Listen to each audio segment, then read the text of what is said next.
Hey everybody, quick shot here looking back at Europe's match history. Any standout games that shaped what the LEC is today? Let's get on into the draft as we see Jankos' wonderful face. I will say he's been surprisingly quiet. Have you been here when Jankos is in the studio? I haven't been here when anyone's in the studio. Okay, well, with Jankos, imagine there's an oncoming storm. Okay. And you hear it rumbling for a while, and then it's thunder, it's lightning, there's cracks next to you. He is the loudest person I've ever heard, and I'm a shoutcast. I'm ready. I mean, he's over there, so I'm just waiting for him to completely distract me. Yeah. Trust me. For now, though, a little bit subdued, perhaps looking to see if they can take down their rivals, Misfits. Here we are with G2 on the blue side, Misfits on the red. Lee Sinban to kick us off here. That is Zlatan's most played so far in Spring and Twisted Fate by Misfits. Yeah, and you imagine like Zeri and stuff is going to come in as right side bans as well, right? This has kind of been the bog standard play that we've seen, and maybe you kind of slide in something like a Zinzao or something into that. The Jace ban away here as well. Rise taken off the board, so definitely looking towards those mid laners that can try and roam around the map and get active, and I think that makes sense, right? Especially when you're playing against G2. Caps likes to try and play off in those side lanes, and for Video as well, you want to try and force them into team fights. That's where you're strong. Yeah, we're now in an interesting position though with this Aphelios ban. Misfits, Zeri and Jinx left open. If you ban one, you give away the other, right? But if you don't ban either, G2 get to pick which of those strong bot laners they want. Of course, Zeri can be flexed towards the mid lane as well. We have seen that a few times, but I wonder if Misfits will decide, well, we'll leave both Jinx and Zeri open and take away the Hecarim ourselves. Okay, yeah, so I personally would prefer the Jinx here. I think she's just insanely strong, and it looks like G2 agree, and for Flack and Targamas, they'll be totally fine. And now for Neon and Mersa, right, you expect the Zeri to come through. The question for me, though, is what do you want to try and pair with it? Because we've seen a lot of things like Yuumi come in, for example, and kind of playing off the passive that Zeri has, that she gets more shields and can do all that good jazz.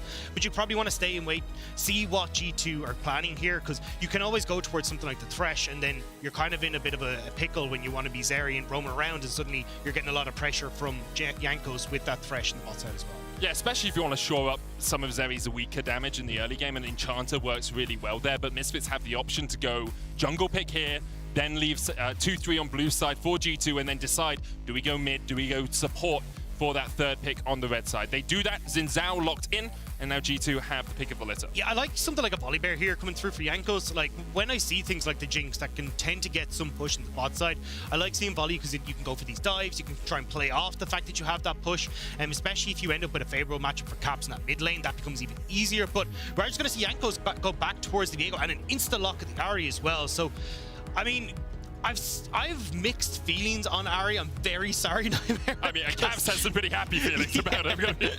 Because I'm just like, I've seen it where we go for the Everfrost build, which I wasn't really expecting to come through, and you kind of use the Ahri as your solo engage tool, which I'm not a fan of. So I'd rather see like a bit more engage come through on G2 esports side. But now the problem is you can go towards that Yuumi on Misfits side, then you ban away supports here like the Nautilus, the Leonas, and suddenly you're kind of missing that big engage tool in G2 esports, and you're stuck in that position where you're an Everfrost Ahri trying to fish for engages. Totally agree with you there. I think Misfits get rid of some of those engage supports in the bottom lane, gives you a very safe lane. Yuumi Zinzao, a great combination as well if Zlatan is able to get ahead on that pick. The only problem is Thresh, Leona, and Nautilus are still available, so Misfits can only get rid of 2 of those.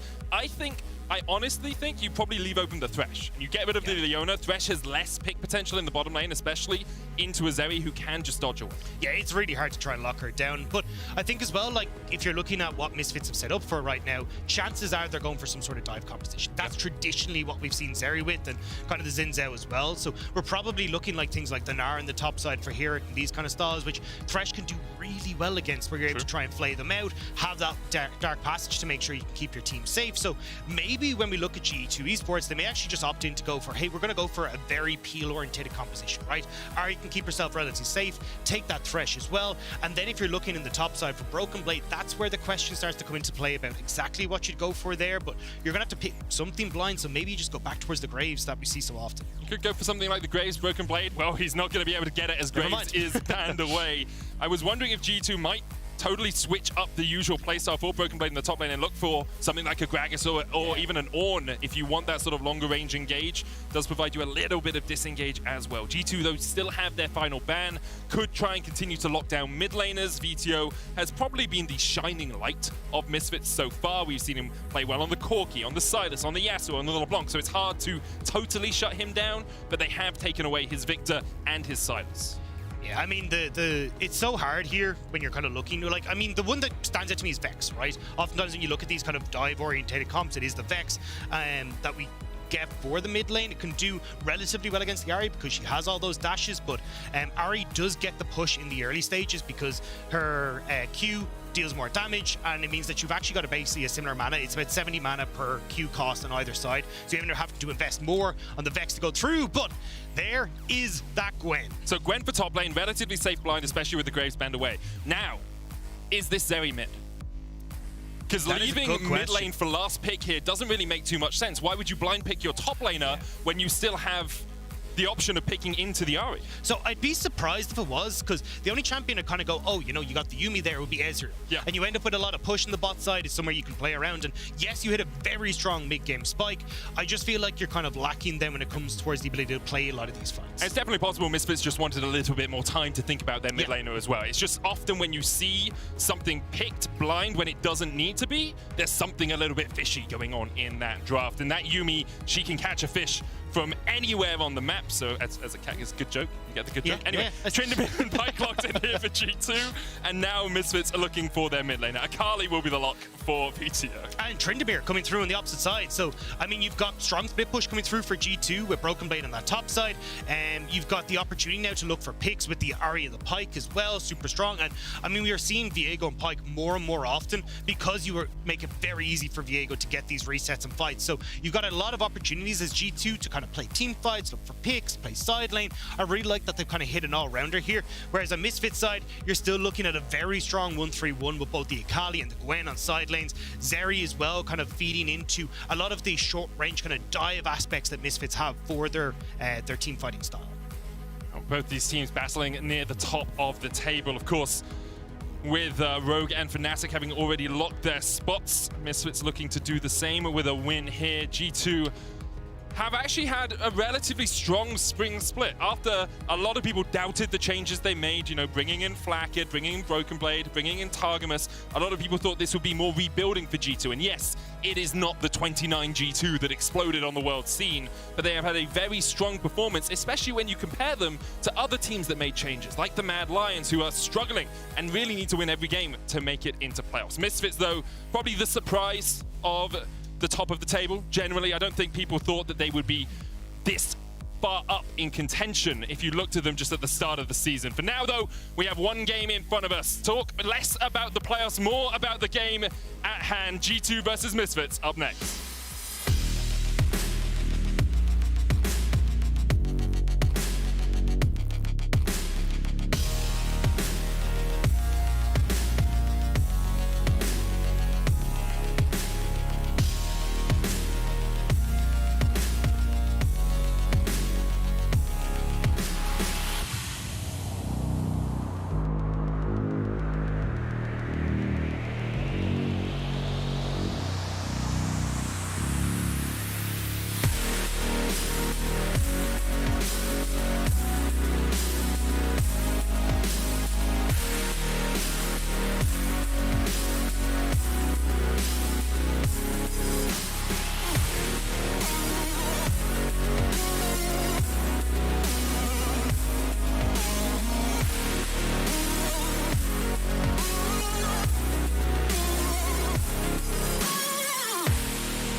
We go to Summoner's Rift. As you said, Dagda, G2 with a strong composition that can do many things. Misfits, on the other hand, have a little bit less of a fewer options for themselves in the game, but they still have a composition that works very well together. Yeah, I mean, look, I have kind of talked extensively. I like this MC Hammer frontline where you got the Can't Touch Me, the Gwen, and the Zinzao. I think it works super, super well, especially when you're against the Jinx. Because how the hell does Jinx actually get into the fight, right? Like, you try to play up, you end up getting separated from your team because, well, or at least from separating from trying to do the damage, because you've got two people that are invulnerable in front of you. You can't do anything. If you try and play into the range, you're only just setting yourself up for disaster, especially when you're looking towards like Video being in the mix, Mersa being able to do that. So it's one of the biggest counters we've actually seen to this Jinx in the bottom lane.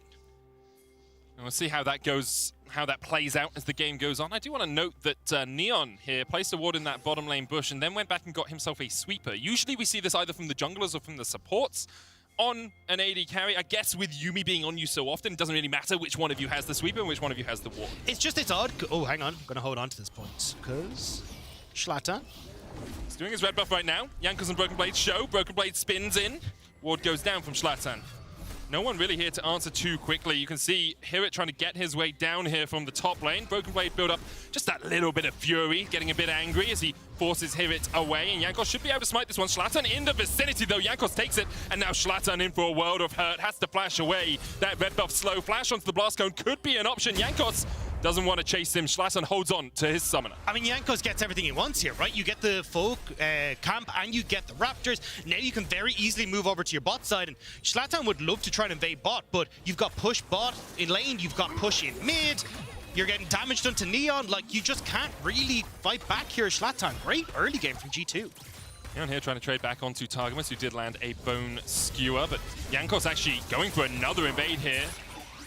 Neon have to try and get away from this one. Mersa just tanks it up. Oh, that's not what you want to do. This is so good for G2. Jankos forcing Schlatan away. He does still have the flash and will escape, but it's just disaster all over the map for Misfits. And especially when you're looking at these two teams trying to battle for the top of the table, it's not the start you want, Misfits. Now you've got an advantage already for the bot side. Jankos is just going to live in your jungle, and all that Jankos has to do is stop Schlatan interacting with his lanes. Like, you've winning top, winning bot, and winning mid. If Jankos just stops Schlatan from existing, G2 can win through their lanes. I mean, Schlatan has taken his wolves and his Crux, and he has no jungle left. Bone Skewer available. Neon has no flash, but can just dash away. Caps here. Charm connects, but just to force that Zeri away from the bottom side wave. And this was something I wanted to touch on when I saw a video going for the Akali, right? As I may not get a chance in this game, but is disgusting. Video is the main kill participant for Misfits, right? When we look at this guy, he is the one that you want to be trying to set up for success. You can see here, 75% kill participation. All good things in Misfits flow from this guy. He's not an Akali. Yep. You're not going to get out of lane in this scenario. And yes, all those numbers are very, very nice, but they're going to probably be taking a hit with the matchup that you have right now. Well, that kill participation hasn't yet, because Misfits haven't yet got a kill. However, they have got about a 5 to 6 CS difference in that bottom lane. They burnt through all of their summoners apart from Neon's cleanse. And Caps was even able to roam away from this lane. VTO still unable to catch him in terms of total CS. G2 off to a stormer of a start. And the reason that I want to kind of look and go, right, like, why is it okay for Jankos to, well, obviously have a big CS lead, but kind of giving up a lot of his jungle to play in on the opposite side? Because if you stop Schlatan interacting, like, Caps would just push mid all day, be able to poke away at the turret. He can go for roams like we just saw, help Flacken and Targamas get ahead. Broken Blade's going to build Hullbreaker. AP damage does nothing against that cannon minion. And you look at the two solo laners around Misfits side, they're both AP. Like, as soon as Broken Blade gets that Hullbreaker, he just wins the side lane automatically, and becomes really difficult then for Misfits to try and play against both Broken Blade in the good matchup and trying to manage the team fight that G2 can go for, even the pick potential that they have when they establish vision control in Misfits side. So for everyone that's wondering why Hullbreaker matters for minions, because a lot of people don't know the second part of the passive. Basically, when you have Hullbreaker, nearby large minions, so cannon minions and super minions, gain 60 to 135 armor and magic resist. It's very difficult to kill something that has 60 to 135 armor to magic resist extra on top of its usual stats. It becomes very challenging, as you say, for VTO and Hirit to do anything about it. Broken Blade here stepping forward, just wants to get this wave shoved in so he can get a recall off. And across the board, G2 out to very strong leads. This Zeri pick once again, struggling a little bit in the bottom lane as Neon and Mercer have been forced behind. And I'd love to see Jankos kind of like power through the fact that he's winning here, right? Like start to pick up these early dragons. You already have a pretty big advantage just by the CS numbers, the experience numbers. So taking a bit of that time to start going for these dragons is going to set you too far behind. But it looks like Jankos may just be looking for mid and trying to put a little bit more hurt onto Zlatan as he's in this top side, but just going to cross over to the bot lane instead. And can work his way down towards that Hextech Drake if he so desires. A very strong start, as we say, for G2.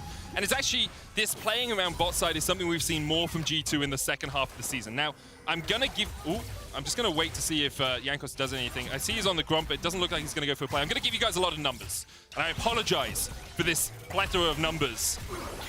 As Caps moves down, I'm not going to give you guys any numbers. The only numbers that matter are the Caps numbers advantage. He saved us. He did. He really did. The only number that matters is the numbers advantage that G2 have. Now, that ward will be spotted by the control ward, which means they know that Caps is in the area. Targamas diving underneath the tower. The plates fall. Caps with the charm will connect. Zap goes in as well, but the heal from the zoomies from Yuumi will be enough to keep Neon topped up underneath that turret. Yeah, G2 though still, I mean, you're not losing a huge amount for this. The wave still hasn't been crashed in mid, so Caps is just going to run back and get that.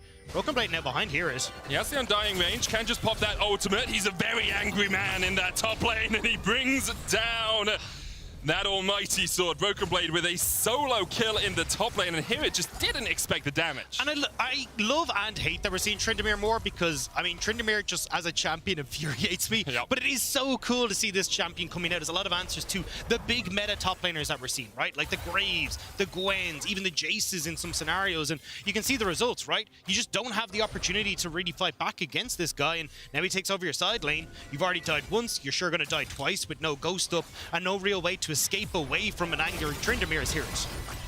Here it comes in to catch the mid lane wave, TPing in there because VTO had worked his way up towards the top side. And I was going to do all these numbers, Dagda, but I've decided not to.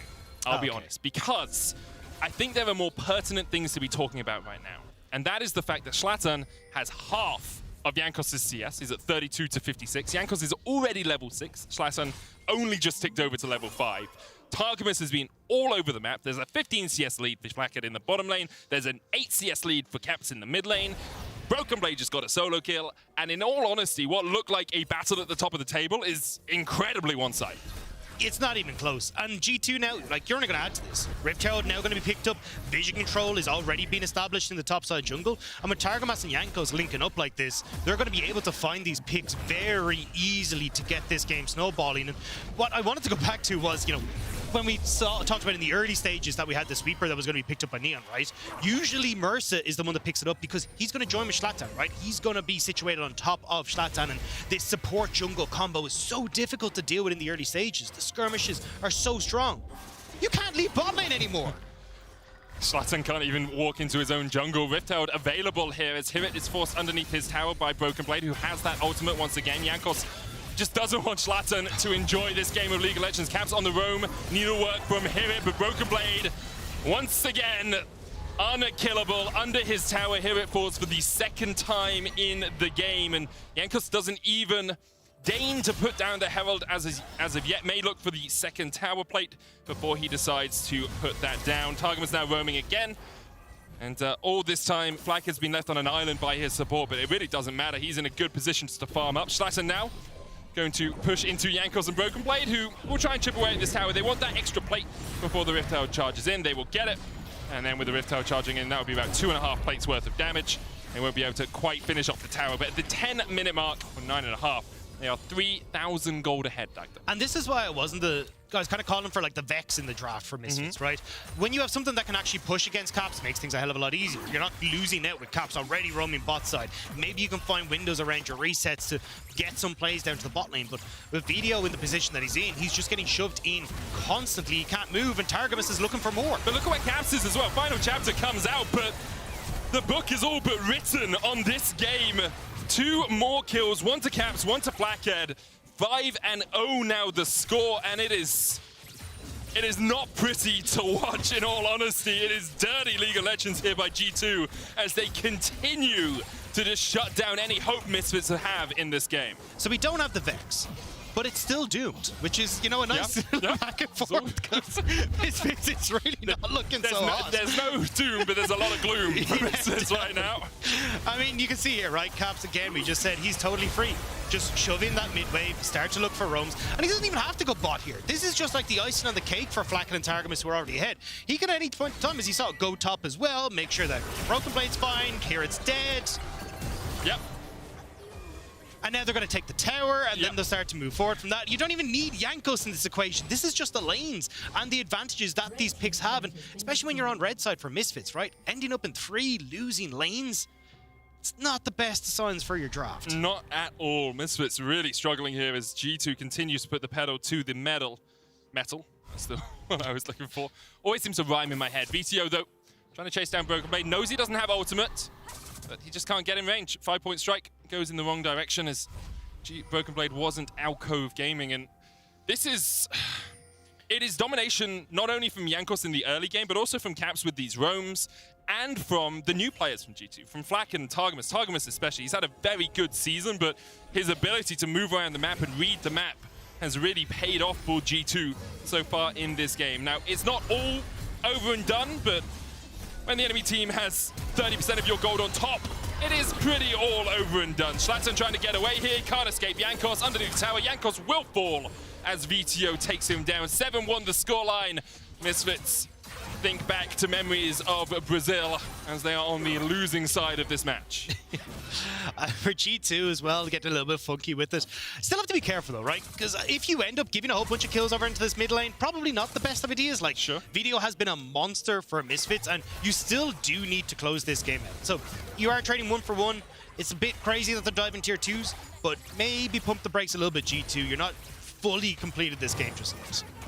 Targamas is looking to keep the pace rolling, misses the hook. Neon does still have flash, so would have been able to escape if that hook had been on its way to a destination. But, for the moment, what we expect is just G2 to continue the pressure here. They haven't actually taken that first dragon. I will note they haven't pushed towards an early soul, but what they have done is just keep finding Schlatten out of position, making picks, making catches, and moving very well around the map. And it's just about compounding your advantages for me, with the dragon just being there, right? Jankos doesn't... Like, Jankos farming is great and all. He's now having Broken Blade do his job for him against Schlatten. But I mean, here it's here as well. Can they? It's 3v1. Broken Blade, you got the ult. He has a big shutdown as well. 150 extra gold to anyone that is able to kill him. Still hasn't popped the ultimate. Now he goes back in. And they're going to try and wait him out, but he is not quite able to find the final shot onto him. It shut down onto the Akali, and you said it. You don't want to give this Akali too much gold. It was a lot closer than I expected, though. I didn't think that he was actually going to manage to get that much damage down. But also without his summoners in that situation. Which doesn't bode well. However, G2, with the response that you have from Misfits on that top side, will get the bot lane turret, so at least the Jinx is getting ahead. Now they're turning over towards this dragon on the bottom side as well, so they are starting to compound this. And this is where all you want to do is try and like force Misfits into uncomfortable situations where at the mid game point, mid to late game, you gotta decide: do we deal with Broken Blade in the side lane where he's taking our tier 2s, tier 3s, or do we end up going for these dragon contests? Broken Blade actually deciding against going for Hullbreaker. Schlatten trading here onto Caps. Caps still has the ultimate. Crescent Guard comes out. Caps pops a stopwatch and decides to go back in. Spirit Rush forward. Schlatten, no Crescent Guard left, and with the charm, he will meet his maker. X marks the spot for Targamas as he claims his first kill of the game.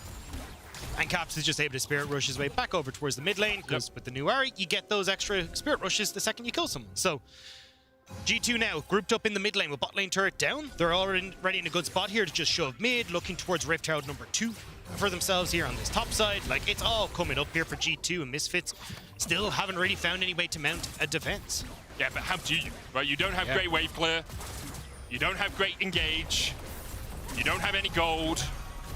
You get hit by a charm, and Targamas is like, oh, I can chase in, but the final chapter onto Black yet. Final shot not quite enough. Targamas tanks up 2 tower shots, and he just survives as well. Neon looking to go in, but G2 dancing with death. And there's your answer, mind control. You just make sure G2 do silly stuff and stay underneath the tower. That's how you do it. Very sleepy. Come under the tower. It nearly worked. I mean, and the tower's still standing. Misfits nearly get 2 kills, but they are going to back away. It feels like inevitable that essentially G2 now, especially when you've got the Rift Herald there, move in towards mid, take that tier 1, and then you're looking to go, all right, well, we can use that Rift Herald on any of these tier 2s whenever we're feeling it. And as much as we're having a little bit of fun, this game obviously is important in terms of standings in the league. Misfits, if they do win somehow from this position, would claim themselves a spot in the playoffs. G2 would get themselves to 9 wins, which historically has always got you into playoffs, apart from one time for Schalke in 2018. And look, we have seen G2 against Misfits have these really big leads that nearly end up being tossed away. The very last time these two teams played. Okay. Is it worth no casting that? I was probably not. I just didn't want to make this point while he's dying. It felt a little bit unfair.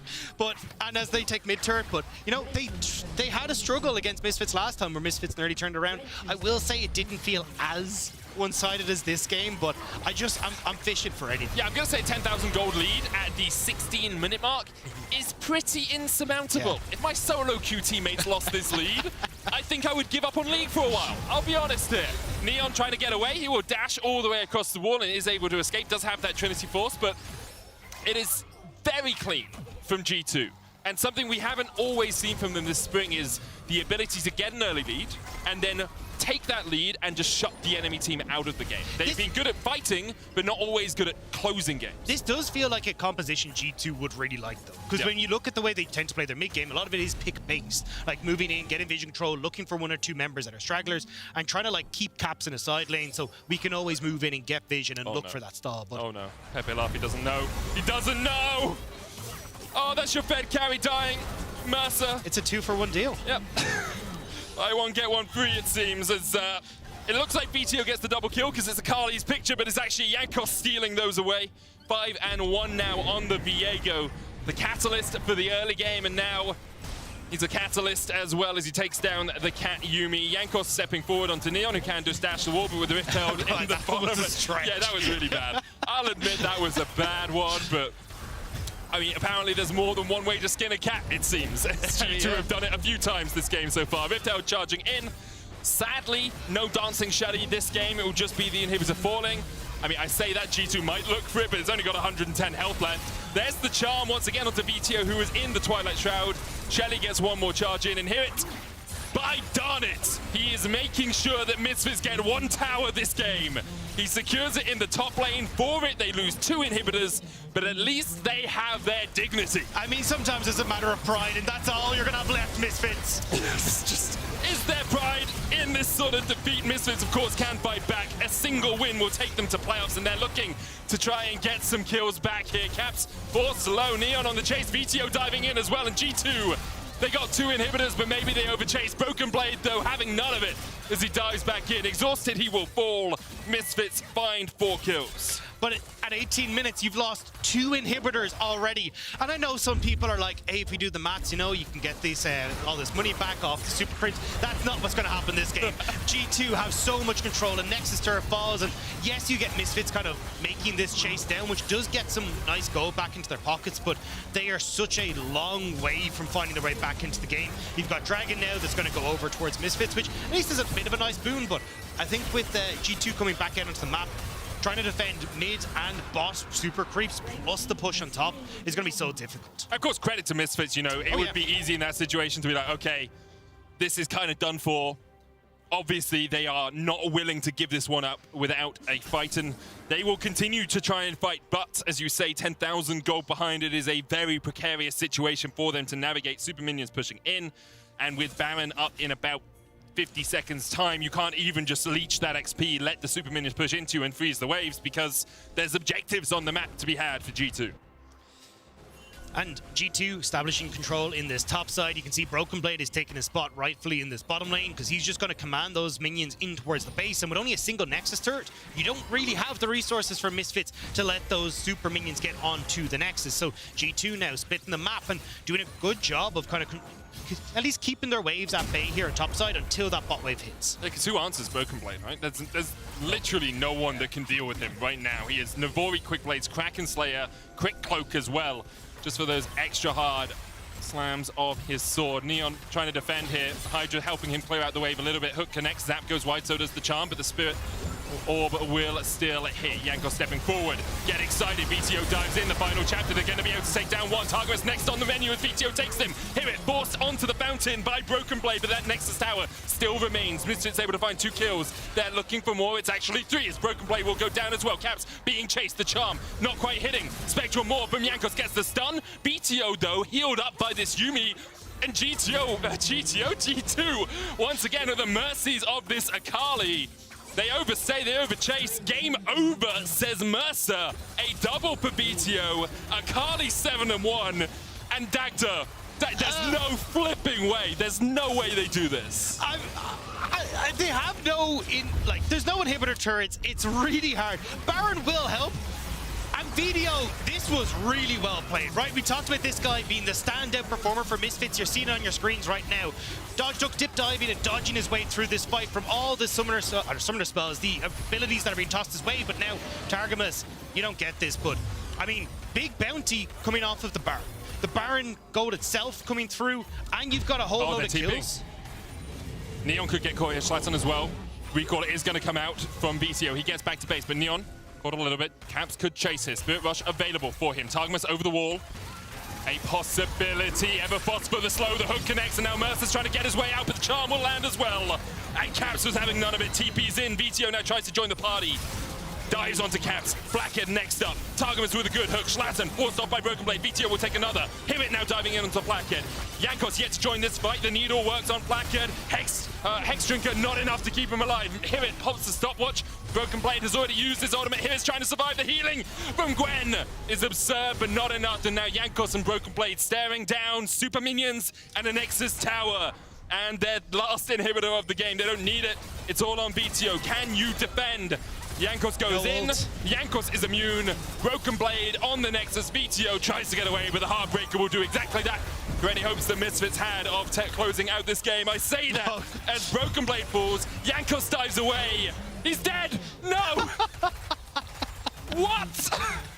Look at Dylan Falco's face. That is the face of disbelief if I've ever seen it. Man, imagine if you lose from here. If you lose from here. It's only 5,000 gold now. Yeah, it was 10,000. Look at the scores, then they won the 16. top fight. Okay. I don't think so. No, nor do I. No, but what did they do? This is like the last time these two teams faced off. G2 had this great early lead. Misfits find 2 big fights, and then we think Misfits are going to come back, and then they throw it at the Nexus. Then G2 win, and my heart isn't ready for this. I'm a guest. I'm not supposed to live through this, Medic. This isn't what I came here for. Welcome to the LEC. Yeah. That's all I can say. Let's take a quick recap, a moment, because it felt all done but the Nexus falling, and now it feels a lot closer than that. Misfits, all 3 inhibitors back up, but they have no Nexus towers.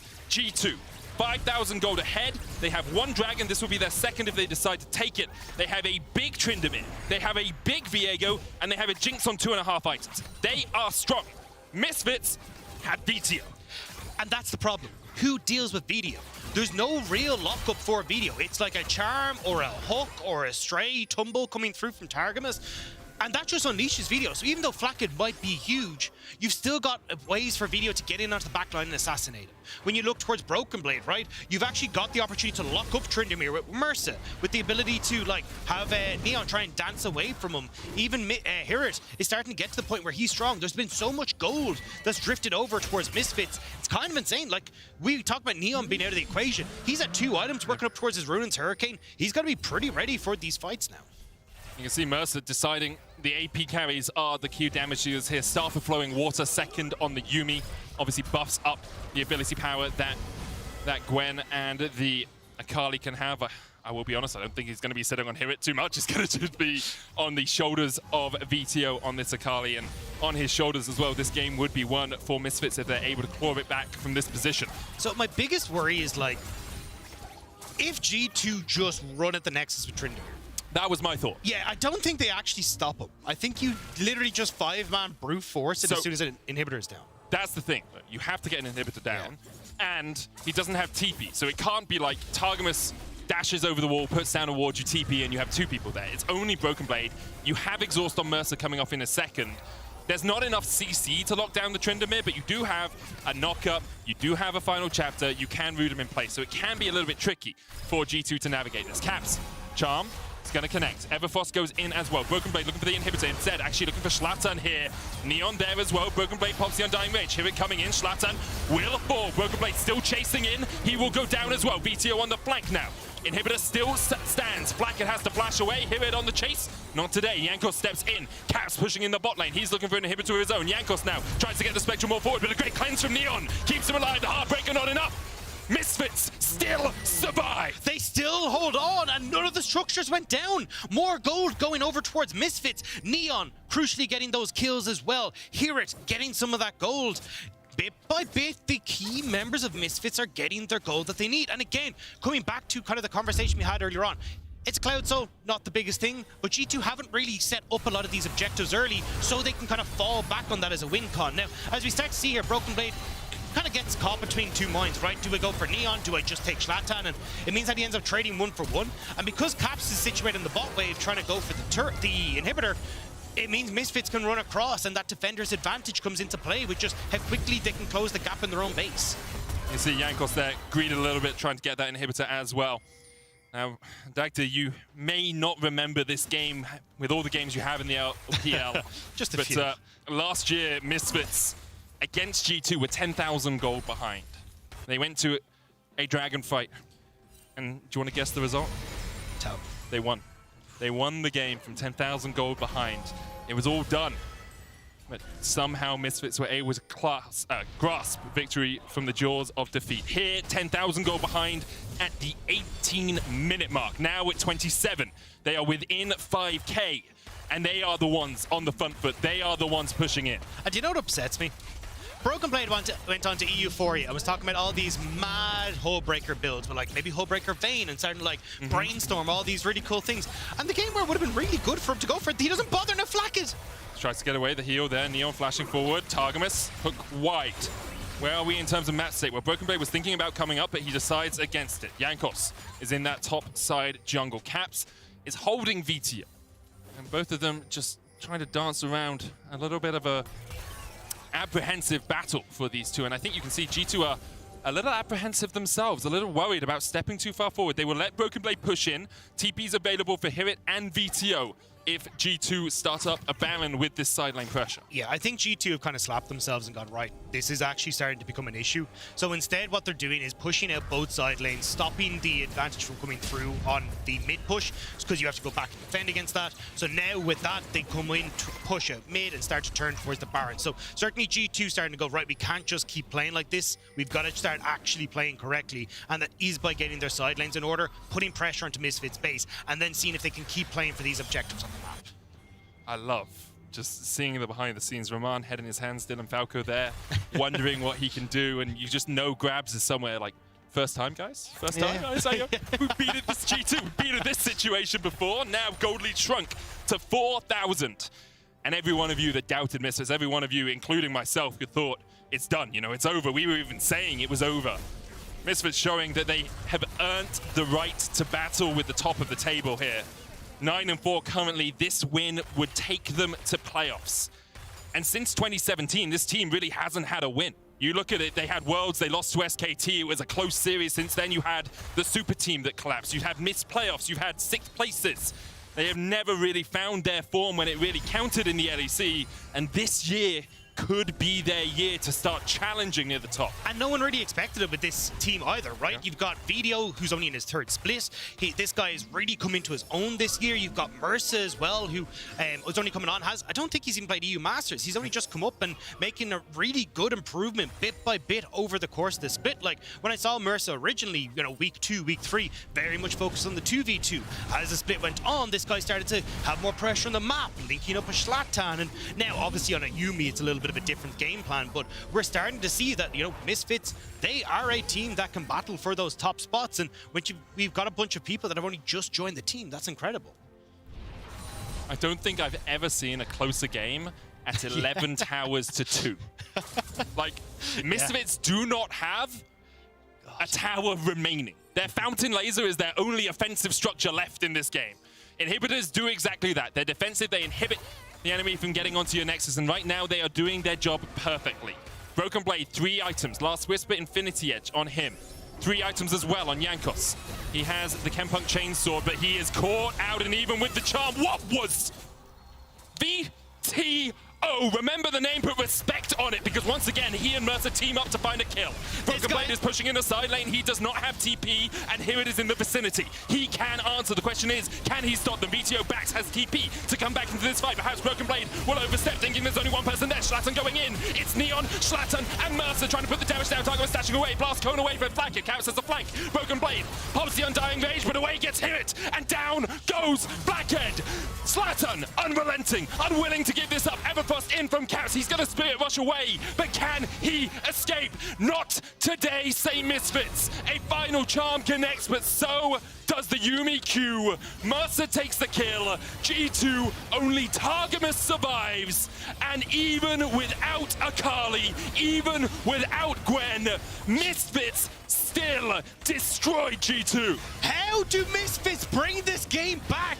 They've been on the brink for so long, and now they're finding the picks onto G2. Now they're turning towards the Baron. Jankos and Targamas, though, starting to move in. Can Jankos make the steal? Video's here. He has the ultimate. He can play keep away from Jankos and Targamas. They can't get on to the Baron. Misfits still in play, and Misfits will keep G2 away. And the mental... Whoa, what? Jankos is dead! Jankos is dead!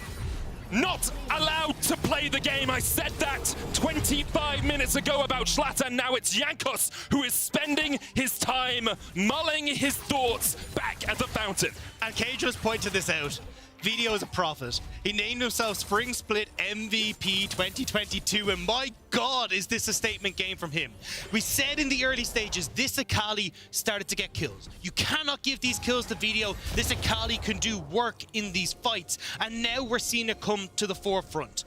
Misfits and Video are taking over in this game. And G2, how do you try and contest on towards those exposed inhibitors when you don't have control of the map? I'm gobsmacked, awestruck, I have to admit. The mental strength from Misfits, their Nexus towers fell and they held the line not once but twice. They lost 3 inhibitors and they were unwilling to lose the game when they were counted out by you, by me, by, I'm sure, a plethora of people at home.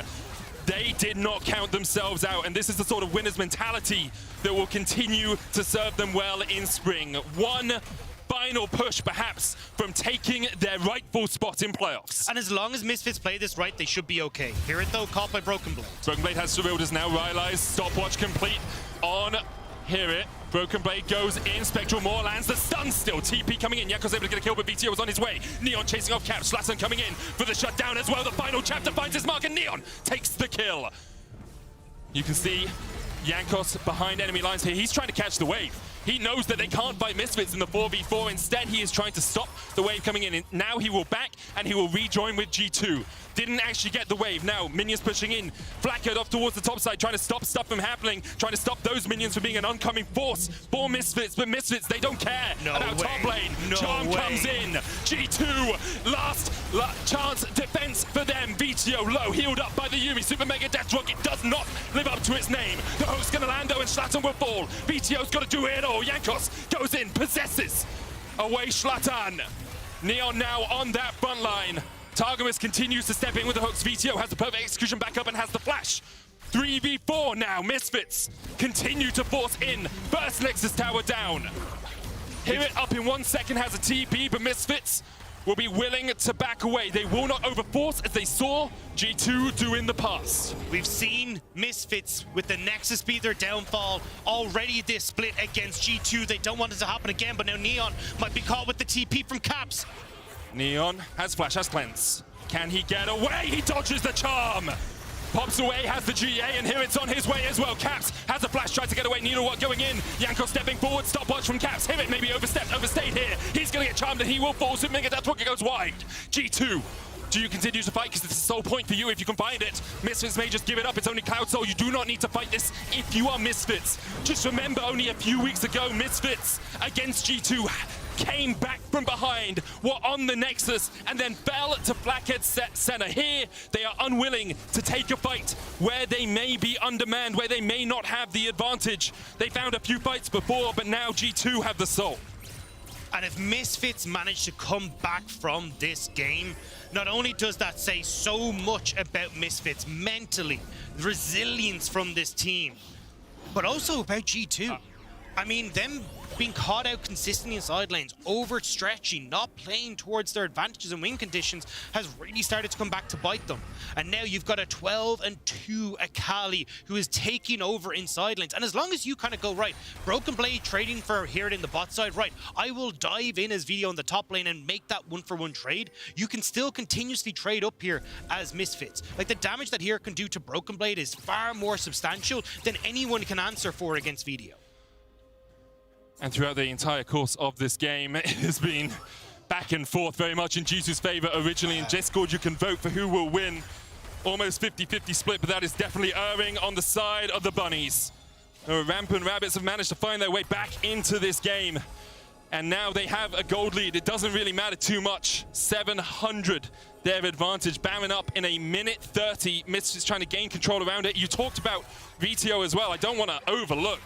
Neon is 8-8, Yeah. is full build, still has this GA. On the other side, Blackhead's building up towards a more. He's had that Hex Drinker for a while. It is a 4.5 item Jinx who can shred through an enemy front line. And it's the reason Misfits have actually looked so strong this year is because of their team fighting, is because of the duo carry of Video and Neon. These guys have stepped up massively and we're seeing it once more here. Misfits now establishing vision control on this top side. Baron is going to be up soon. Broken Blade has no TP, but is trying to push in on this bottom side against the super creeps that are there. And this could just mean that Misfits look for the play, look for the pick, or even just start up Baron with where these waves are positioned. Hear it now, answering for the push on bot, but Broken Blade will kill this Gwen if left alone. Misfits have to make these like very time-sensitive decisions and make sure they are making the correct one at all moments in time here. See, Targum is stepping forward, trying to gain vision control as well for Broken Blade in that side lane. Yankos going in, control wood here. VTO does have TP. Instead, it's going to channel the base now. Looks like G2 willing to let him survive for now, or maybe just unwilling to take the fight. Broken Blade a little bit pushed up, doesn't get slowed there, but the final chapter will come out. Broken Blade tries to turn it around, they exhaust immediately. He was rooted for a second there, Undying Rage. He's got a couple of seconds of invulnerability, but he ticks away.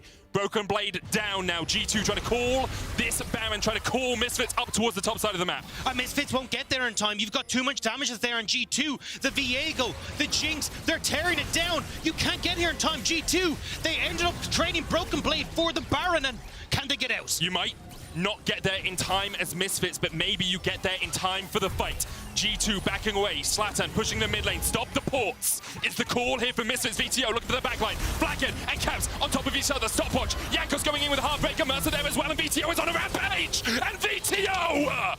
What other way to carry your team to victory than this TP to the mid lane, my friend? Caps will push in, but here it can chase him down.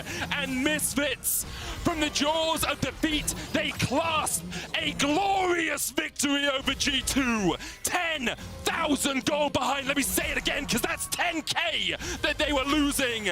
And now G2 can only stand and watch. Broken Blade may look to do a little bit more. The second Nexus Tower will fall. Broken Blade going in. A dying Rage, a possibility. Final chapter goes wide. TP though from Hirit as he's killed off Caps. And G2 have no defenses left. Misfits with the comeback of the flipping century as they take down G2. Thank you all for tuning in, and let us know if you enjoyed the game or have a specific match that you want to see by tweeting @LEC. Match History, we'll see you next time.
I'm Erik Vesén, also known as Treats, and I'm the jungler for SK Gaming. Throughout my life, I've been a really sporty person. So when I was a kid, I wanted to do everything, from football to skiing to rock climbing. Once I started playing League competitively, grinding the game a lot in general, I noticed that all of my activities took a backseat. I was being less active. I started feeling sluggish and this mental fog started to appear. I felt like there was something missing in my life. After trying a few things, I found that walking was the exercise I enjoyed the most. It gave me this mental clarity. Walking helped me realize that even the smallest bit of physical activity each day makes a big difference. I've had this walking and hiking routine for a long time now, and it's become something I would do before every LEC game. It's allowed me to be calm and relaxed before the competition begins. I think in general, when you're part of a healthy routine, you don't really feel and understand the benefits every day.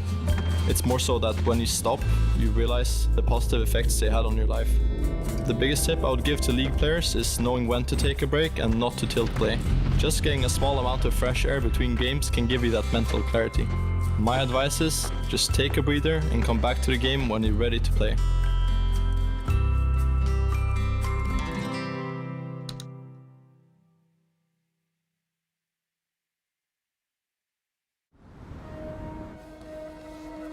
They are out there,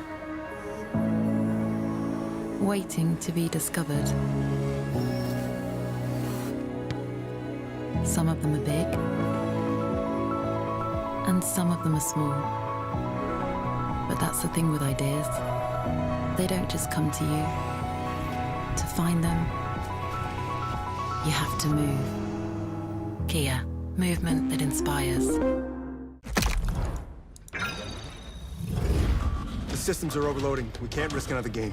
We need to take a break and regroup. We're starting to lose our mind. Captain, we cannot go back to Elo Hell. Last time it took us months to get out of it. Initiate break protocol. Hurry up!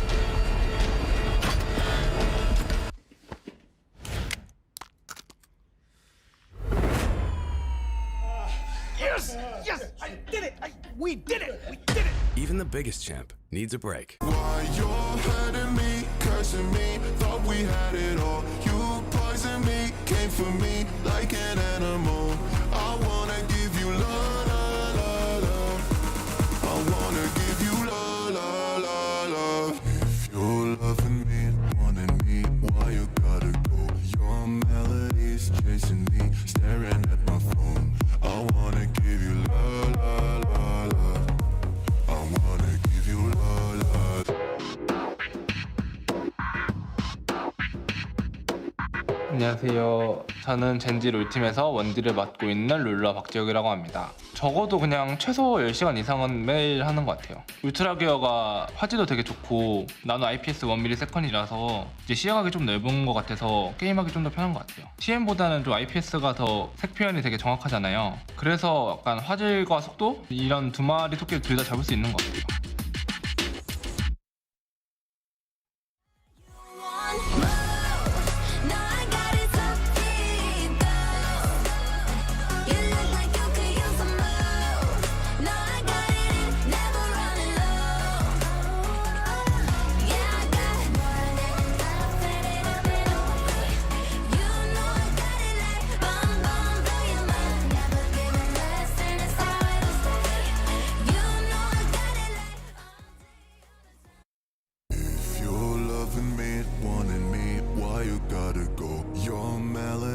Chasing me, staring at my phone.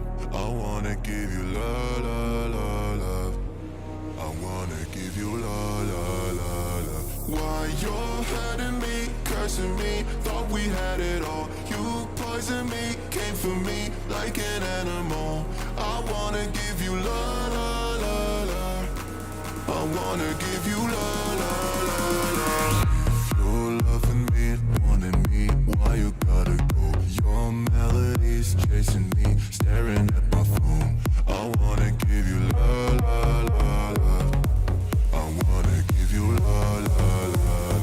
Why you're hiding me, cursing me, thought we had it all. You poison me, came for me like an animal. I wanna give you la la la la. I wanna give you la la la la. I wanna give you la la la la.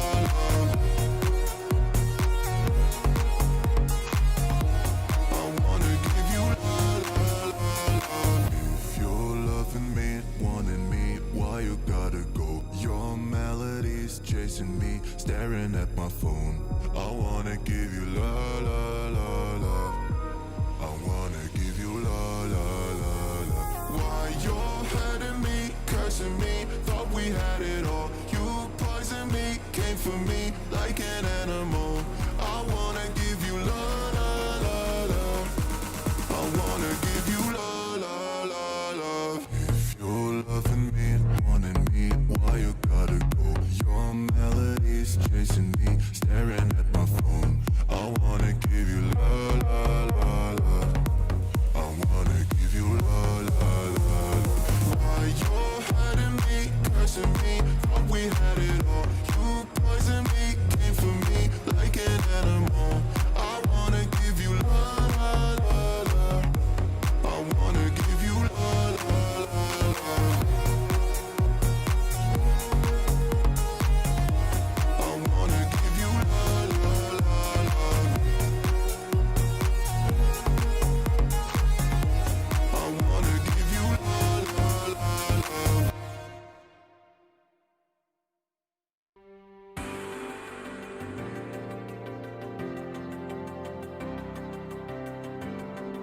If you had it all, would you look the fall in the eye?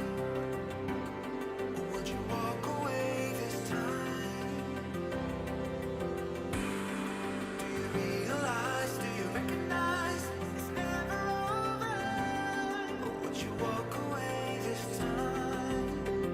'Cause we all face the fire as we search for the light in the dead of the night.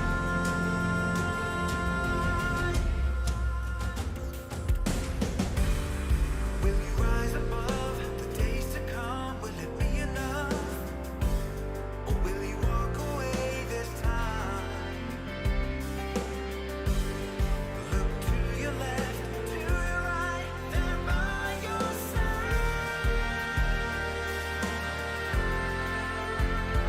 'Cause we all face the fire as we search for the light in the dead of the night. Feel that rush, feel the tides. Can you feel this newfound change? Only yourselves are here again. Away.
The LEC told me that I would live to see a European team win a world championship.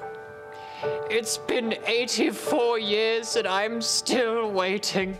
Does this sound like you? Because we sure recognize it. Hi, I'm Justin. And I'm Time. Internationally recognized men. And license pending. Play advices to the stars. Playoffs giving you the heebie-jeebies. Fingers a little shaky on the keyboard. Well, look no further. Because we're here. And we care.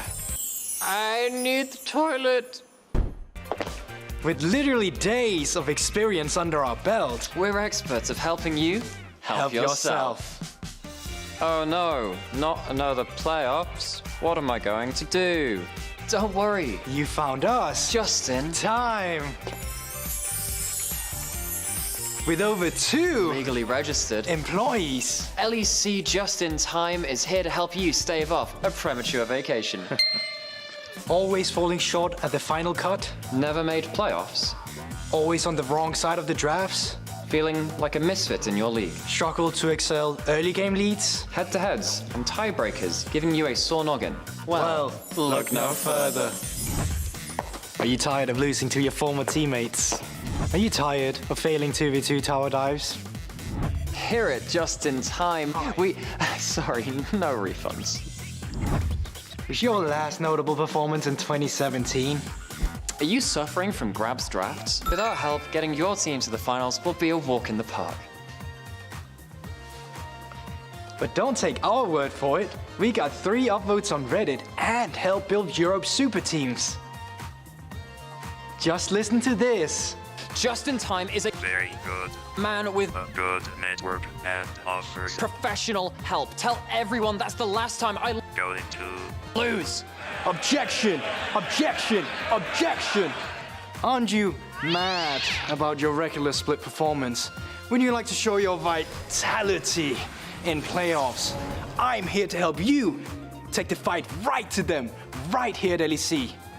Because isn't it time you got some justice for your group stage? Yes. What? Broxer! There's only a week to go until playoffs, but don't worry. For only $9.99, 99, 9 RP. You can have your free consultation now. Remember, teams, you can still be good enough when you go just in time. God. Okay, Rogue has to buy this. We got him last time. Ooh. Fnatic?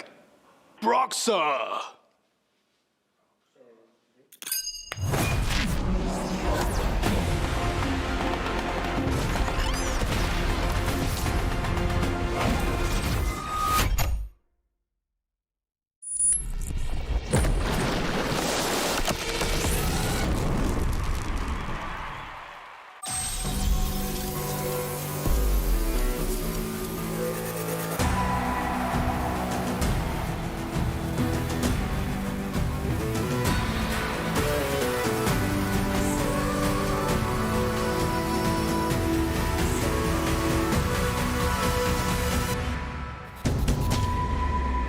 Welcome to Berlin, Germany, home of the LEC for Week 7, Day 2 of the spring season. After securing their spot in playoffs with a crazy comeback win over G2 yesterday, Misfits is entering the stage looking to take down Team Vitality in our opening match of the day. Oh, if that's only going to be half a banger of what G2 Misfits was yesterday, and also actually Vitality's game, then we are in for some good times.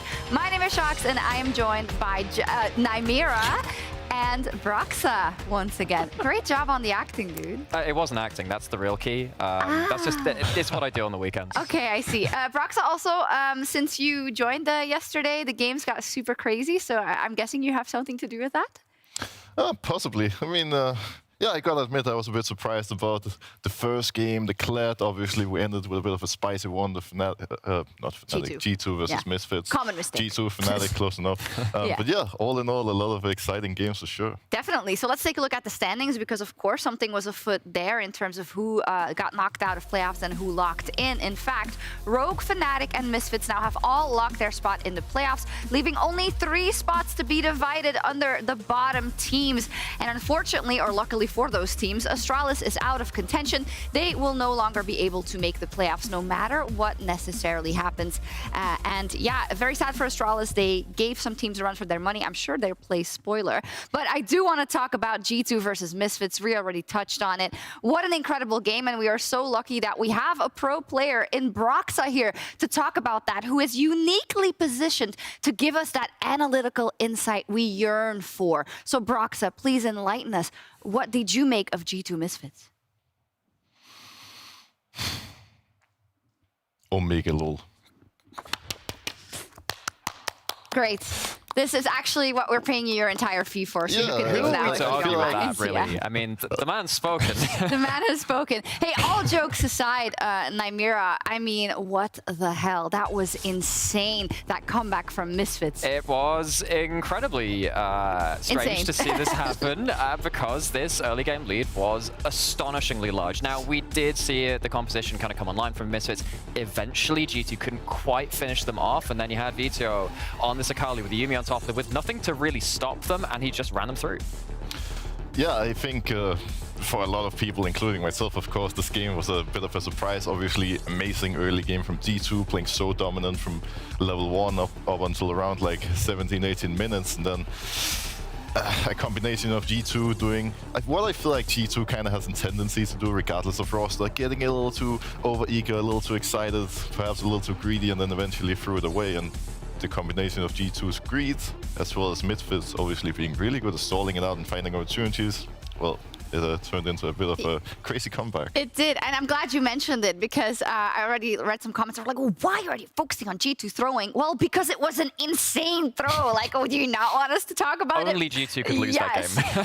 But on the other hand, you're right, Broxa. Yeah, Misfits playing incredibly well. As you said, having a bit of their comp on their side, but it does take a lot of restraint and a lot of clear-headedness to stay in that game. Yeah, for sure, because, you know, to have the mentality to hold on that long in one of the most historic deficits that we've seen in this region, that's no small feat. That takes a level of veterancy and calm nerves that we don't necessarily expect from this team. So for me, this is actually quite a pivotal game for them to show their next stage in their development. I think that's a great point, and we'll see where it gets them. Fnatic also played Rogue in our marquee matchup, and we had the question, who is the best team in Europe at this point in time? Who should be #1? Fnatic yesterday said, Broxa, it is us and not Rogue. You should keep us into account.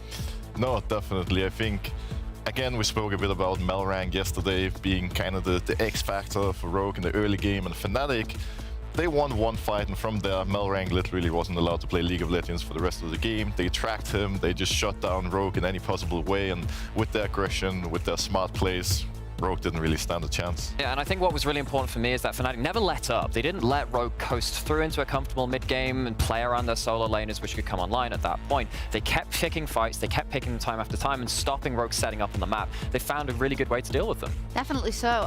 And does this mean that the Malrang jig is up a little bit? You know, we saw Astralis leading the way a few weeks ago. Now Fnatic with this power in the early game, then just absolutely shutting him down. What do you make of it? Well, I think more than anything, we should give props to Fnatic for coming in so well prepared, because I also think Malrang has slowed down a little bit the previous weeks. He knows now that people are going to be prepared. They're not going to die to ganks as frequently. And it's a skill on its own as a jungler, just being able to change your style a little bit and adapt. And obviously, against Fnatic, well, he didn't have a fun time, but I don't think it's all up to Malrang either. It's just as much like, often in isolation, it can look like you as a jungler just, you know, make a lot of mistakes, but it's also kind of a team game, you know, supporting your jungler, helping each other, defending camps, setting up vision, and Rogue as a team just couldn't really deal with the pressure yesterday. Yeah, I thank you for giving the jungle perspective. So we don't pile on the junglers all the time. Jankos is probably very thankful to you as well. And let's talk about XL. They are so close to making it to the playoffs. In fact, in 97% of remaining scenarios, they lock a spot in playoffs, Nymira. They're so close. They've been there before, but this feels like it. And it has been building for a couple of weeks. And yes, there will be continued jokes about how, wow, they've done this before. Surely it can't go wrong. But this is a very different team, a very different outlook. They've found a different kind of outlook on the game. They found ways to adapt in the mid game, and that leadership, which sometimes they'd lacked in the past, from somewhere has come alive. They are finding new ways to win the game. And there's a final game that I want to talk about yesterday, which is Vitality versus VDS, which was not maybe up to the players, Broxa. I think in a lot of ways the ending in that BDS versus Vitality game was really funny. I know Kasi said in his interview after the game that they were just fighting, and eventually they realized, wait, guys, the Winions are actually hitting their base right now. Maybe we should stall out this fight. So I think it would have been really amazing if Kasi instead said, well, this was all planned, we took this fight on purpose for this to happen. Wasn't the case, but still at the same time, obviously, they took a fight at a great timing and it turned into a fun victory. Yeah, it was like a Friday night on Camerad show. These guys, I mean, this wasn't maybe the awareness they had, but the fact that they put themselves into that position to go to those late game fights to seal the victory in that way, it's memorable if nothing else. Yeah, the Winions definitely wanted to have a little fiesta, and let's keep this Vitality party going as we hit them with some quick fire questions. Who is the biggest inter on your team? Self-made. Karzi. Self-made. Which teammate is your dream solo queue partner? Labrov. Perks. Alfari. Labrov. Who is a secret one trick but doesn't want to admit it? Self-made. Oscar. Self-made. Pick no one, yeah. Maybe self-made. Maybe, yeah. Who is the most underrated player on your team? Labrov. Karzi. Me. Karzi. Labrov. Who is the most overrated player on your team? Perks. Me. Karzi. Perks. No, I'm kidding, it's me. Me. Who is the most cringe on social media? I guess me. Karzi. Definitely Karzi. Me. Oh no, it might be also Karzi. Oh, that's for sure Kasi. Kasi is by far and away the most cringe on social media.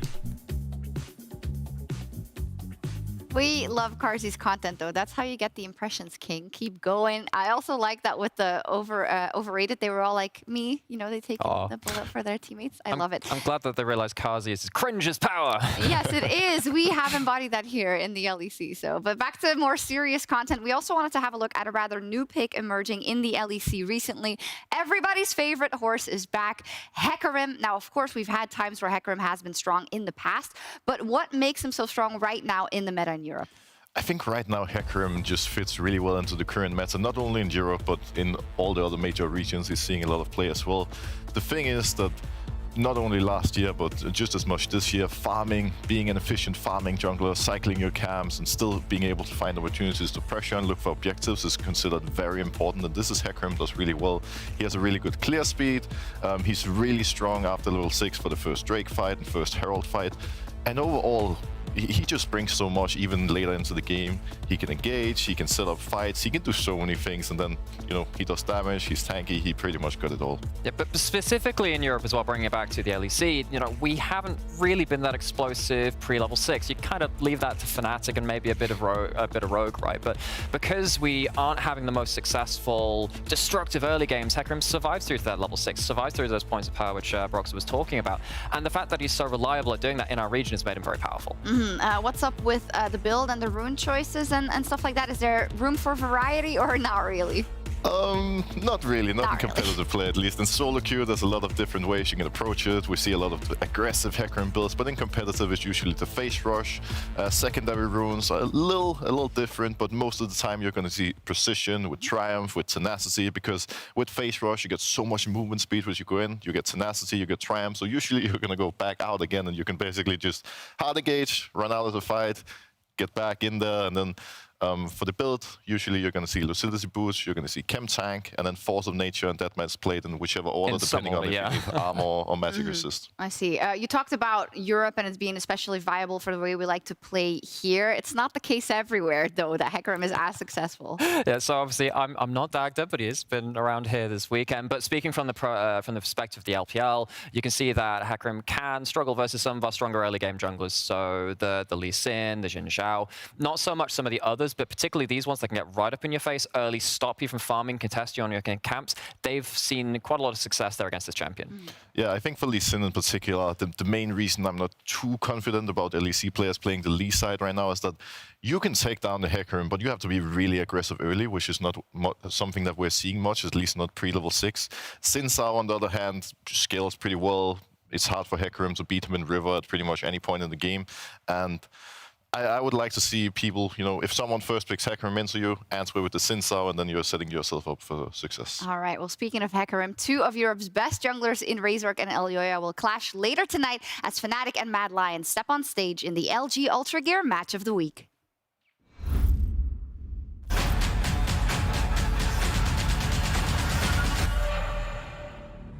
This has already been the rockiest of starts for the reigning champions Mad Lions, but going from 2 back-to-back titles to failing to even reach those playoffs would be devastating.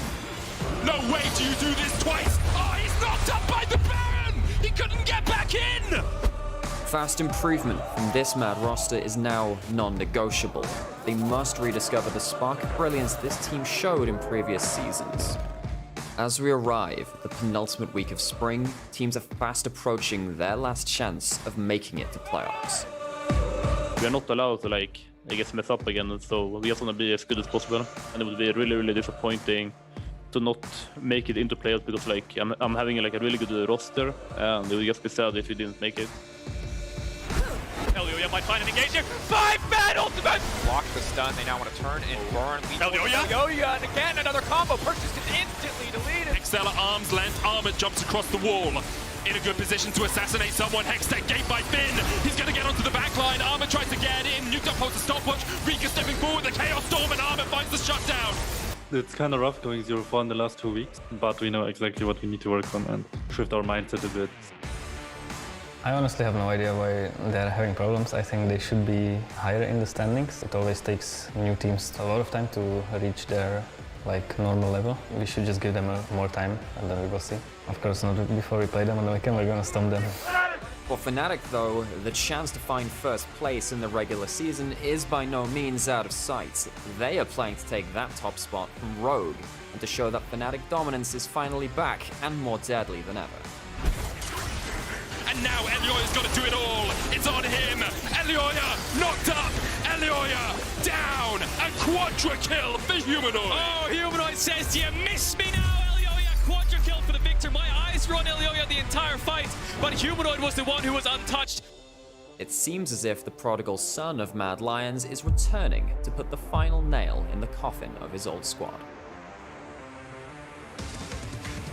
Humanoid goes in, goes golden, a bit of a Messiah play to kick things off. Caps though will not go down. The shield coming up just in time to stop the execution, but it does not matter because finally Fnatic will look to find the win.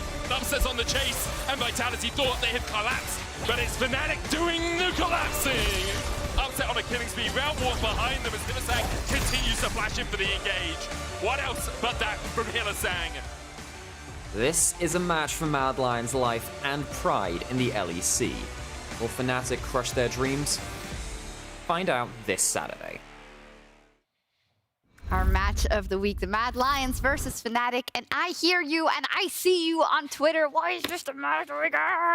Well, I feel you. But on the other hand, the storylines we love so much, Mad Lions on the verge of missing playoffs as the 2-time champion, Fnatic on the up and up, battling for first place, and Humanoid against this X team. I mean, it has everything to entice me, Nymira, for a match of the week. It does, because, we've seen this matchup a lot now at this point, and it's maybe not at the same level that we saw in that last split. It's not the finals. That doesn't mean it's suddenly lost value. It's got a lot of meaning for both of these teams, for the whole playoffs race. We know that Mad have a lot of ground to catch up. Fnatic, similarly, though, on the top in a different race, still trying to keep pace. Yes, when it comes to the Mad Lions, Broxa, you as a player yourself, it's a difficult situation to be in. You have Elyoya and Kaiser and Armwood who are still on that roster trying to incorporate Reaker and Unforgiven. Can you give some insight into what troubles they might find on their way?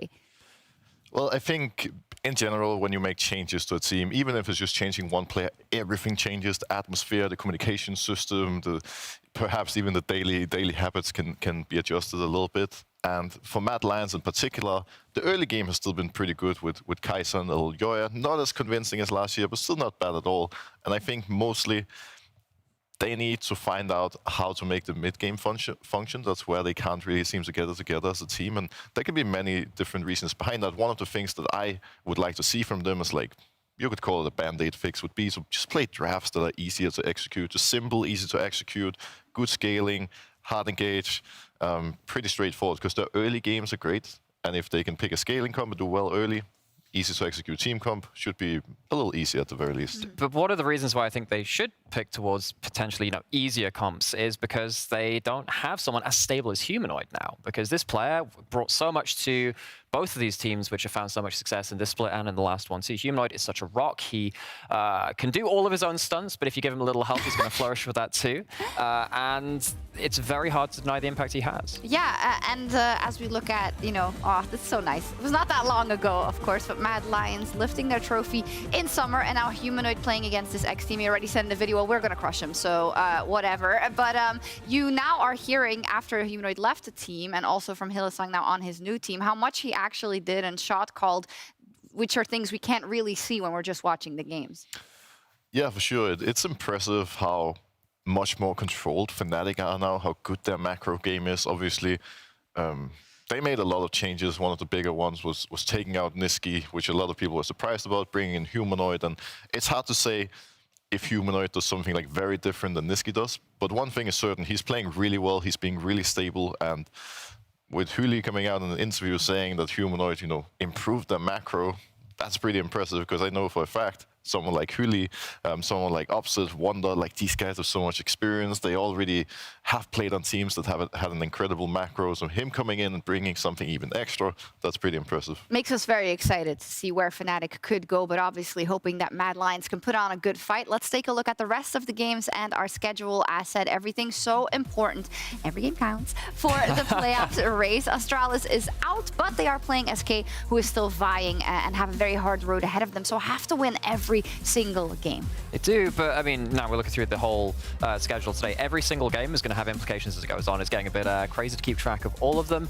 I'm particularly got my eyes on that third game, though, that XL Rogue. That just seems so spicy. And the current form of both teams, I could see that being a close match. Rogue has not won a game when I've been on the show, so I don't know what that means. I'm really not doing anything. In any case, let's focus in on our first game of the day, and ahead of that one between Misfits and Vitality, Laura is joined by Vitality's performance manager, Ismail, to talk about his role in the team and their season so far. And thank you, Shox and Ismail. Thank you so much for joining me. It's been ages since we had an interview. You had different jersey back then. How are you doing? Yeah, thanks, Laura. Yeah, I have a different jersey, different vibe. So yeah, no, I'm doing well. Enjoying the new team. Oh, and I'm glad you do so, because this is such a different group from what you had with Rogue last year, for instance. So many different players coming from different backgrounds. How has it been working with them? And tell me about your approach with this group and how to make this group work together. Yeah, I think my approach has changed since I was working with Rogue previously with, let's say, rookie players and just developing talent, helping them to develop. Same in Misfits when I was in Misfits, so kind of similar process of talent development for performance. So now with these guys is more trying to help to meet them where they are in terms of their experiences. Each of them have already massive experience, success, defeats. So basically trying to learn with them as well how I can integrate that 1%, integrate different strategies that they have never tried, and fix some of those issues that they might have that they might not be able to optimize throughout their career. So the approach is definitely different, but in the end, the job is to optimize their day-to-day, and I think that applies for every single team, every single player in esports in general. Where do you see progress with this team? With this team, I think I see progress on how they approach the day-to-day in terms of communication at more the relation level. I think with such experience, such teams, such players, you could have the tendency to think that they are over their heads and they don't have they don't keep their feet on the ground. And I think they've been able to understand, to listen to each other and to have discussions, but then at the same time to understand what the other is saying, to try to put together those different experiences. So I think that's something surprising to me based on, let's say, their personalities. But so far it's working well. I think everyone is committed to it, committed to try to reach high highs. And I think that's part of what we're trying to do. Oh, that's fantastic to hear. And something I also wanted to mention with you, Ismail, is a wider thing in esports, which is addressing mental health, because I feel like it's been something becoming more important over the past few years. Do you think it's been acknowledged the right way in esports, and what kind of progress do you see in this area when it comes to tying it down to performance especially? I think it has improved quite a lot, mainly from the top of the organizations. I think when I started in 2017, mental health issues in esports or just trying to integrate the psychology into esports was not widely acknowledged or widely open. Right now, I think like organizations are trying to do better and more for the players. And I think players understand as well the importance for them to look after themselves, to look after each other as well. I think we come from an industry which it could be very toxic, and mental health issues will come because that's part of the humans as well. We are very vulnerable, and I think we're creating some strategies for them to cope with it, not to deny them or not to avoid them, because you will be exposed to many things as a public figure. So the idea is for the organizations, and our organization is to give them strategies how to cope with these issues that will arise at some point. And the pressure of making it to playoffs is, for example, one. So I think we've been working a lot on giving them strategies for them to deal with this. That's amazing to hear, and such an important topic. Again, Ismael, thank you so much for the interview. Good luck today against Misfits. It's going to be an interesting match, I hope. And Shocks, back to you. Thank you very much, Laura. Always great to hear from Ismael, who's been doing great work throughout the years. And Broxa, we were talking a bit about the point of mental health specifically, right? So I'll just let you reply to what Ismael was saying. I think it's funny because me and Ismael in a lot of ways have a similar perspective. I feel like he said he came in 2017. 2017 spring was my first split in the LEC as well. And there's no doubt that teams putting more priority, especially now, on having a mental coach or like a performance manager, anything, just someone who can help players deal with pressure, deal with daily habits, daily problems, is really, really important and really key, because obviously being good at League of Legends is like one thing, that's one step in the right direction, but there are so many outside factors that play in as well. Having someone like Ismael to help out is huge, without a doubt. Oh, absolutely. And I think especially what he was saying on the topic of vitality, you know, the big personalities that need to perform. It's going to be interesting to see their journey. And Vitality is right now up versus Misfits. And I mean, this is going to be an amazing game. I definitely hope so. Vitality, after, you know, crawling over the finish line yesterday, but they have a win in their back pocket. And this man on your screen now, VTO with Misfits, locking playoffs after that absolute cracker of a game versus G2 Esports yesterday, coming back from 13,500 deficit on the Rift. And I know that we were kind of talking about that ourselves in terms of like when Humanoid was on here yesterday saying, oh, mid lane's a little bit boring right now. VTO makes it look anything but that. He's playing so flashy, he's playing with flair, he's carrying his team so hard. And you might have to say that he has to carry his team, particularly with these kind of games. But given the opportunity, he has done that very consistently. So impressive as a player. I think the one thing that's special about Vivio, comparing him to some of the other top mids like Larsen or Humanoid, is the fact that Vivio, sure, his team is pretty good as well, but it's not the same as playing on Rogue, playing on Fnatic, these like extremely stacked, experienced rosters. And Larsen and Humanoid, they can go into a game thinking, well, we just need to play like pretty well. We can even go even and the game is going to be fine because we're so strong across the map. We're going to be able to out-macro them. Vivio, when he goes into the game, he's probably thinking to himself, well, I need to have a good game. I need to carry. I need to put the carry pants on, get in there and show the enemy team how it's done.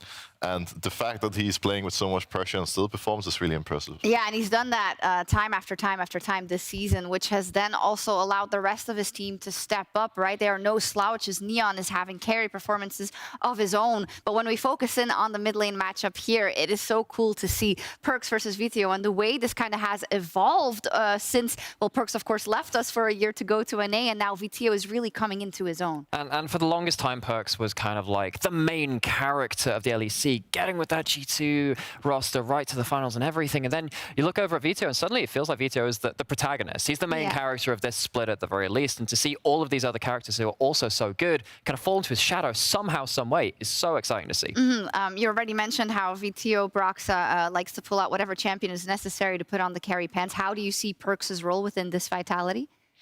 I think Perkz, without a doubt, has a really important role within Vitality, especially after the shaky start. Perkz usually would be the one on his team to pull them back, to be the leader, to make sure they still have fun, have a good time, and just bring everyone back together. And I'm really looking forward to seeing this matchup. Going back to Vivio for a moment, he reminds me in a lot of ways of Caps in like the early days, because Perkz was the one to beat when Caps came onto Fnatic into the LEC. Eventually, Caps, took over. Perkz became his AD carry, just to have Caps on the team, and I'm excited to see where Vivio is going to go along the way. We are going to cover the picks and bans right here on the desk, and Nymira, I feel like it's going to be an interesting one, because when I think about Misfits and about Vitality, I think, okay, there are some positions where they need to maybe have a distinguished plan, but I do see a lot of room for creativity in both these squads. Well, obviously, yes, I think both these teams do have their members which have pushed the boat out just a little further. I mean, we saw Perkz playing Zilean, which is not a pick we see very often from him, if at all, actually. I'm trying to remember if he's played that. But for me, where this is going to come down to is actually because Alphari had such a good game yesterday, whether that top lane is going to be left. It's going to be so interesting. We're going to take a look at the draft for our first game of the day. Vitality versus Misfits.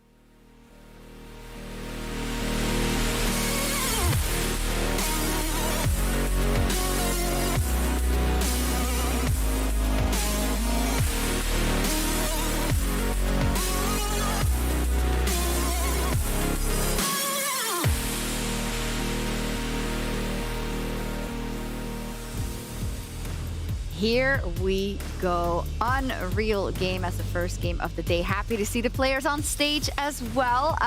Misfits is definitely getting their practice in that regard. So let's take a look at the priorities they go for. Immediately Rise off the table. No surprises there, Broxah. Yeah, I think getting the Rise away from Vitality makes a lot of sense. Obviously, I'm sure Vivio can play pretty much every mid laner. He even said it himself yesterday on the post-game lobby, but Perkz is known, looking back historically, for playing control mages, being really good on the Rise, the Victor, the Seer, like all these control mages. Whereas Vivio, sure, he can play that as well, but he really shines when setting up a scenario where he can play something like the Zoe, the Akali, just spice it up a little bit, really.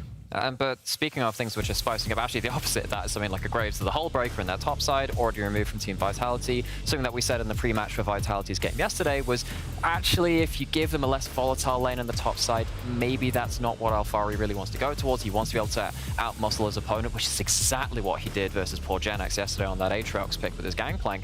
So again, opening things up in the top side, which is what I'm looking for the side of Vitality if they have a strong draft here.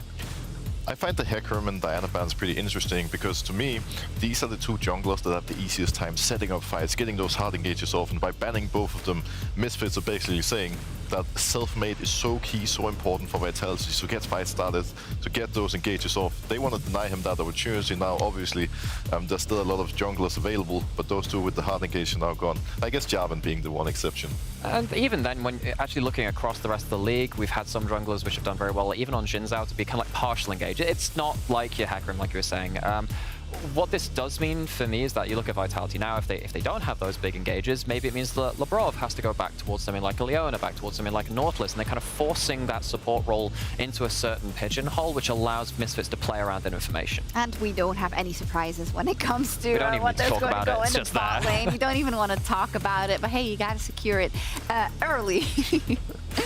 Yeah, I think picking these two AD carriers makes a lot of sense. Obviously, Jinx, Aphelios, you're seeing them being picked up banned basically every game. Now the Xin Zhao with Hecarim and Diana down. Xin Zhao, without a doubt, is the strongest jungler because now the two other priority junglers left are Lee and Jarvan, but Xin Zhao is really favorable into both of them.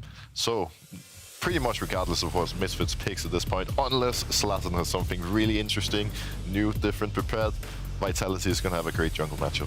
There's always the chance of, I mean, I'm always going to be waving my Trundle flag into the Xin Zhao. I think that's always a pick that you can go towards. Oof. But, you know, flag's on the ground. It's been stomped on. Lee Sin's picked. I am so happy to see Lee Sin logged in here for different reasons. Now, this is a matchup that was played a lot all the time in Worlds 2018. And the way this matchup goes is that if you just play the game just normally, nothing special happens, Xin Zhao is naturally going to come out of top, but Lee Sin always has the X factor, the outplay potential, and self-made by default is going to be able to win the river skirmishes, but if Zlatan pulls out some big plays, then surely he can come out on top. Oh, he's throwing down the gauntlet. I love it. But what I really love, if this Tahm Kench is locked in as well, this will kind of follow down the same path. But you look at, you know, big engages being removed. Suddenly you have a Thrash Flay, you've got the box, you've got the kick, you've got also, I mean, a number of disengage tools on the other side for Vitality. Both teams lacking engage options and having some of the best disengage options in the game on both sides. In a lot of ways, Vitality are picking a comp pretty similar to the one yesterday, where they had so much disengaged with the Gangplank, the Tamkench, the Cillian. And right now, if I was Misfits, one of the picks I would be looking to take away from Vitality would be something like the Cillian, because actually Perkz, going back to the Cillian pick, has had a lot of success in Cillian in the past. I believe right now he's 9 wins and 1 loss on Cillian throughout his career. Obviously, maybe being in North America, learning from the man himself. Jensen and Bjergsen. Now he's brought back some of the technology. We'll see what they ban, of course, but it's something I would be slightly afraid of if I was Misfits. Yeah, we'll see for sure. To me, it now kind of seems to spell out that Misfits, it's not an easy plan they're crafting for themselves, right? A lot of skill shots have to land in order to make it happen or to disengage necessarily. But we trust in their abilities. But the thing for me now is I look at one team having the Jinx, which is so much easier to play around in that regard, because neither team is going to have huge backline access. You're going to have the Jinx versus the FLS, and we know that Kazi, you know, coming off of those 2 back-to-back titles himself, is a very proficient player of both of these champions. I think the FLS is going to be harder to pilot in this when both of the AD carries are going to be less impacted by the big divers. I feel like this favors Misfits if no big dive answer is blocked in by Vitality, or something to displace the Jinx on the backline. No Akali for you, Vizio. We watched your game. I think the one thing that's important to look out for with a draft like this, with the Thresh, with the Lee Sin, is all the playmaking, because if the Lee and Thresh are on point, if they land their skill shots, if they're able to find their openings, it's going to be a great game for Misfits. But Vitality at the same time, if they can slow them down, if they can avoid from, you know, giving them any opportunities, then by default, they just got a stable, well-rounded draft. So this Gnar is very important because Gnar with the Hullbreaker is a very safe blind pick. It allows you to have a pseudo-engage option, but also hold up the side lane. Now, if you're trying to, again, engage onto Vitality with the Tamkench, guiding their, kind of saving their 4v4, the Gnar's going to have a lot more room to control the map because he knows actually the FLS is unlikely to die on the other side. I'm interested in seeing what Misfits have to kind of unseat that Gnar from a side lane to stop them just kind of coasting into a late game win condition. Now the Syndra blind pick, that's a very interesting one. So if we look at Vitality's team comp at the moment, they don't have any AP damage yet.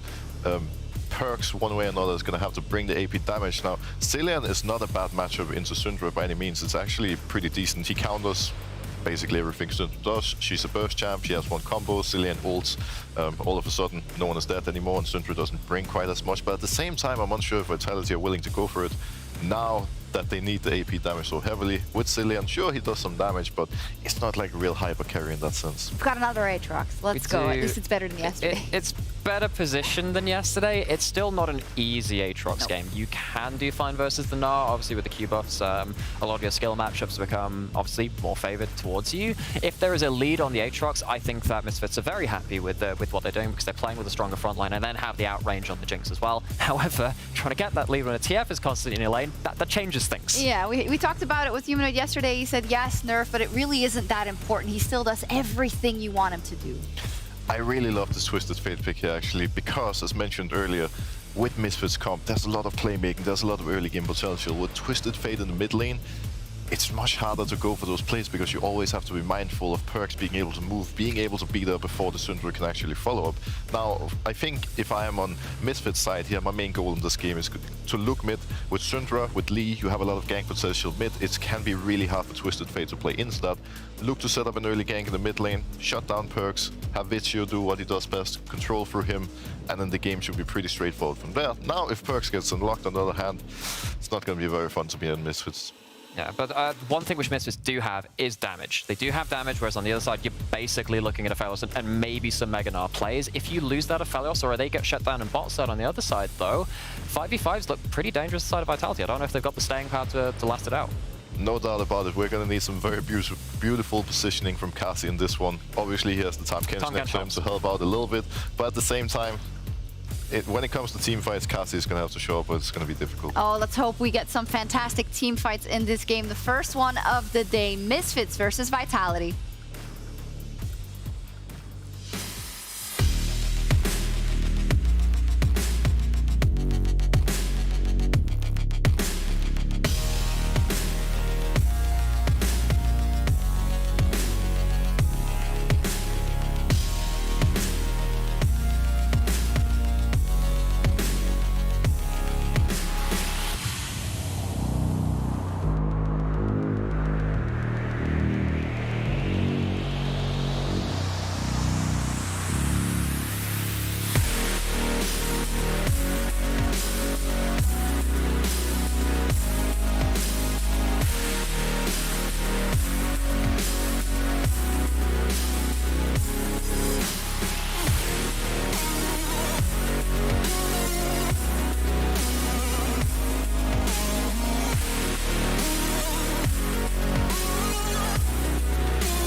Ladies, gentlemen, and everybody else, welcome to Summoner's Rift. Welcome to the LEC Week 7, Day 2. My name is Quickshot. I'm joined by Trouble once again. Hello, with hello. Troubleshot duo. Troubleshot. That was our name, Yeah. wasn't it? I did forgot? forget. No, I just like playing with it because I like to pretend I forget these things. Right, I'll pretend I believed this one. I like that, Trouble. Thank you so much. Of course, as we do jump into the Rift, some quick thoughts from the draft. I do like some of the attention paid to yesterday's games. That Zeri band from Vitality towards Neon had a fantastic game, as well as the Akali in Phase 2. And as the first phase of picks were being played up by Vitality, they're starting to group up. The team composition is a little bit reminiscent. They had a lot of reactive picks that worked well for them. And today, with the bans and with the changes, you can already see that Twisted Fate coming in, that Knock coming in. Vitality will have to be a little bit more proactive how they use those tools. I think both of the teams kind of learned of what went wrong for each other's games, and they either banned it away or they had an answer for it. Now, what I really love about the Misfits composition is that Zlatan is on his Lee Sin. He was feared back in the ERLs, having that champion in his hands, and paired up together with VT or Syndra, they're a very deadly 2 versus 2 duo. Can I put a number to that for you, Trouble? I mean, Zlatan, Lee Sin is his most played professional champion ever. 52 games with a 63% win ratio. Do you want to know what the next most played? It's Graves with 27. Nearly half the number played. You shouldn't be saying that name to me, Trevor. You know that Graves in the jungle is a banned word when you're around me. It is indeed. Well, let's take a look whether or not Zlatan and VTO can make that combination work. Obviously, they do have the outplay potential. And for the time being, it was Vitality that made a little bit of a push into Misfits jungle, placed that ward down in the red buff. Perkz takes a level 2 trade, and saw that bottom lane, Kazi and Labrov slowly pushing forward. So we'll keep our eyes on the junglers and where they start to move. Brox was talking a lot about the advantages Selfmade will have in the river. Obviously just in that Zinta versus Lee Sin matchup. Obviously, when you've got a Jinx down the bottom of the map, 9 out of 10, the Jinx will get the first push as well. And this is also the lane that Zlatan is going to end up playing around, at least on his first clear. So Mesa and Neon can feel extremely safe, playing and pushing their waves and slow pushing and crushing that wave underneath opponent tower, because they do know that Zlatan is around if a wild Selfmade chooses to go bot side. Yeah, I mean, the observers just highlighted the vision there. As soon as Zlatan jumped into the red buff, Vitality, we looked at the vision, we saw the pings coming down. The thing we haven't looked at just yet is that top Alfari with the mini knot, obviously going to push very early on. That's starting to crash towards the tower. Mercer with a very early roam here as that 2.5 waves is pushed into tower. It looks like Zlatan's making his way up. Misfit's going to take a shot at this tower dive. This is a 3 versus 2. Death Sentence connects onto Perkz. He flashes away. The gold card is primed, and VTO picks up first blood. That was exquisite. That was very well done. Remember all the safety that we talked about for the bot side of the map? That is the domino effect. You shove in the bot lane wave, your Jinx feels safe because the jungler is around, and then you put that pressure towards the mid side of the map, punish Perkz, take his flash, take his TP. The only thing he has to move around the map now is the level 6 for his ultimate, and again, Mercer landing a beautiful hook. I think Perkz sort of knew what was happening the second, especially he sees Zlatan, but the second he sees Zlatan, also his neck is being pulled by a gigantic hook, so there's not much he can do there. No, there really isn't. And, you know, when the Twisted Fate was locked in, I scratched my head a little bit because the last time that Perkz played Twisted Fate was in week 1 against Fnatic. Didn't go particularly well. It also wasn't nerfed back then. It also, that too, but also when I do think about Perkz, historically, Twisted Fate's not one of the champions that I do sort of associate with him.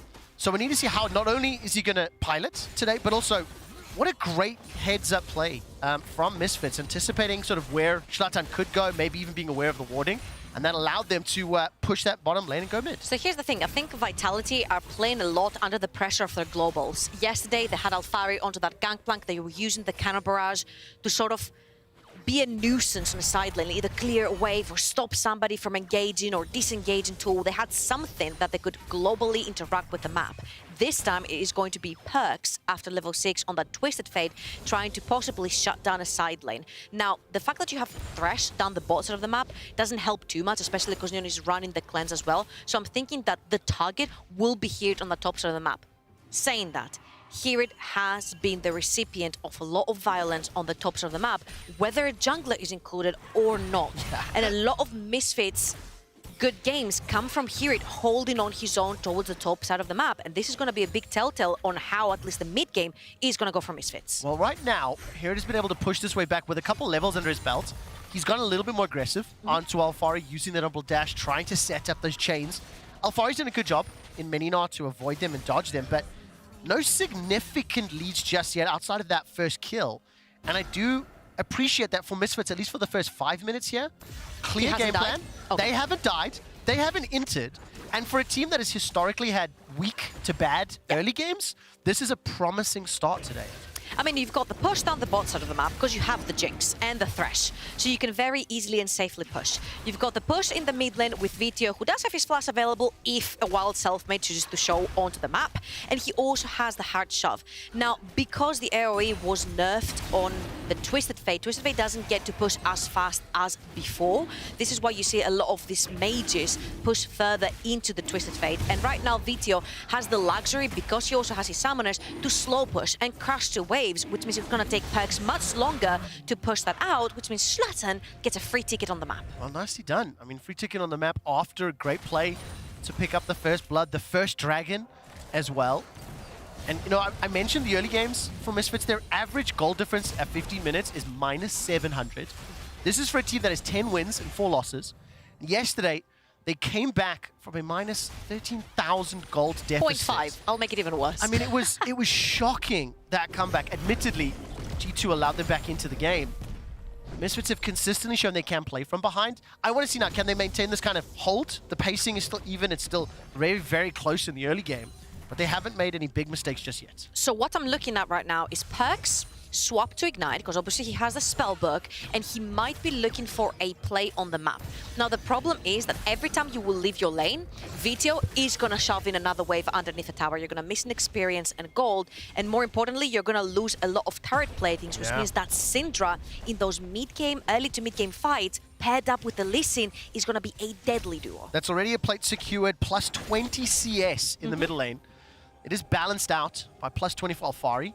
In the top lane is Labrov. We're just trying to pick up a couple of those minions and some XP. 600 gold difference in the middle lane. No, and as it stands right now, the Vitality duo making their way down, and Selfmade still farming up a Storm. He's got access to level 6. Keep waiting to see when the next sort of engage is going to happen. Neon will just get knocked up and not in range of the Flame Chompers for Labrov to get caught out. So here comes Mercer. And Labrov just using the numbers advantage to push Neon as far back as he can. It's just extremely scary every time you don't see Thresh on the map. I feel like Kazi and Labrov feel inclined to make a play onto Neon. You have to make a play onto Neon because you don't see the Thresh. The Thresh could be mid lane again, trying to take advantage that Perkz doesn't have his flash still. So I'm seeing the try here by Kazi and Labrov to try and get something on the map. Hasn't worked yet. I'm looking at the level 6 to level 7. Perkz is level 7 right now. I'm looking to see, you have the chance to shove this wave. There's no teleport onto Vitio. This is your chance to hard shove this one and try to look for a side lane. Back in the day, many moons ago, many years, talked about the likes of Shen and Twisted Fate, and if they used their ultimate that first time and it didn't work out, it would spell doom for the entire game. Now, it's not quite as dramatic these days. I was about to say, it's not that dramatic. No, it's not. But I do think that with that Destiny being thrown down, that is now obviously a fizzle, but I think it was maybe to dissuade any potential ganks there. That was Perkz choosing to make his play on the bot side of the map because Mercer doesn't have his flash available. Dun, dun, dun, dun, dun. Wasn't the right play, and he might get punished right Unleash here. power, flashes away from the Sonic Wave. Perkz survives with his life and manages to take Schlatten's flash with him. But the play didn't work. The counter ends up costing him his flash, and he's already been ganked once. Again. I'm thinking here, because you said it yourself, right? Top lane is sort of balancing out the map right now. Alfari is yet again winning his lane. We have seen this before. He's stellar at his laning phase. He's stellar at getting advantages. I would like to see Perkz possibly play towards the top side of the map when Alfari is just about to turn Mega now. Well, Catfish is caught by the deep. Neon is there too. Grey Health is used. Neon stepping forward, level 6 available to him. Fires the rocket. This one is sidestepped relatively easily, in fact. And Neon will be a little disappointed with that, but because of the pressure in the middle lane, Schlatten gets another uncontested objective as he secures the Rift Heralds. He has to do absolutely nothing. I think this is the absolute fairy tale for a jungler. The fact that 2 out of 3 of your lanes are winning, and you can play towards these 2 lanes. The Syndra is perma-pushing, you've got access to the river. Your bot lane is perma-pushing, then you've got access to the Thresh roaming constantly the map and being a threat together with the Lee Sin. Let's talk a little bit about the fact that Vitality's team composition is relatively low on damage. The analyst desk was highlighting that fact. So the way they beat SK yesterday was by playing the map, really pushing inside waves, forcing SK to come to them, forcing SK to engage. They can do that again with Gnar and Twisted Fate, but they can't fall too far behind, because then the damage and the playmaking power of Misfits could become very problematic. And also the atomization here is very easy. Because Sterak's was obviously nerfed, a lot of champions that build Goredrinker into Sterak's might do Goredrinker into Randuin's, Goredrinker into Frozen Heart. You'll see something that has a big punch of armor, but also reduces a lot of the attack speed. You use that around the Aphelios, then the damage is going to be instantly mitigated. Your main hyper carry damage dealer is not going to do as much as you were expecting, and because the rest of the team is relatively low damage, you're going to lose on the damage meter check. Oh, look at this, mid tower again under pressure. Rift Herald starting to charge up. 3 members of Vitality standing strong. Mercer's making his way to that bottom lane. Did you notice that happened? He tried to use the Abyssal Voyage, and he gets interrupted because Shelly had butted him. Yeah, interrupts it, so it doesn't work out, and Bravo's going to be a little sad. That's 3 plates secured here for VTO. And another dragon. Another dragon, although it does look like LeBron is stepping forward. That ward in the river, we've just given vision. I didn't quite see the walk. So this will be the second dragon here for Misfits. They extend that gold lead to 1,000. And this is one of the sort of most well-coordinated plays we've seen. That's a teleport to the top lane for Alfari. Alfari and Herod are just farming up themselves plus 20 CS for Alfari right now. Now let's talk about what Vitality did yesterday really well, that they could also implement in this particular composition that they have right here. Alfari is on the Gnar. He has 2 components for the Hullbreaker, which means it's going to be his first item. I think Alfari has been that one person that has used and Vitality, the Hullbreaker power, to its maximum, specifically yesterday onto the Gangplank. What Vitality needs to do here is sort of wait until this is completed and allow the Gnar to put side lane pressure. Why I think this can work much easier than it did versus K is because Misfits do not have hard engage. They have no Hecarim's, they have no Rakans. All of their engage is conditional. It's a Q kick, it's a Scatter the Weak from Syndra, or it's a hook from Thresh, which can all be much easier dodged than any sort of form of hard engage. So I think Vitality are in a pretty good spot to play the game slow, allow the Gnar to be a nuisance on the side lane, and then just peel backwards from any sort of engage. Well, let's see if Misfits can get out with their lives. Death sentence is dropped. Gold card does land. All of a sudden, the box is used defensively. Grey Health can't even get popped. Super Mega Death Rocket goes a little bit wide. Zlatan is alive for now. And Mercer will be the first to fall. It's a support for support in the river. Okay, I was expecting Zlatan to completely die right there, but as you can see, his Goredrinker was up and available, which means that he was pretty tanky for that fight. And here it has to flash away from, obviously, the Mega Gnar right there, because it could spell a lot of trouble for him. That is a flash onto Herod, no teleport onto Herod. And Selfmade is going to be back in really soon and heading towards the top side of the map, where Alfari has been pushing wave under wave under wave. Now, in that particular play, we also saw the power of the Twisted Fate and Perks. He gets to roam around, he gets to make the plays. And yes, this didn't particularly work in Vitality's favor, but again, you get to slow down the game. You make a play, you show your opponents that you are first on pulling the trigger. And crucially, Vitality, very successful proactive play. They didn't dissuade the dragon, of course, but they got themselves the kill. They pushed Vision into the jungle. All that pressure bottom is allowing Alfari to push to get rid of Herod's flash, to almost set up that solo kill. And look, this last 2 minutes of play all comes from that aggression from Vitality into Misfits. And whereas even as we can be at the 14-minute mark, no tower's fallen yet, but now it'll come down to execution, like you talked about. Can Alfari and Perks play the side lanes or set up the ganks? Can Vitality, Misfits land the skill shots? And I love how you sort of transition that to execution, because I feel Vitality won the game yesterday due to their execution, due to the spectacular macro and using that side lane. And now they don't just have one, they have 2 side lane threats. They can use the Twisted Fate and they can use the Gnar with the Hullbreaker. Now, why I feel like Twisted Fate might not be seen on the side lane as much as before is because he's not as strong into shoving in these waves. And I think VTO Syndra is very strong to the point where you can actually 1v1 the Twisted Fate on the side lane and then TP back in. Selfmade is sort of sensing some sort of danger in his jungle because he saw that VTO shoved in the wave and then moved towards the top side of the river. Really nice respect right there from Selfmade. Really, really well played. And in particular, Selfmade is a player that hasn't always demonstrated that level of restraint. I think even yesterday, we saw some of those moments. So I really, really do like that call-out, Trouble.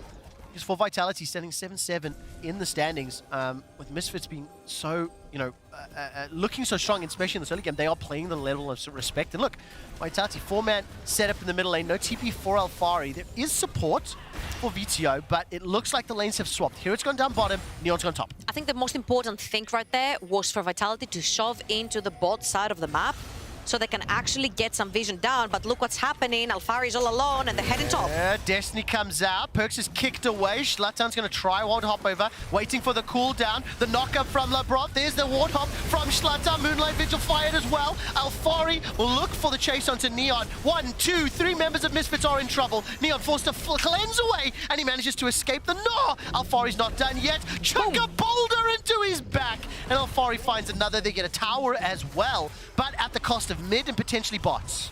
Yeah, at the cost of mid and particularly bot, VTO keeps farming the mid lane tower, which is very important. We've talked about this before, but Vitality are pulling the trigger on what they can do the best. And that is side lane pressure, using that Twisted Fate to get vision, see where everyone is, and then try to attack. That was a 5 versus 3 on the top of the map. They run everyone down. Very importantly, they get Neon's flash and cleanse. If you look on your screen right now, well, after that, there's 10 seconds for the Dragon, but let's see this again. Misfits are trying to pull a play onto Alfari, but look at Alfari's back. He's just about to turn into Mega now, so he would have survived anyway until his teammates are there. And of course, Perks with the global ultimate, he's able to get there just in time. Vitality smell the play, and they instantly get onto Misfits 5 versus 3. And again, very importantly, Neon Summoners all blown out, which means that now Vitality can choose if they want to walk into that river, but Misfits are first in the play. They are. What I'm really happy to see from Misfits is really, maybe one of the more impressive early games, maybe I might even go as far as say the most impressive early game of Spring against Vitality, a very strong opponent. They are, even in gold. They've got 3 dragons at 17 minutes. Let that sink in. Soul will be coming up at 21 minutes, and they can force Vitality into Do you want me to make this worse? Please do. Due to the low damage on the side of Vitality, an Ocean Soul from Misfits could be huge. Vitality, 4 members in the jungle, they find Hero. They do, but Hero's got 2 knockouts. Who's found whom? Neon is firing rockets, but held back from Labrov. Flashes away from the Flame Chompers, and Hero will get chased down. 2 members of Vitality going forward. Hero stays alive so long, but he does finally go down, and I think Labrov and the rest of Vitality kept Misfits at bay. Yeah, you cannot walk in there, especially when Alfari is Mega Knight and he's threatening you keeping that ultimate. You cannot walk into such a small place because this is going to happen to you. So much damage onto Zlatan. He stays alive thanks to the Thresh Shield as well. Another tower being pressured in the top lane. 2 secured for Vitality. I think VTO actually stole away the blue buff there, which will help him out as the game progresses. And Vitality now being very aggressive. They've pushed top, they've pushed mid. They've got the 2,000 gold lead. And that Rift Herald will even get an additional boop onto the hip top. Yeah, because remember what we said about Misfits. If they miss their skill shots, there is no way of engaging fights. And when Vitality sees that, they just go forward. I think what's very important here is how Labrov is zoning away Neon, Mercer, and Schlatan from the entire fight. And yes, here it can tank a bunch, because I don't think any member for Vitality has any anti-healing. No, that ward as well. The ward So, just going down into the Lantern 2 made it so difficult to get out. Thank you, observers, for spotting it. But I think Misfits caught surprised, and the engage from Vitality split them up. So here it stayed alive a very, very long time, but there was not enough follow-up there for Misfits to back them up. But I think we're going to set up this Ocean Soul. I actually think is really good for Misfits, despite being a little behind. It is insane, because again, Vitality are pretty low on damage output, on bursts of damage rather, and it's gonna take them a while to kill someone. What Misfits can do is just go in, try to poke with the Syndra. They get poked, they move a little bit further out, they regen from the soul, they walk back in. So I feel like Ocean Soul is going to be huge for their composition. And of course, now Misfits have 2.5 minutes to not make mistakes. Destiny will be available momentarily for Perks. If he can use that before the dragon spawns, Vitality can buy themselves a few more minutes of gameplay. So Alfari pushes the bottom lane, he secures his 3rd tower, 200 CS, Hull Breaker completed. He's got a 40 CS advantage over his lane opponent, but look at the mid lane, VTO, 50 CS up, the recipient of many ganks, much support. By the way, as a quick aside, VTO has already won 9 Player of the Game awards this season. That is the most for any player ever in a single season since we started. The previous record was held by Caps, who got 8 in 2020 summer. There have been some excellent Yes. plays coming in from Vitio. Here it's about to go Gone up Mega against the Gnar. wall. A lot of patience there from Selfmade as he waits to engage. Blows here, it's Flash. I wonder, had he gone in earlier, would it have made a difference? But trying to use all of his kit before he runs for his life. That flash is huge that it was burned for the side of Misfits, because here it has no easy way of reaching the backline of Vitality that is very well protected by a Tam Kench and a Zinzao. And in a minute and 20 seconds, there's going to be a Dragon up.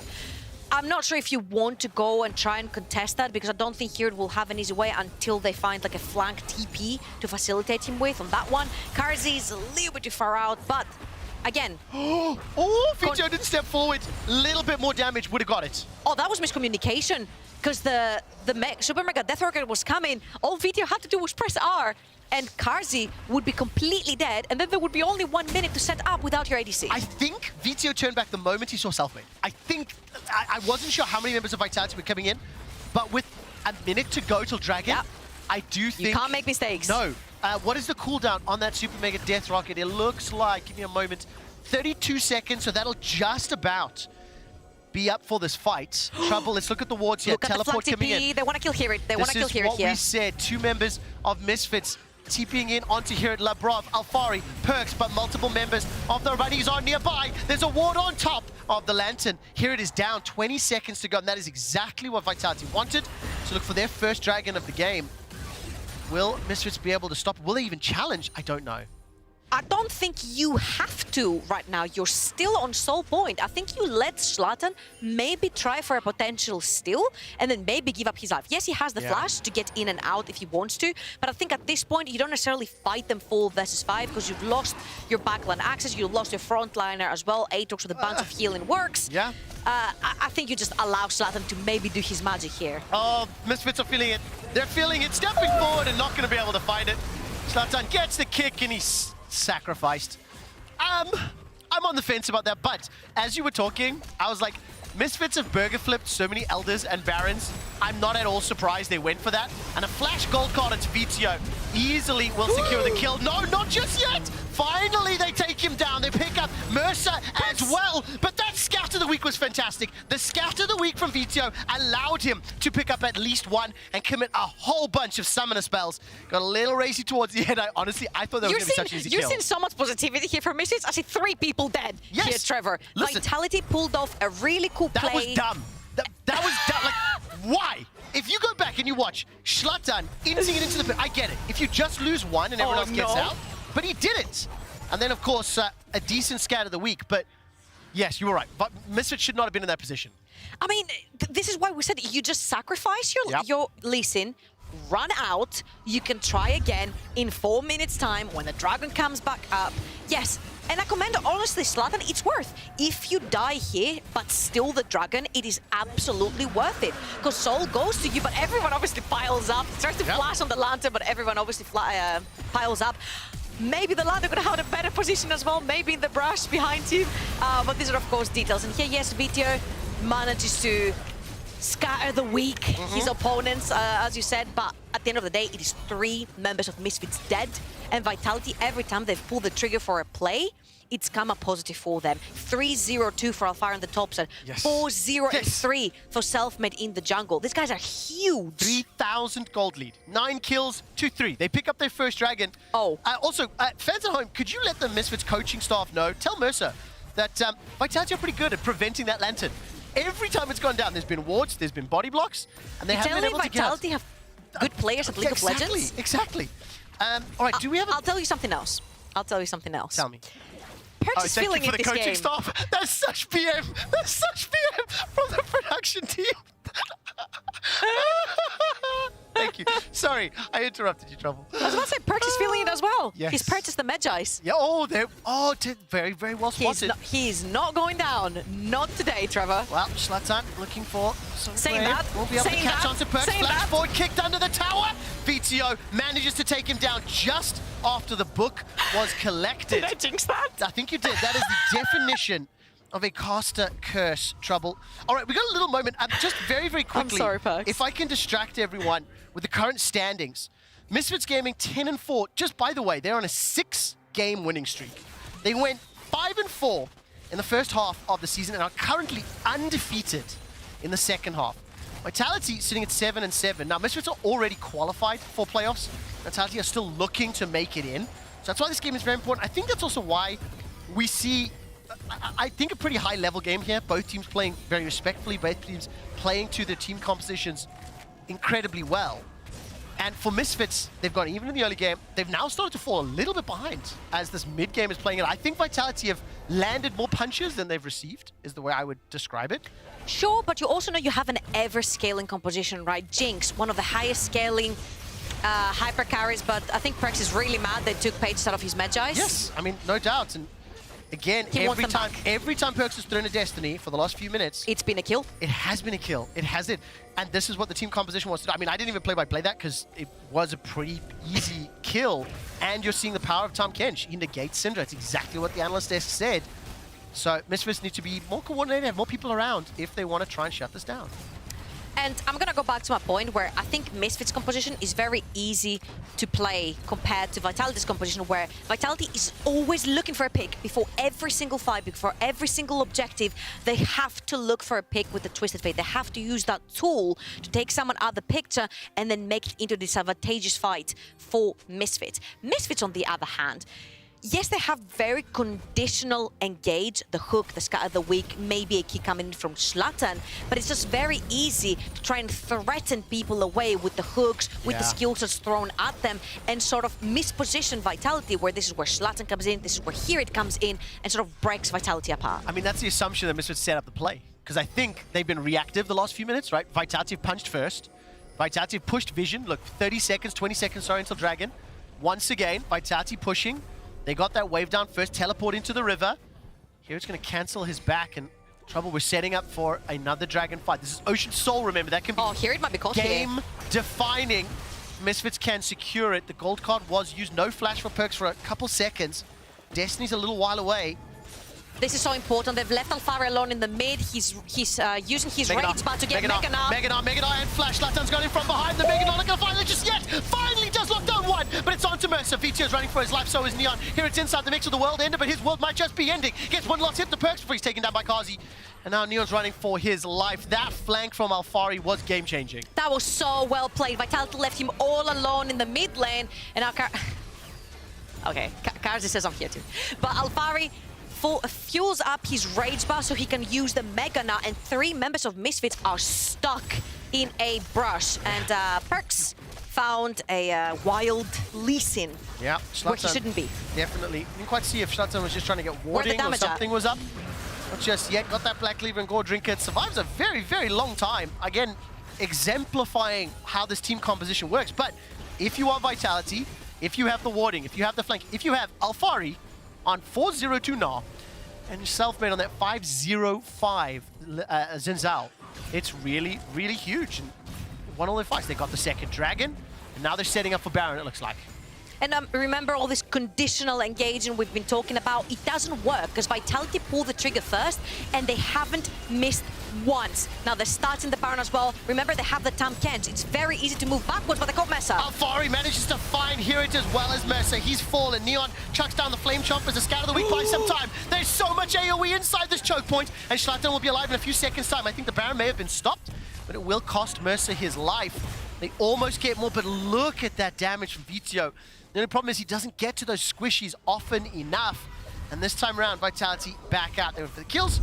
He didn't manage to secure the banner. Unfortunately, this is the sacrifice you have to make, but thank you so much, because you see Vitality are attacking from 3 places at the same time, and Misfits are stuck in the middle. You'll see that Neon has to actually flash out of that brush, which means no auto attacks were had that day from that Jinx. And this is what Vitality do so well. They pull the trigger, they split Misfits apart, and they can't sort of play this peeling composition that they have drafted with the Thresh, with the Syndra. Vitality once again showing mastery of the map, control of their opponents, anticipating and predicting, and also forcing Misfits to come to them so that Vitality can create these scenarios where they can take the leads. And 10 kills up, 2 Dragons, Misfits, they fancy themselves a shot at this Baron. How long do they stick around? The Destiny will spot them out trouble. I just really like what you said at the very beginning, right? You said Misfits are prone to mistakes, which is very telling of the early game. Yeah. They're usually behind. A lot of the good teams, if you ask them, they're like, we don't necessarily have to do much. We just have to catch people making mistakes. And having perks on that Twisted Fate, every time Destiny is being pulled, it feels like Misfits are running around like headless chickens. And there's always a kill going to the side of Vitality. Excuse me for diving a bit deep into the Deficio storyline, but if you saw the Misfits hype video for their roster, Deficio went mad and blamed the balance team for all of their losses and defeats, as Neon this time manages to find the Lantern. And the reason I was going to the Deficio story is Hullbreaker a direct buff to Perks and Alfari in terms of playing the game. Looking at their win yesterday, looking at the game today, Again, look at Alfari that. takes the bottom lane. The rest of Vitality take the middle lane. Misfits cannot find that conditional engage. They're down 5 towers, they're down 6,000 gold, and they are losing control of this game. The way Vitality is playing these fights is just beautiful. You always have multiple places that they're attacking from, and Misfits are playing so well, but scared. Meganar, Alfari needs this, not timed up just yet, but the gold card does manage to lock down, take out, and shut up Neon. Selfmade is holding the rest of Misfits back, and here it's trying so hard to go crazy on Kazi, but he simply cannot find the kill.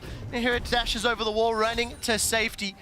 This front line of Vitality is holding so well, allowing Kazi and Perks to zone away. I mean, 5-0-3, 6-0-0, Kazi 3-0-3, untouched so far. It's just so well played. Again, Perks coming from one side, Alfari coming from the other. Misfits been again stuck between a rock and a hard place. They've been either pinched or split apart, which is not what their composition wants to do, especially when it consists of a bunch of squishies, and Vitality do it again. They pick the correct fights, they don't have to overextend, and they just win. You see, again here, look at Alfari. Alfari is coming this way, Perks is coming this way, the rest of the team is coming this way, and Misfits are just stuck in the center, and they can't necessarily do anything other than run back to their tower, but somebody always will be getting caught, because the gold card is not easy to dodge. No, it's not. Also, great Dragon's Rage kick there from Zlatan. I actually missed that live. He's done it every single fight so far. I actually just missed that live, so it interrupted a multi-man Gnar, so it could have been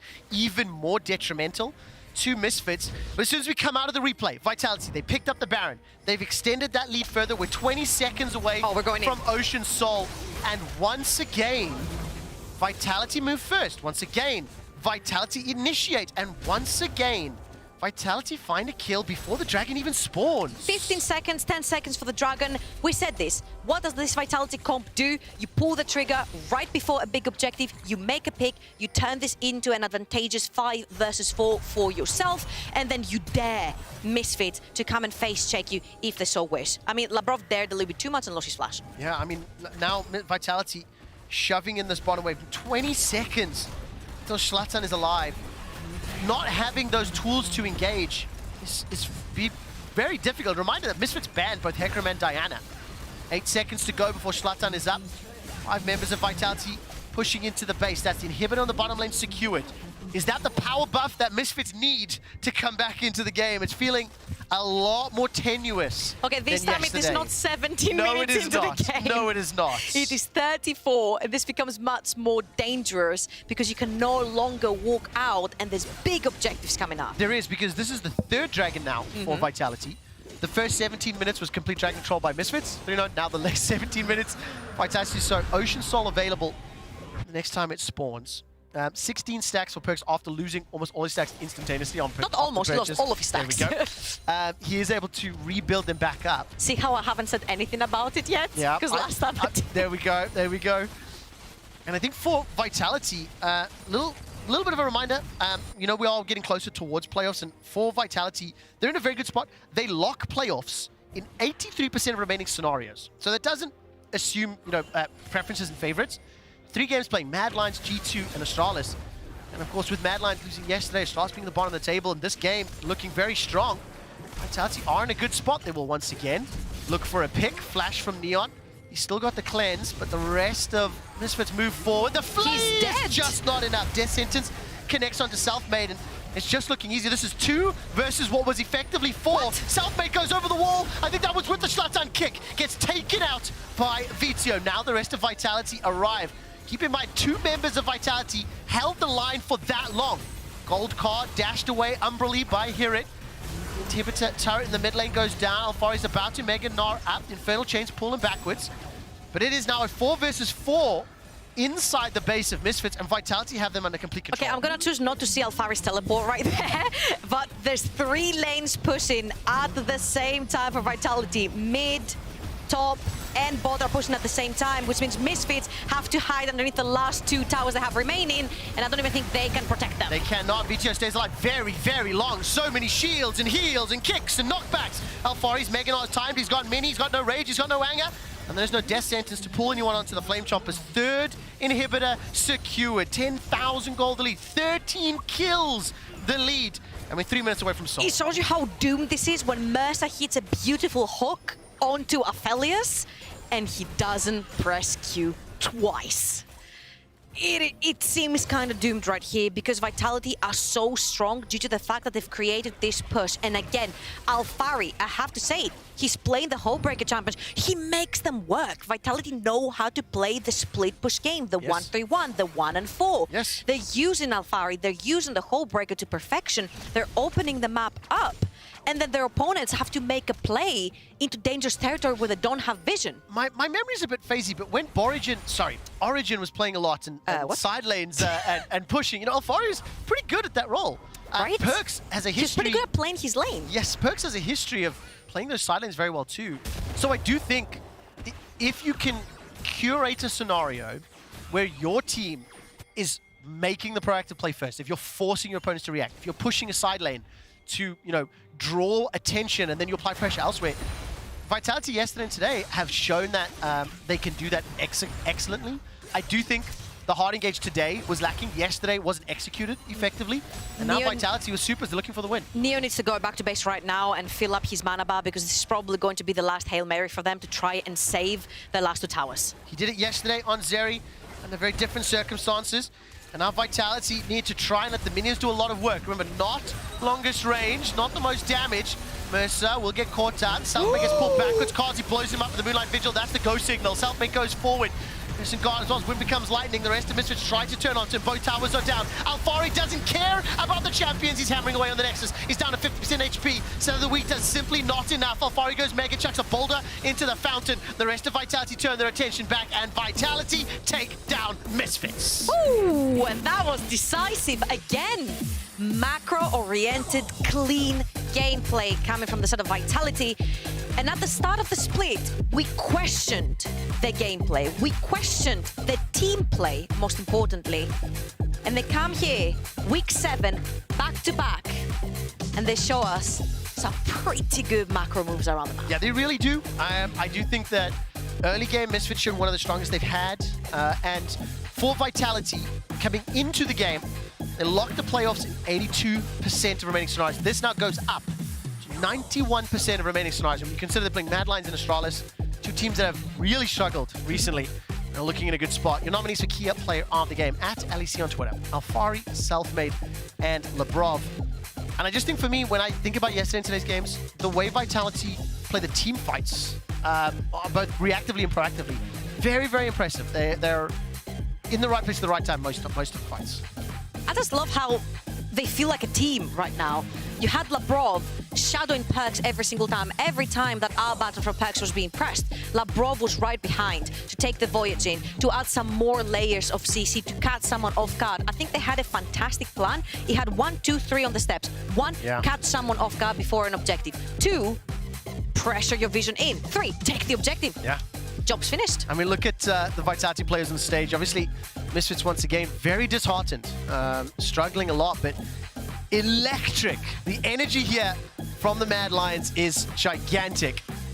I actually managed to catch up with Perks just before the game began, and I'm very excited to have him back in studio. Congratulations to Vitality, one step closer to playoffs. A huge win. They're now 3 games between themselves and 7th place. After the break, Nightmare will break down that early game. Misfits and Vitality players in the law will be joined by the victorious Labrov. That was clean. Yeah. That was clean.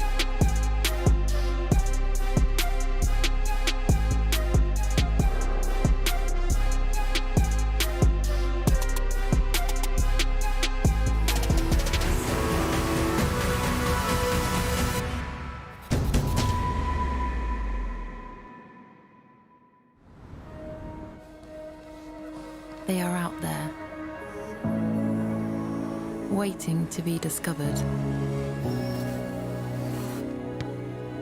Some of them are big, and some of them are small.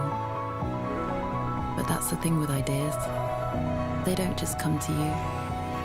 To find them, you have to move. Kia, movement that inspires.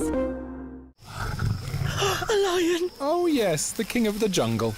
Time for a quick Red Bull? Red Bull? But you still won't be quicker than the lion! I don't have to be quicker than the lion, just quicker than you. Red Bull gives you wings.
Welcome back to the LEC, where I wanted to break down some of Misfits' early objective setups, even in their loss, because I think it was very important to highlight some of the things which they've improved on in a very important game where actually they needed the early game to go well for them. So this is actually going to be around about 5 minutes 30. We're going to look at specifically how Mercer does with his rotations across the map. Before we start playing the clip, just wanted to note a couple of things. First up, we have, of course, the wave being pushed in bot lane. Obviously, with Jinx pre-level 6, you've got AoE rockets, definitely helps you do that. And in mid lane, you've got the Syndra doing a very similar thing with those Dark Spheres. What this means is you have bot lane, you've got mid lane holding the enemy lanes in position. They're not really able to go towards a lot of where they want to in terms of responding to plays on the map. So with that said, let's start playing this clip and watch what Mercer does with this. So, see that Neon, see that Mercer, they take control of the wave. Kazi, Labrov don't really have the same ability to respond to anything. With this, it's a free Dragon. We see that resets come in after this point because Misfits are kind of done with the bottom half of this map at this point. You want to get your items. You've already dealt with the objectives. So with this, we're going to go... yeah, you know what? Let's pause it again because, of course, it becomes in very important here. So when we look into the mini-map here, we can see that Jinx has already reset, so that means Jinx is safe at this point. That's all well and good. You know that Vito is also taking control of that mid lane, which means that the top side of the map is still going to be pretty safe, and your jungler and support there. Everyone's safe, everyone's covered, everyone's accounted for. Gonna keep playing the clip and see what Misfits do with this moment of power when they have everyone grouped up. And they move from top side, they get some vision, they clear it out, they roll down the map with everyone still being safe. Mercer goes towards bot side to sort out the bot wave, and then we can see again that they're using their wave clear to continually allow the Thresh that room to move to these waves, which are very, very important. Establish vision, establish safety for the members that want to go up as well. Even with the TF like trying to make plays on the map, we can see that Misfits are using the Thresh to really move across the map and make sure that they're safe and they have information to use in the early game. I think that Misfits use this very well, and on the whole, they did pull this off very well. Of course, they needed to do this. We saw what happened later into the game, but still, it's great to see this team still have a development in an area of the game which they had struggled in before. So with that, obviously Vitality managed to bring it back. So Law is joined by Lebrov to talk about how they started winning in the mid-game. Thank you so much, Lebrov, and thank you so much for joining me. Also, congrats on taking down Misfits. They looked unbeatable so far with the winning streak they had. So what can you tell me about your understanding of the team, especially in the mid-game, because this is usually when Misfits comes alive? Hello, Lor. Hi. First of all, going versus Misfits, we weren't really scared because I think as Vitality we matched good into them. I think last time we played, we also had like a rough early game, but we still managed to win the game, even from not the best position. So yeah, I was pretty confident going into today. I think it's interesting. Mentioning it to Carzzy yesterday, he told me you also want to improve in the early game. So I'm just wondering what goes wrong in these moments with Vitality, because usually you draft strong lanes, but it doesn't work out well always. So what do you think you're failing so much in the early games? Yeah, our early games are definitely not very consistent. Mm-hmm. And I think it's due to the fact that we are not always playing very well, like individually. Everyone from us, everyone has like shaky games. And I feel like once we fix this and get used more to the stage, we'll be really good for playoffs. Yeah, because you look so strong in the mid-game and especially in team fights and the way you group together. I have a question about Misfits because looking at Mercer especially, he's not used to roaming so much. Is it something that surprised you today? The level 3 dive on mid definitely surprised us. And I think Mercer played really well the early game. So yeah, props to him. He did. But also nice job on cancelling the lanterns all the time with the wards. Talking about you, Lebrov, and Tamkench especially, I think it's a champion we don't see too often, even though AD carries are at the center of attention right now. What's your take on the champion and how strong it is in drafts? I think Tamkench is pretty strong right now. Yeah. Considering that Aphelios and Jinx are meta, which Tamkench is really good with them, even in lane and later on in fights, that he can just save them and they can do so much damage. And I think more and more people will start playing Tamkench now. They still didn't get used to him because he got buffed like 2 patches ago. Yeah. But yeah, I see him being meta right now. All right, yeah, a champion to look at, especially as the playoffs are coming. Last question for you, Lebrov.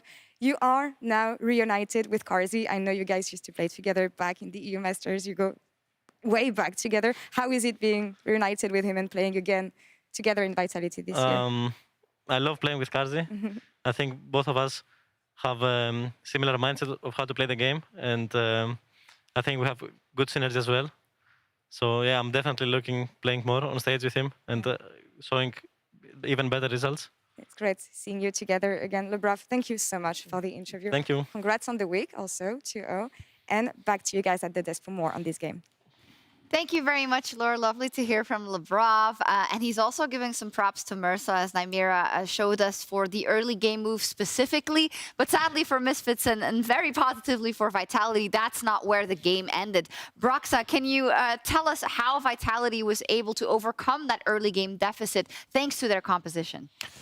I'm actually really impressed with the way Vitality has been drafting both yesterday and today. They're drafting comps that are pretty simple, relatively easy to execute. They have a lot of tools to make plays in the early game, but they also have a lot of ways to defend their AD carry, to set up team fights, and overall, the early game played out almost as you would expect it to, with Misfits looking for the plays with the lead, the first to Syndra, getting a slight lead, but they need to be able to snowball that lead really effectively. Now, unfortunately with them, Vitality just played so solid, they didn't give them any chances. Eventually, Self-Made on the Xin Zhao went completely nuts and just started taking over the game with assistance from his team, of course. And what I do feel like has happened again 2 games this week is Vitality have had kind of an isolated top lane matchup. Yes, the TF did impact that, and we know that Misfits were trying to shield that with the early Thresh rotations and all of that. But the fact that Alphari is able to get powerful individual champions and play them out to strong individual leads cannot be allowed to happen against Vitality. They're too good with it. And they have showed now 2 games in a row that despite being put in a deficit or having a rough early game, they do have the shot calling and the compositions in the mid game to bring it back. We talked about the jungle matchup so much. We saw the Xin Zhao coming out from the side of Self-Made. Immediately, you can go for a Lee Sin, but it's going to make your life pretty difficult, Broxa, and I think we saw that in the end. No, definitely. I think with the steps Misfits took in the early game, they were able to snowball. They could have found their success, but Vitality was able to shut them down pretty easily. I also think with the draft, Misfits put themselves in a kind of tricky position, banning the Hecarim, banning the Xin Zhao. I actually thought they were going to first pick Xin Zhao because whether you get Aphelios or Jinx, arguably not going to make the biggest difference. But at that point, with 2 junglers being banned, taking the priority jungler can be pretty huge. Self-Made took that. He is also our key player of the game for that one. Instrumental Nymera in the mid game, making sure that the team was at the right spot at the right time around those objectives and constantly pressuring the right people too. We saw that the Syndra got the early leads, and Syndra into Xin Zhao is not the best matchup because you ult him and then he just kind of wards it away with that ultimate. Tahm Kench doing a very similar job, but the fact that you have those matchups and then you're able to put the extra pressure on just by constantly being in their face, very important. If yesterday for Vitality it was a little bit of crawling over the finish line, I think this was a huge win for them. If we take a look at the standings, they also take a tremendous step in that regard. Not good news for Mad Lions and SK Gaming because Vitality is firmly now 3 wins ahead of them, which is huge at this point in the season. Next up though is SK Gaming, looking to match Vitality's win and stay alive in the race for playoffs against Astralis. Trouble and Quick Shot, over to you. Thank you very much, Shocks. And I'm going to ask Trouble, do you believe? You don't know where I'm going with this. Do you in life after love? Believe? So much better than where I was going. SK Gaming will advance to playoffs in only 8.4% of remaining scenarios. I'm going to wait to find out just how many scenarios there are. It's several million at this point. And if they manage to pick up a win here against Astralis, that does go up to 12%. But for SK Gaming, who are just outside of that race, teams like Mad Lions around them are competition. Teams like XL. This is a very, very important game for SK. It is, absolutely, especially when you're like right below that line. And now that the difference has been made even bigger, you're like 2 games away. Yep. You know you have to win every single one. And then I don't even think it's up to your hands. Well, let's see if they can do what they're about to take on Astralis. There's a few extra seconds. Now!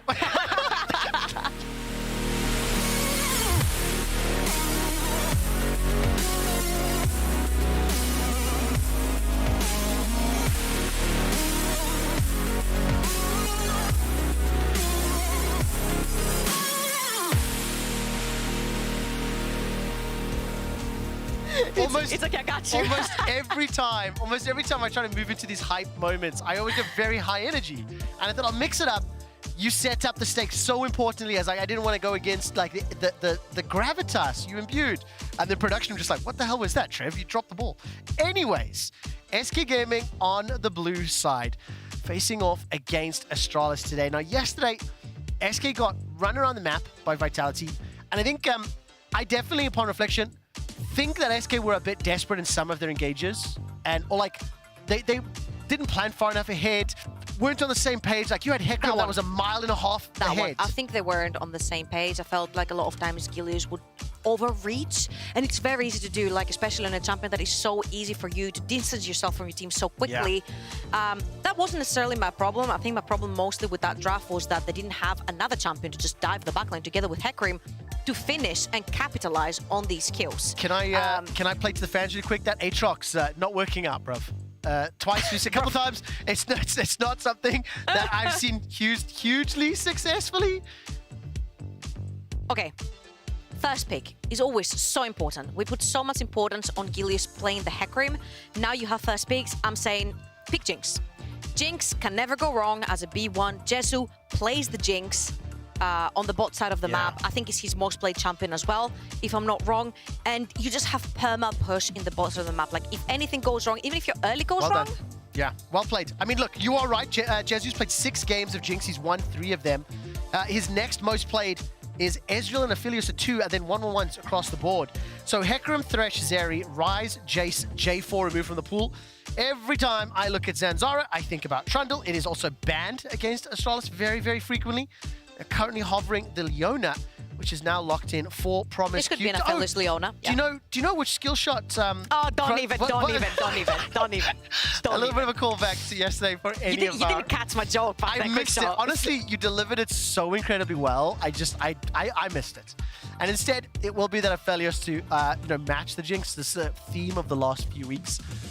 Now, if you want to counterpick, not to counterpick, but to pick support here, Treats has played a lot of Alistar.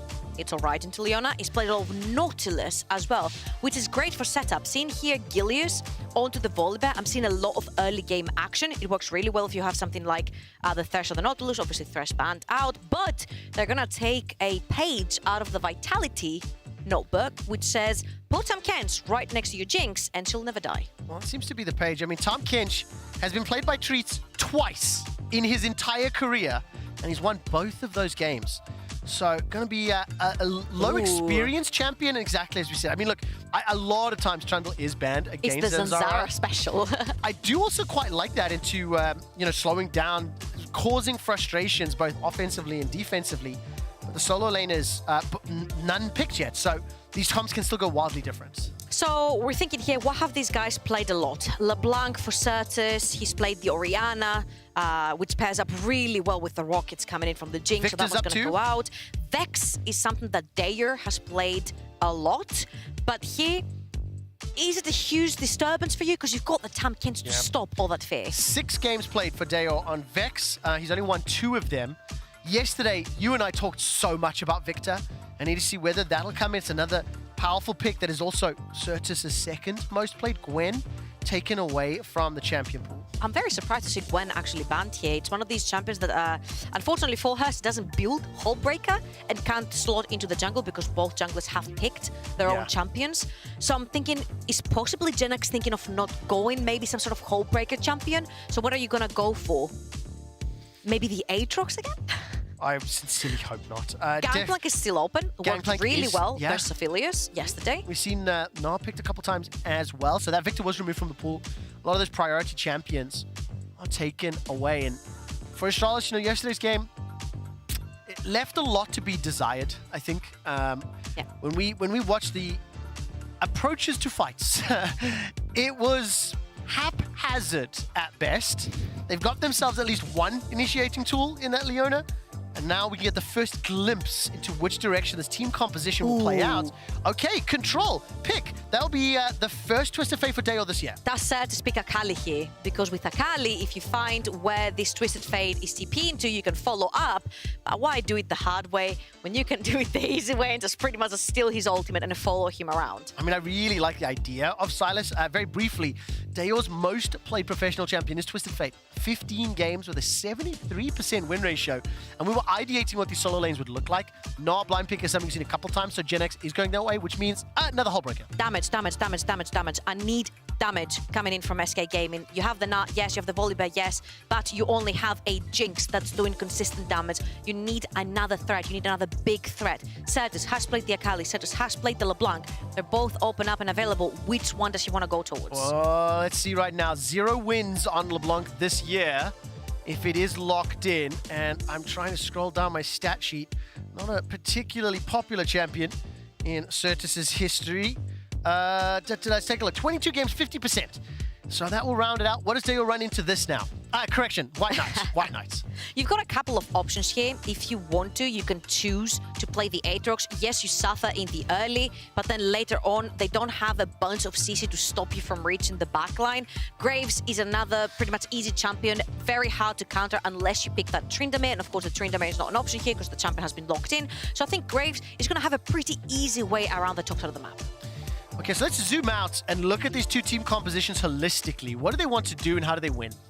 So for SK Gaming, you definitely can play the 1-3-1 scenario. You've got a very strong core, 3 members with the Volibear and the Tamkins with the Jinx, and then LeBlanc and Gnar can roam the side lane, especially since Gnar builds Hullbreaker. He's one of my favorite champions because he's also very slippery, can also push really fast.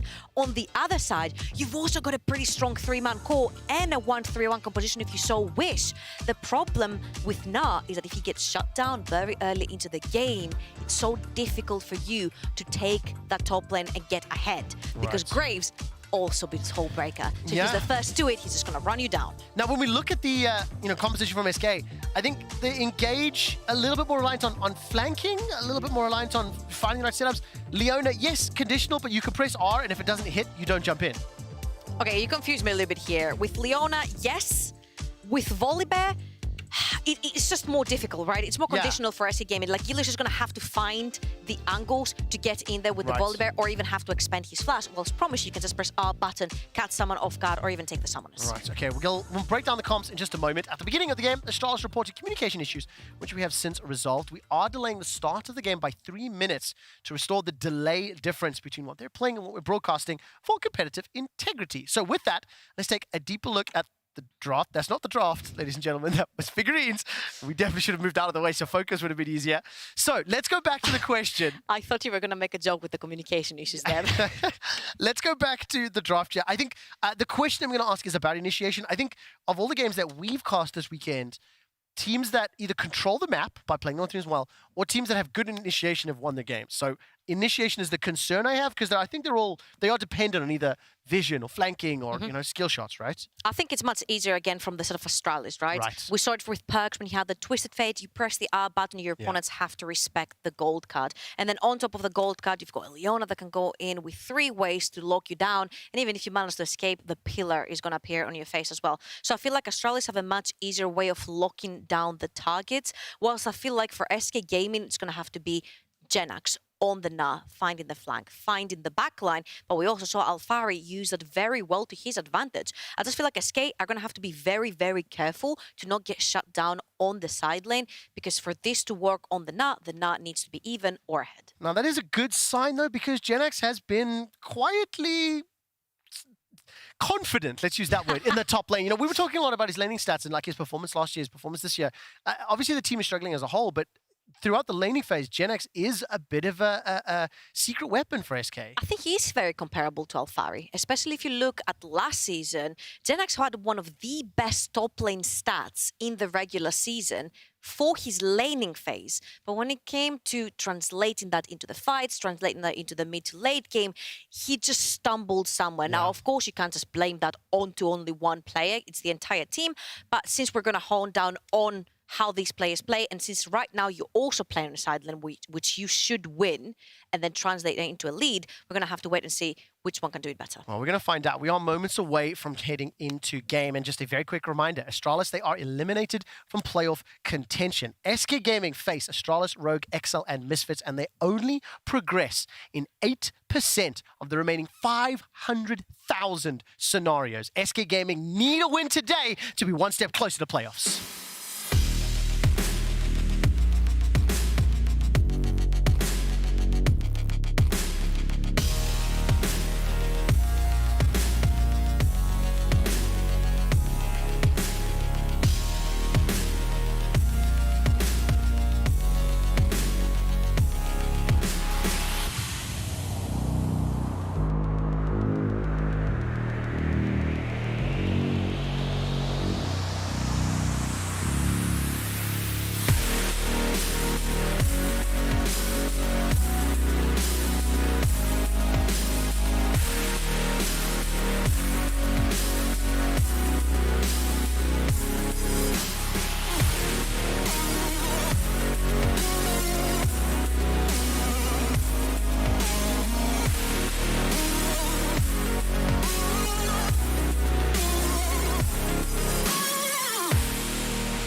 Welcome back to Summoner's Rift, second game of the second day of the 7th week of the spring season of LEC. Astralis already grouped up, looking for some shenanigans. That pillar of ice can be problematic, but I don't think anyone's going to step into the threat range. I don't think it's about that. Maybe the prepping for a very late invade onto the red side of the map so they can force Gilius away. Well, that's why you're the brains and I'm the loud voice. Thank you, Trouble. They're not going to be able to commit to anything just yet. Instead, start to step backwards. There's so many pings, I can't even see if they left a ward behind. No, I don't think so. Doesn't look like it. No. Observers are going to highlight it. Thank you. Observer's really good at moving around. Next time, try to leave a dent. Yeah. or try to leave a ward. That also works. How is it possible that 2 days in a row we have perfectly timed silences followed up by in-game voice lines? Now, unfortunately, here it comes. Unfortunately for Astralis, considering the eliminated from playoffs, considering the struggles, I don't think next time leave a dent is problematic. You don't have any moving wheels anymore, my friends. Astralis are struggling. And Dayo, the man on your screen, I want to see what he can do with this Twisted Fate. I think you talked so much about 131s. We've seen the power of playing the side lanes, power of using that destiny. And I think that's going to be one of the key tools, especially because we know how strong Genex can be on the knob. Also, I really love how you highlight Dayer here because he was personally one of my favorite players to watch at EU Masters, having played only a quarter of a competitive season in the NLC, jumping into EU Masters, making finals, straight into the LEC. His trajectory to the LEC has been the fastest we've seen so far. One could call it a speed run. It was a speed run. Now, the LeBlanc Twisted Fate matchup is a tale as old as time. LeBlanc gets to bully the Twisted Fate in the early game. Twisted Fate gets to trade some of his HP because he has the better push. Now, because the wildcards were nerfed on their damage, he doesn't get to switch so hard towards the push from the Twisted Fate. This is why you see that the waves are not that easy to crash, right? But later on, Twisted Fate becomes a big problem for LeBlanc. The second you go in, you hit that yellow card with the rapid fire cannon, and then look at all these champions that you have. Yeah. The Leona CC going down, you have the Graves ultimate from super far away. You can blow Certus up really easily later on if he's not careful. I also really like the combination of, like, you know, Smoke Screen or Pillar of Ice plus then CC, the gold card. There's so many things -1. you can layer them very, very well. I missed it. I was taking a look at It was Treats. a -1. It was a -1. Right. And of course, on the side of Treats, he was looking for a little bit of a roam early up to the top lane. That little ward that Promiscue had placed in the red buff of Gilius is now timed out, and Zanzara is just waiting there, overseeing what movement is happening. Both junglers equal on level for the time being, as Gilius not going to make his way into the river, and Zanzara backs out. See, he backs out, but the problem is that Astralis' wave is pushing towards the side of SK. And SK, if they so wish, they can choose to keep the wave where they are right now, which means that Astralis are going to have to overextend, and they knew that Gilius was around. Now that they saw him, of course, back, they can actually proceed with shoving in that wave. Yeah, Jezu going to use those rockets as best he can. The matchup we've seen so many times throughout the course of spring, and now, of course, we'll just settle into the holding pattern. Both Zanzara and Gilius backed away. Now, do you think you want to see Zanzara combat with a specific lane first on this Trundle, or is he just going to be content farming? Very importantly, I love how you mentioned Zanzara, because if you look here, White Knight shoved in his wave and he placed a very key ward inside Gilius' jungle so they can spot the bear. The bear has not been spotted. No, he hasn't. The sky's been split and the smashes were thundering, but Dayo flashes for his life. Gilius trading that for Dayo, I think, is probably something he'll be content with, especially as they get closer to 6 and that kill threat goes up. That kill threat goes up for LeBlanc as well, because level 6 Certus, you can chunk out Dayo from lane, and since you don't have flash, you need to be extra careful for the next trade. Yeah. And this is why LeBlanc is just so dangerous into Twisted Fate at the earliest stages of the game. But look at the ward that White Knight placed. Zenith Blade, don't miss this Q. Not going to happen just yet. Waiting for the E, and that's it. Never missed the Q, and here comes Zanzara with the Pillar of Ice. That's the layering of CC. And remember, White Knight set this play up 2 minutes ago, 2.5 minutes ago. Trouble, you spotted that ward, and Astralis played it perfectly. This is the power of Graves. With Graves, you can choose to crush your second or your third wave underneath your opponent's tower because it's just so easy to shove in with Graves' Q and of course his auto attacks. What do? In your free time? You go down the river or you go into your opponent's jungle that you know is cleared up and you place a ward for next time the minions spawn. So that was a really great read right there from Astralis. They knew that Gilius had started from the top side of his map and they go instantly and punish him when the Grom comes up. Charlotte with a very early advantage. Comes straight from that lane, and that is also one of those very important champions that can hold down Gnar. Graves later in the game. Certus manages to mimic the chain. Here comes Treats, doesn't find the knock-up. The Ignite I don't think will burn Dayo down. Not enough damage to close it out. We have been very critical with the decision-making when it comes to Astralis in the mid to later stages of the game. We sort of compare that to playing a chess game and knowing your first move, but you haven't accounted for the moves to come after. What I like is because it takes like 20, 30 moves to sort of win a chess game, right? Exactly. You have to have a whole game plan. So every time there is a plan for either a kill or an objective for the sort of Astralis, they always know what the first step is. They are so good at using priorities, using vision right there. They used White Knight's priority, they used the vision that he set up down, and they ended up taking the kill. Now, when it comes to mid to late game, it feels like their decision-making is a little bit shaky. Because yes, they know what step one is, but they choose to skip a bunch of the steps in between, and they never reach the destination. I'm going to be a little bit more critical, I think. Not only is it a little bit shaky in the decision-making, but even then in the execution of the decision they do make, not always on the same page, not always coordinating particularly well. Now, this first blood that Astralis picked up is a demonstration of how they made a plan and it worked. Now we need to see what do they do next, right? Because there's no dragon to secure. SK picked that one up. There's no towers to push or lanes. Blue buffers respawn. So, yes, great. They've got that kill. They've got an 800 lead. But now Dayo's level 6. White Knight's got a kill already.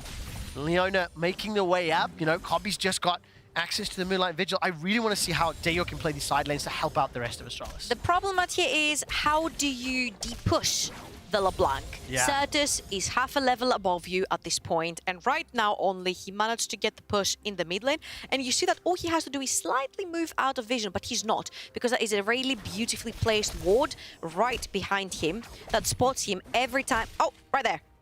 Right, every time he wants to move out of lane, you want to be sneaky and hide just behind that pillar, but you're not moving. But this ward spots you out, and it means that if the Twisted Fate's not moving on the map, you don't have to respect the ult. So we've actually had a couple of really good wards. You know, Promised You with the minute and a half onto the red buff. They gave info on Gilius, followed by White Knight warding up on the top. And I mean, Astralis will be pretty comfortable, I think. You know, we're 8 minutes in. They do have a minor gold lead. Picked up, you know, by Graves in that top lane. It was a hull breaker already, by the way. So you're going to be very, very happy. Yes, with that at 8 minutes in game. GenX is going to be a little frustrated. But to SK's credit, they did pick up that first dragon. And, you know, they haven't really made any huge moves themselves. Gilius got that flash early from Dayo. But other than that, it's just been farming up. He's got access to level 6. And we just sat in this holding pattern. So I think that the onus to make those moves falls a little bit on Astralis when you see the comp they have. Yeah, but also White Knight can be such a nuisance in the side lane because no one can move him right now. He has a dash, an ult, a flash to get away from anything you throw his way. He has the extra defenses coming in from the hull breaker as well. And because GenX has not managed to match it so far with another hull breaker yet, that means that White Knight is immovable from his lane. And I think this is one of the reasons why Dayo hasn't necessarily wanted to pull the trigger yet. Now they can use the power of White Knight with his item to fight that Herald. Well, Herald is about to be killed. 1900 hit points. Dayo's going to make his way up as well.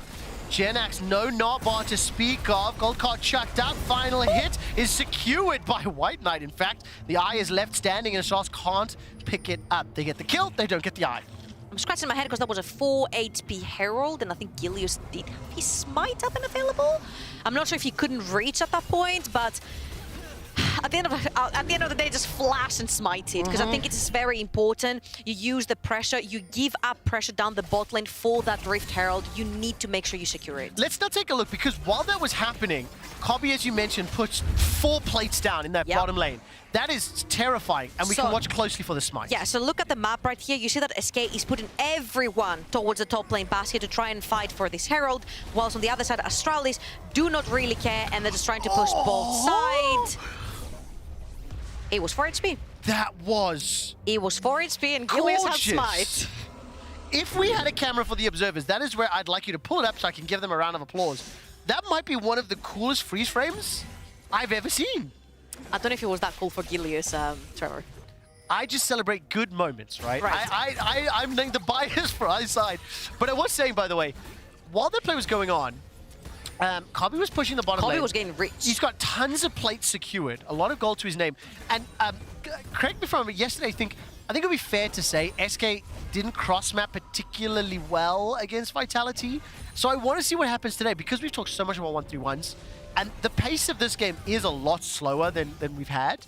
That means side lane pressure, playing around objectives is going to be crucial. So that's what you and I have to keep our eyes on and evaluate. Yeah, and again, White Knight comes into this picture because he played a pretty good Gnar with Hullbreaker the other day, and he did really well. Now it's up to Astralis, saying the other day, yesterday, and he did really well. Now it's up to Astralis to actually use that advantage that they have onto the Graves. He's got a bunch more components on him as well. The Vamp Scepter for a little bit more HP, and going towards the Shield Bow and Bloodthirster build. He's going to be so tanky and so durable on the lane. You're not just going to need Gilius to take him down, you're going to also need Certus. And when you commit 3 members towards the top side of the map, what's happening on the rest? I mean, just look at these itemizations, right?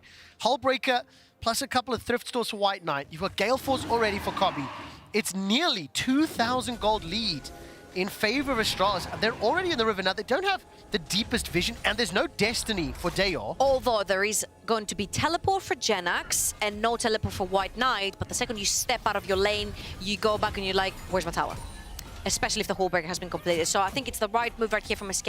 Gilius is also top side of the map. Just concede this dragon. It's only going to be the first one for Astralis, and try to farm up. You need your Jinx to at least have her Mythic, possibly have a second item as well.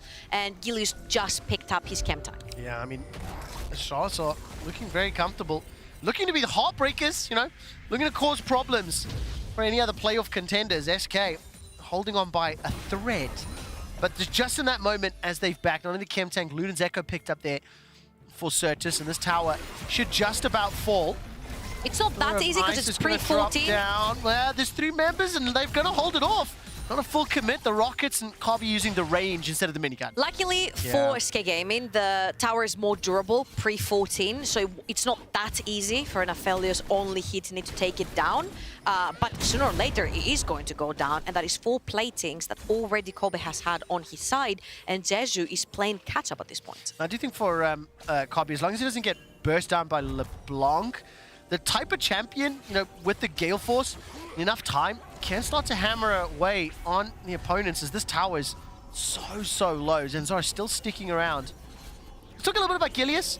You know, he's just been farming up. Where do you see, how do you want to see him really get involved over the next few minutes of gameplay? Because it's kind of been the Astralis show so far. So, Volibear is one of these champions that, especially after level 6, is just so easy for you to tower dive. But the problem here is, bot lane has been shoved, top lane is going to be infinitely shoved because the Graves is ahead, and of course the Twisted Fate is your only target. Now, possibly you could catch Kobe too? He just literally sidestepped the traps. Gale Force away, flash to follow. Nobody's close enough in range. Gilius doesn't have the damage just yet. Dropping the thunder down. Kobe heals and runs for his life. SK tried and failed to kill the bot lane. What did we say in Champ Select? It is so conditional. You have to catch someone off position if you're SK, because your only engage right here is the Volibear running straight at you, especially when Genax's Gnar is stuck on a side lane and he can't use his Mega Gnar. Now, I really love the fact that we're showcasing the pressure that the Graves with Hullbreaker can exert on any champion, but this is really difficult times for SK Gaming, because yes, the composition can peel backwards, which is what you want it for, right? You want it for the 1-3-1, but your LeBlanc is not particularly ahead of the Twisted Fate. Your Gnar is falling behind to the Graves, so that 1-3-1 goes in favor of Astralis for now. You could hear in my voice as Kobe was running for his life, there was just this gut instinct that he was not going to die, and you know, the split up members of SK Gaming, it feels as though Astralis are slowly suffocating SK out of this game. That gold lead continues to steadily grow. White Knight already has an advantage over Genax's Gnar. We saw him bullying them. Now, Kobe doesn't have his summoner, so yes, he is an available target for the next few minutes, but so is Dayor at level 3 or 4. Nothing was capitalized after that. Astralis get the first tower. They got the first kill. They got a dragon to their name. and it's all Astralis for the first 15 minutes. I just feel like for a champion like Volibear, you need to be a little bit more proactive on the map. Now, of course, it's a pretty good move for SK, because as you see, there's 3 members down the bot lane for Astralis, and Gillis is going to start that Rift Herald, but I think this is pretty worth it for Astralis, giving more money towards Kobe. I think that Shield of Daybreak would have counted as a miss, because Promiscu was trying to get up there, and unfortunately didn't land it. I'm going to explain this, okay? It's Promiscu actually missing his ability, not another ability causing it to miss, okay? That was the joke. That was the joke. I really am killing it. I really am killing it. Promiscu cannot miss his Q. Gen X is just being bullied He can miss his for the E, though. time being. Yes, he can. Gen X, I think, hopped away from that one. We'll give him the credit. He flashed away from that one. It's very important. I think, yeah, exactly. He escapes with his life. But all of the pressure onto Gen X opens up the possibility for SK to pick up their first kill in the top lane. White Knight still has flash available. He's dashed there, finally uses the flash, and here comes the rest of the squad. 3 members used to take him down. A lot thrown in, but they might be able to pick up the tower. Took a teleport and 4 members of SK going top side of the map to kill White Knight before he even had purchased his shield bow. Whilst Dayer is getting free time in the mid lane to farm and push a tower. There's another wave shoved in the bot lane as well. I think Astralis will be more than fine with this one. Yeah, definitely. I mean, 3 towers to 0. The top lane didn't even fall. Gen X doesn't have flash. Shield of Daybreak connected. Solar Flare is available and hopped away from once again. More. Just throw more. Come on, lads. Hit him with a gold card. Moonlight Vigil. Zenith played this time around, and finally Gen X will go Goldberg down. is fun, though. It is so fun to watch. It's really fun to watch. Because that was a minute. Okay, I like this though. We said 5 minutes ago we wanted to see some other lane plays. With the investment top, the Rift Herald was dropped in the middle lane and then peeling back for Dragons. So SK, I like this. They are still significantly behind Astralis though, so they do need more of these plays. They don't get the tower, they don't get the dragon either. You're going to have to choose because Astralis here can get the tower themselves. I would have liked Zanzara to actually have left White Knight on his own in the mid lane, where he would have done more damage due to the whole breaker on the mid lane tower, because then you can actually trade the mid with the dragon. But of course, Treats being there makes it a no-go, and SK are going to actually have a semi-positive trade for themselves, securing the second dragon on the other side of the map. Kobe is taking more and more and more towers. You could say he has a whole breaker of his own. He does. Now Dayor's in trouble as well, so this chess game of moving pieces around the map. SK go top, so Astralis go top, sorry, so SK go mid and then fall down to Dragon, which allows Astralis to continue to pushing top. 4 towers secured. Astralis are really turning the heat up, and SK are starting to fall to a point that you get worried for how these fights will start when it's been Dayor being able to respond. The initiation from Promiscu, while not always the most effective, has secured them enough of a lead. Yeah, you say four towers secured. This has been the Aphelios running away from danger while taking towers the entire time. They've been moving Aphelios away from where Gillis is, away from where Certus is. They put him in a very safe lane, and because Escape pay attention to the other side of the map, he's just banking in some free gold at this point. Now they're just putting him in the mid lane, because look at this tower. It is very, very, very low. They put around him 3 members of Astralis as well, so this is going to be the 5th tower that Kobe and Astralis have taken down. Now this is the Astralis I wanted to see yesterday. Sadly I didn't, because in the last few weeks Astralis have definitely looked a lot more cohesive, a lot more capable in playing. But if I'm going to be honest, and you look at the 20 minutes of gameplay here and you contrast that to what we just saw from Misfits and Vitality, you can see the difference in how the teams play the map, how they push their advantages, and why, you know, SK and Astralis are sitting in the bottom 4 slots while Misfits and Vitality in the top 4. And for SK, that is terrifying, because the last place team in the league is, you know, 6k gold up right now. Got 5 towers already. SK have not secured a single tower. And that makes it so hard when you look at this composition, how they So want to let play. me remind you, this is SK's safe spot. Oh, is that right? Let's see what they can do to turn it around, because Gen X will once again be the target. He's going to use that gnaw back and not even going to land the wallop. 3 members on Astralis jump onto him. And I do feel for Gen X's game. He's been focused as the you know, lane assignments are played out. You have to shut down the Na early, or he's going to take the game away with him. We mentioned it literally from the draft, and that's what Astralis have done. I think White Knight took the first kill, and he completely snowballed it out of control. Honestly, props to him, because every single time I feel like White Knight has tremendously performed on a side lane all on his own, and he treats oversteps his welcome, they take his flash away as well. Astralis are everywhere, and they're playing towards the side that is strong for them. Look at that.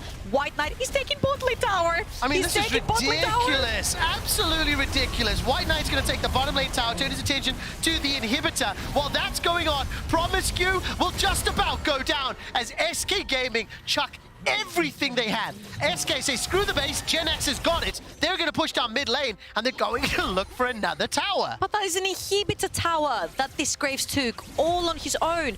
More money. Now, of course, because you lose the Leona, you lose that Guardian that's right next to the Aphelios, and Kobe has to respect that. You said that he didn't push in the mid lane at all. He just went straight into Fog of War so he doesn't get picked off by Certus. Yes, it is a good pick by SK.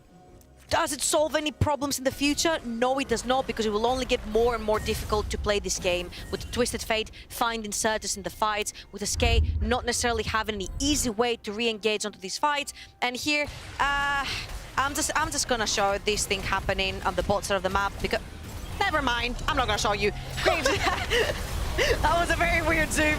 It's Graves pushing inhibitor tower all on his own, while SK are picking onto a support and having to commit another TP for that as well. I also wonder, you know, would White Knight have stuck around on the inhibitor? You know, we talked so much about that G2 Misfits game yesterday. 17-minute inhibs allowed Misfits back in the game by farming. Now, it's only 20 minutes into the game. I think Astralis could have then made a play for Baron. It would have been a bit smarter this time round. But it's one of those discussions that you rarely get to truly evaluate the cost of the decisions. I think the best thing you can do right now, if you're Astralis, is keep that threat open. Keep pushing SK, thinking that they have to reply to that one. Or if they don't, you could take their inhibitor. Well, right now, Zanzar is trying to put the hurt onto Gilius. Forced to run away with his ultimate. Certus now making his way. No flash, no mimic either. And, you know, in contrast to yesterday's game where SK, they had initiation tools, but not enough dive buddies. Today, you can feel a little bit of the inability to initiate. Plus, Astralis have just moved around the map more effectively. Maybe Kobe has. Maybe it's just him. But no, it's a team game. And as Astralis have moved those tower-killing threats around, they've built up this big lead. And now SK in their own jungle are being forced away. The Ocean Drake has spawned up. The Flame Chompers are down. This could be a huge fight. That's gigantic! Gen X gets the knob, but there's not enough damage. There's not enough follow-up. Nobody's died just yet. White Knight flashes and stays alive. The Moonlight Vigil finally fired up by Kobe. Nobody's dead! Nobody's dead! I think everybody gets out. SK have suffered more from this trade than Astralis have. Because for Astralis, you've got so much life still onto that Graves. They've taken the plant as well. They can stick around. White Knight's going to go back. He's going to TP back in Certus. 22 minutes of gameplay. Trouble, I think you've summarized it entirely. SK have lost more in this trade because there have been skirmishes. There have been kills. But it has been SK losing more. Now, there was a little bit of reset and a TP back in. Dragon is up. Zanzara chucks out the Ice Pillar. No follow-up yet, looking for the smite and the chomp and the bite, and inside the pit, Astralis easily picked that one up. White Knight has been able to replenish himself, level 15. Stepping forward, no collateral damage. Gen X has got a gnaw once more. Boulder smash and the Pillar of Ice. You can't get through that. Look at the zone control. SK cannot get to Astralis. There is just no easy way for Astralis to be able to get in and get kills. Well, now all of a sudden SK are split up. They just keep moving. 3 members into the 5 of Astralis. What the hell was that? It's a little bit over-eager for SK to try and get some of the shutdowns, right? Try to find some of these targets, but it's difficult. I want you to look right now in the inventories. Yes, LeBlanc is an assassin. Who are you going to assassinate? Oh, no. Oh, no. The disco picture-in-picture? Right. Yo, Back to production. LeBlanc. That was awesome. The one who has the only easy way in is LeBlanc because he has 2 dashes. Who are you gonna kill? There's a shield bow onto the Graves. There's a bunch of HP and tankiness from his ultimate onto the Trundle. You want Twisted Fate? He's got a bunch of HP as well due to the Everfrost, and he's building Hourglass. Your only target is Kobe onto that Aphelios, and he's playing so carefully this entire game to not get picked off by Certus. But even if Kobe does get picked off, I think White Knight does so much damage in the fights right now that he could potentially cover up for their Aphelios not being there. Can you remind me of Drafter's Grave? The last pick? I think it was, if I recall correctly, or maybe it was like first pick, second rotation, but this White Knight Graves, it was last 4-1. It has been a little bit of the defining pick because he was able to handle Gen X in the 1v1 and the rest of Astralis. Look at them. It's chaos. Forcing SK to split up, to scatter, to go running back to the fountain. They've lost 7 lives, they've lost 6 towers. It's been a slow but steady grind here for Astralis, looking to be home wreckers, looking to destroy the hopes and the chances for SK.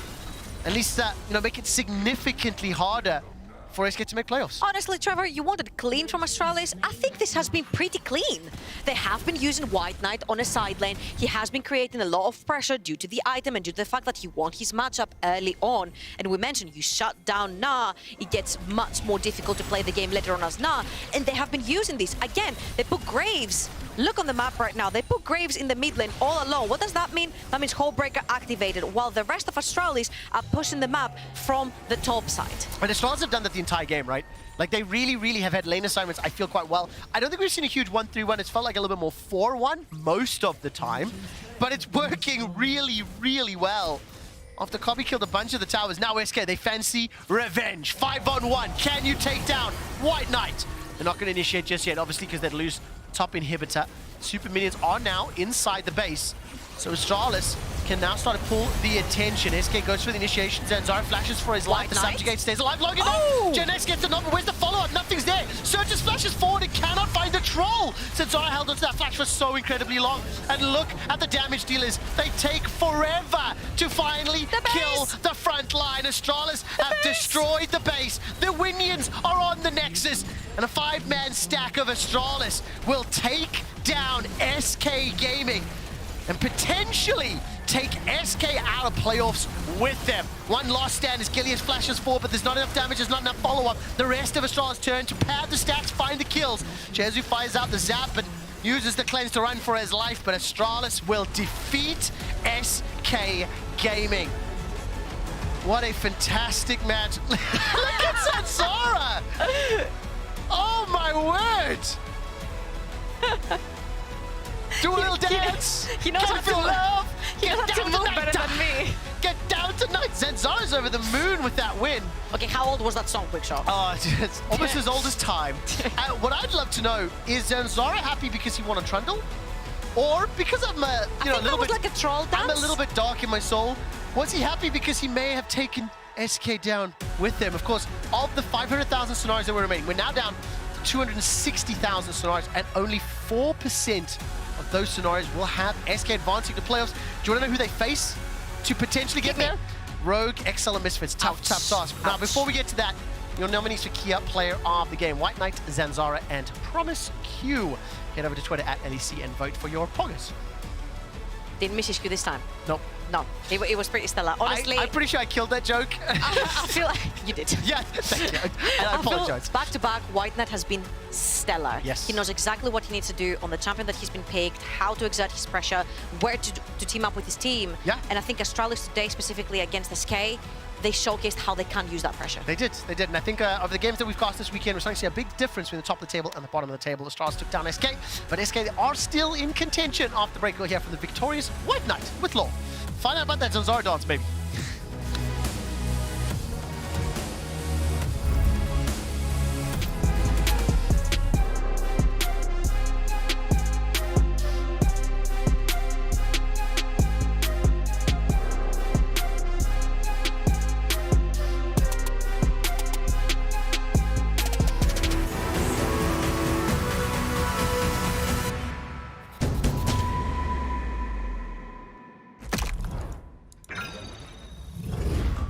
systems are overloading. We can't risk another game. We need to take a break and regroup. We're starting to lose our mind. Captain, we cannot go back to Elo Hell. Last time it took us months to get out of it. Initiate break protocol. Hurry up!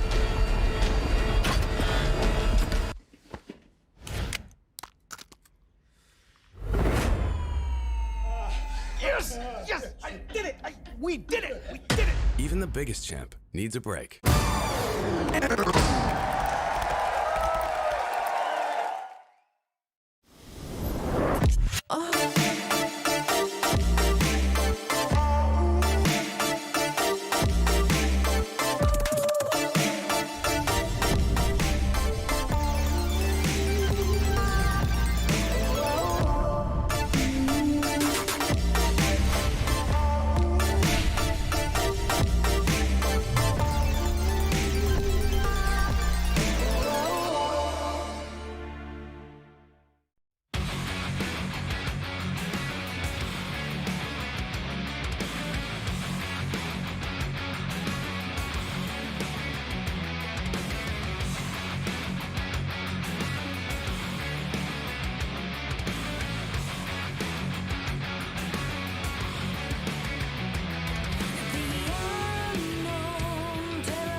starting to think I'm the issue.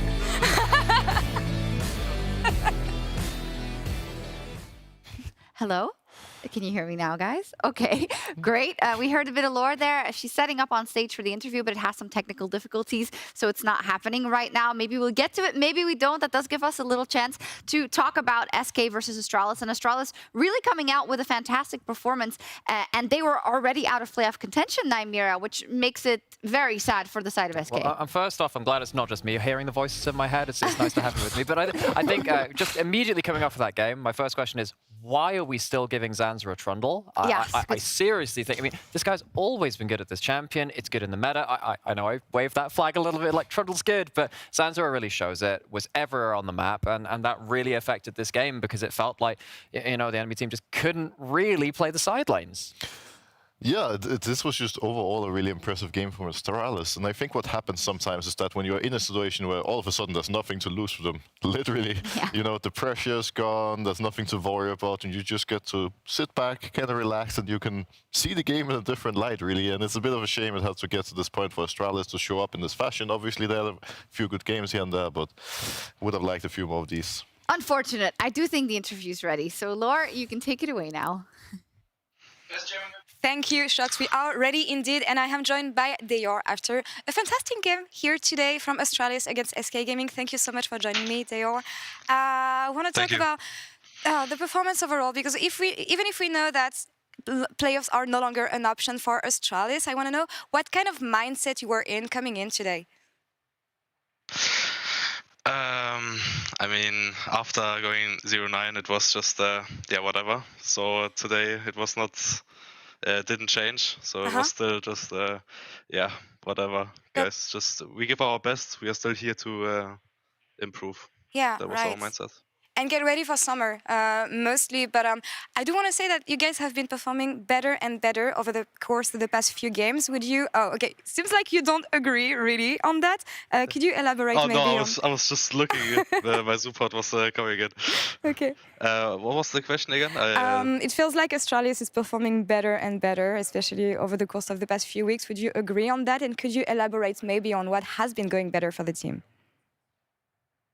I for sure think that we have been improving every single game. I think it was just really hard at the beginning because we were lacking the connections, I would say. Right now, our jungle and support is playing really well together, and I think that shows in like every play. They are playing connected, and this just leads to better plays. Yeah, overall, and from the whole team, actually. And Deyor, I still remember you from last year at the EU Masters. I was amazed watching you play. Honestly, it's such a pleasure having you in the LEC now. What is your take on your improvements over the course of the split in the LEC, and how far do you think you can go? I think I have been improving a lot since I joined LEC. And I think right now I still have a lot of weaknesses, so it's really nice to see actually that I have these weaknesses, because I have something to improve on, like CSing, I would say. I'm really bad at right now. But yeah, I think that I can still improve a lot, and I hope until summer split I will be good. Yeah.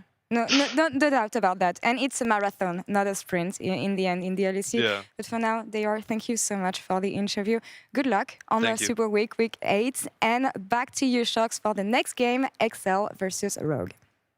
Thank you very much. All I heard is you don't need to CS to be in the LEC. All jokes aside, I like that he said that. You know, there's always some things to work on, and we are looking forward to the development of Deyor in the LEC. Let's move into our next match, XL versus Rogue. Now, XL, they're coming off a huge win over the Mad Lions, now putting them at 8-6 in the standings, which relates to a 97% of remaining scenarios where they make top 6.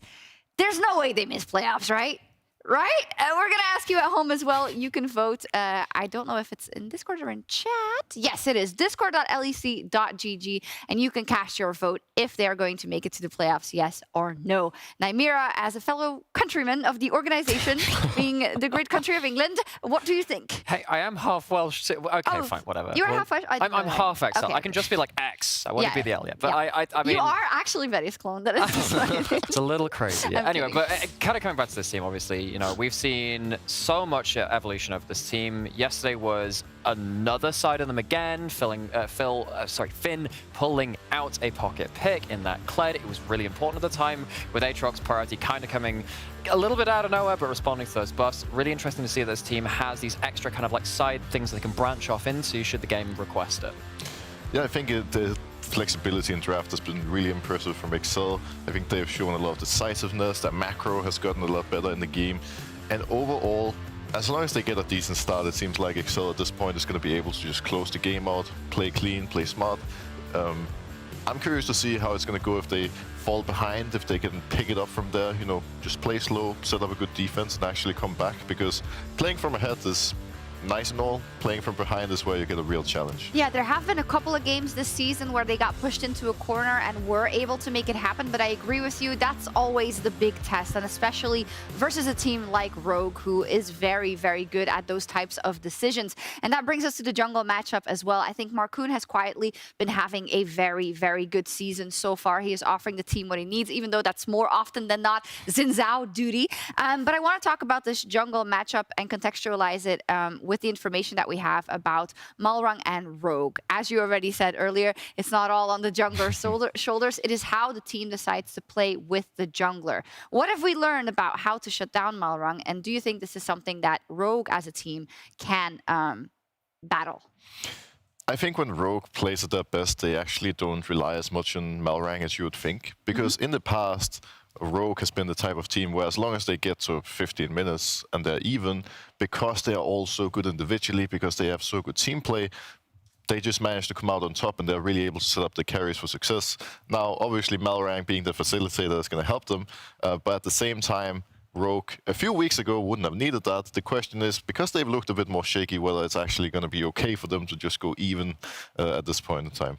And I think that the big change has been, you know, while Malrang has been the facilitator, now he's actually been a little bit that thread to pull so the tapestry unweaves a bit, because this is a team that does actually still go towards strong scaling picks in the solo lanes. We know that Oruamne will go even in bad matchups. He's more than fine to be left on an island to just kind of get to that teamfight relevance. We know that Larssen does very similar, and love the Corki meta was doing really, really well on a whole bunch of those picks. We could just get to like 20 plus minutes and then fight around the dragons.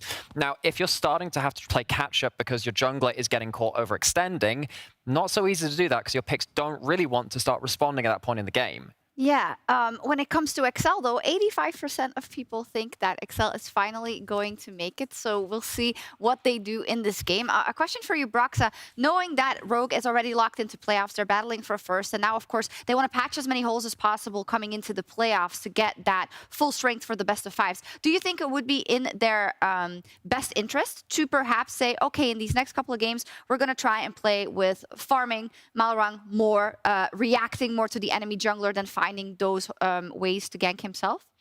I feel like this would be a pretty good opportunity for them to test the waters a bit, try a few different things, but at the same time, getting an advantageous spot in playoffs, being at the top of the standings when the regular split ends is so important. So if I was them going into every game, I would probably, if not pull out my best strategy, at least something I'm confident with. Obviously, Malrang changing it up is going to change their style slightly, but at the same time, could be a good opportunity to do so. Now, in an ideal world, they pick a win or two before getting to that point, but I guess we'll see what happens. The thing is also, if they get one of the top seeds before playoffs comes around, they're going to have a lot of time to scrim, play some matches, try a couple of different things, and I'm sure with Malrang, having been around for so long, having been on Dam 1, seeing a lot of people play the more slow control style in Korea, it's something he would be able to pick up pretty easily. That is a good point. There are 2 weeks in between the last week of the split and the start of the playoffs, so there is an opportunity there. Maybe don't go too crazy and lock in that top 2 spot, Rogue. Rogue has also not won a game whenever I've been on the show. They were 11-0 and they've lost 3. So I guess we're going to find out if that rings through again today. Rogue would lock top 4 with a win here, and Excel would make another huge step towards playoffs if they were to win. Let's find out what happens with Dagda and Medic. Thank you very much, Shocks. I'm Medic, he's Dagda. Had a little something caught in my throat there for a second, which is the why worst timing. I was choking like G2 did yesterday, mate. Can't talk for the rest of the game, but no, we are here for the 3rd game of the day, Rogue versus Excel. And as Shock said, it's important for Rogue to pick up this win, especially since yesterday they lost to Fnatic. But for XL, if they win today, it's the furthest from losing they have ever been. They will have won the most games they have ever won in the history of the LEC. It's like Samwise Gamgee taking the step out of Hobbiton towards Mordor, and I'm just so excited for XL if they can manage to do this. I mean, 9 wins would be absolutely insane, right? Yeah. Especially when you're looking at some of the teams that are starting to falter a little bit as well, like SK there, just losing to Vitality. 9 wins is putting you in a fairly good spot, so I think definitely for this team, they'll be wanting to get that. I mean, we've only ever had one team get 9 wins and not make it into playoffs. And that was Schalke in spring 2018, I want to say. Odo Omne was on that roster, so when Rogue went 9-0 and then started losing, he's like, oh, maybe history's repeating itself. But obviously, Rogue have already locked that playoff spot. We have a short delay before we get on into the game. I'm sure we'll keep you guys up to date on everything that is happening behind the scenes. But I want to talk a little bit about play style and how these two teams have begun to adapt in the second half of the season, because Rogue obviously had a very strong start and have started to falter a little bit, whereas XL seem to be ramping up with the addition of Mickey. Yeah, I think it's kind of twofold, right? When you look at Rogue, they started off playing these very big teamfight-oriented compositions, and a lot about zone control, right? We had like the Orns, the Victors, the Orianas, these kind of things that could control space in team fights. They play heavily around comp and get him set up on a hypercarry and kind of take over the game that way. Then we started to see them kind of mix up their style, right? We saw like Trimbia bringing out the Blitzcrank. They started to go for those kind of picks, and that was kind of mixing them up a little bit. I want to see what they're going to have this time around, though. So I'm very excited to see what it's going to be as well. Let's get on into Champion Select Rogue versus XL right after this.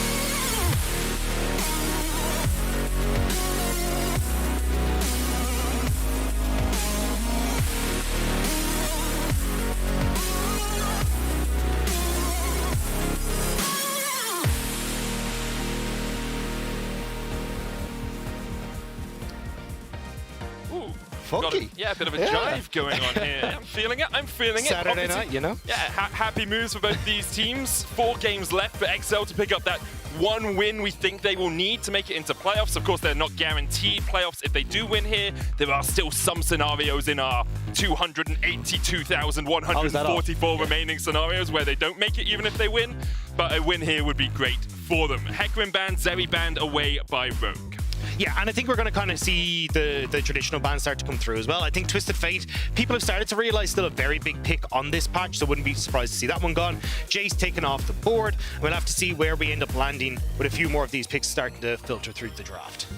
With the Jace getting removed, it means Odo Omne can't be on his safe top lane pick. And the question that springs to mind is, are we going to see Jinx Aphelios trade? Because that is something we saw quite a lot on day 1, something we saw quite a lot in week 6, and something that continues to be ripe bot lanes around the world. Jinx and Aphelios constantly matching up into each other. The Lulu banned away by Rogue means you don't have the Enchanter to team up with something like a Jinx, but things like the Thresh, the Leona, the Nautilus, the Tahm Kench, all still viable options in terms of support. Yeah, it's also interesting to see, because I've started to look at Mickey a little bit more, and the more he plays things like the Lulus and stuff, he kind of ends up just stuck in lane, stays to that 2v2 a lot more, and doesn't have as big of an impact on the map. So I kind of feel like nearly giving the Lulu across kind of eases the pressure on the map, but obviously, as you say, they're worried about that 2v2 presence with that Lulu and potentially something like the Jinx. Caitlyn banned away as well. Bit of a surprise. We saw a lot of teams kind of just bypassing the Caitlyn now that we moved on to 12-4, and she did get that nerf to the Q, so that push isn't as heavy. People have started to pick up the Karma as an answer, but Xin Zhao now banned away. Feels like it's going to be a Jinx pickup, right? And immediately locked in. Great prediction there, Dacta. I won't give you like all the credit I give you for a good prediction, but like, yeah, you got it. You know, you predicted the first pick. Well done. It will be the 6th Jinx game of spring for Patrick. Currently sitting at a 3-2 scoreline. So one of the things I want to look at here for Rogue is what their decision to go for this kind of composition is. Because we just said, I loved their kind of first week setup where they went for these more traditional late game scaling team fights. We had a bunch of zone control with Victors, with the Jinxes. That feels like what they're going back to here, because they've been trying a lot of different styles like split pushes. They've tried picked, and some of them have worked, some of them haven't quite worked out. So I like that we're kind of going back to basics here for Rogue, going back to what made them so strong at the start of the split. Victor in the mid lane for Larson gives himself a safe pick that can have an impact on the map as the game goes on. The zone control from that mid lane mage is phenomenal in later game team fights. Alongside that, the Aphelios, known for being, you know, okay in the laning phase, into the Jinx, does get a little bit outpushed because of the rockets, but still can hold his own and then scales relatively well into the game. Although I think most people, you and me included, would give the scaling advantage to Jinx if they're on even terms. Yeah, definitely, especially when it comes to team fights, right? Like if you're in a 1v1 scenario, yes, the Aphelios can do a lot of work there, but in team fights, that range comes into play a big factor, especially when you start to look at things like if you're out able to, I know the Victors on the opposite side, but like a Zoe, these kind of things where you can just play back, play at range, and stop the Aphelios from able to get into things. Tahm Kench, though, locked in alongside this Jinx in the bot side. Actually a bit of a surprise to me. I thought we'd see a bit more of like the Threshes or even a Leona or Nautilus, something that can go a bit more aggressive and allows you to play around this bot side of the map. But for XL, it feels like they're not really interested in that. A lot of their compositions have kind of been playing around Finn in that top half of the map, so it looks like a very safe kind of stick by yourselves bot side, and we're going to look towards Finn in that top lane. Looks like he's going to be on the Gwen. Of course, that is a flex pick, but we haven't seen Markoon take it at all this spring. So with it being Finn's most played champion, expectations are we will see the Seamstress in the top lane. Rogue now maybe want to look at banning out junglers, even mid lane as an option, the Orianna removed, but Markoon still has Jarvan, Lee Sin, not Hecarim, but both of those as options for himself. And that's the big one. That's why I was going to say, I think you ban junglers here, Volley, Jarvan, because where's the engage on Excel right now, right? Where's the setup for this Jinx? It's non-existent. So either you're going to play these full peel composition, which I'm personally not a big fan of in the meta that we have, or you're going to end up leaving open things like the Jarvan here that can set up super well, do well against the Viego in the early stages, and that would be, at least for me, where Markoon is eyeing up. For the moment, Blitzcrank removed by Excel. I really like it as a ban when you're playing Tahm Kench, because of course you can get the 2-for-1 special if you're playing Blitzcrank into that. And what it does do is say, well, we don't care if you pick things like the Thresh, like the Nautilus, like the Leona, because we have the safety net of this Tahm Kench. If you hook someone, we can just gobble them up, spit them out, and then we reset the fight. With a Blitzcrank, you don't have that same luxury. And I think as well, Trimby did a phenomenal job on it in week 3, I believe it was, where he was just able to roam all over the place. Sorry, week 2, where he was able to get all over the place, make sure that he's able to have this kind of pick composition set up, and especially with a Viego, those work out super well. I still feel like for both these teams, though, the team fight has been where they're most comfortable, and it feels like both these guys are setting up for those big explosive team fights. So I'm curious to see now exactly how they want to round these out. It feels like on Rogue, you need some sort of big engage tool here. We've seen Odo go back towards things like the Ornn a lot of times, but I feel like it's going to be 5th pick here for Odo on the top side. They are just going to take something for an engage tool in the bot lane, and it looks like it's going to be the Rakan here, at least for the moment. Yes! Get in! Okay. All right, take it away.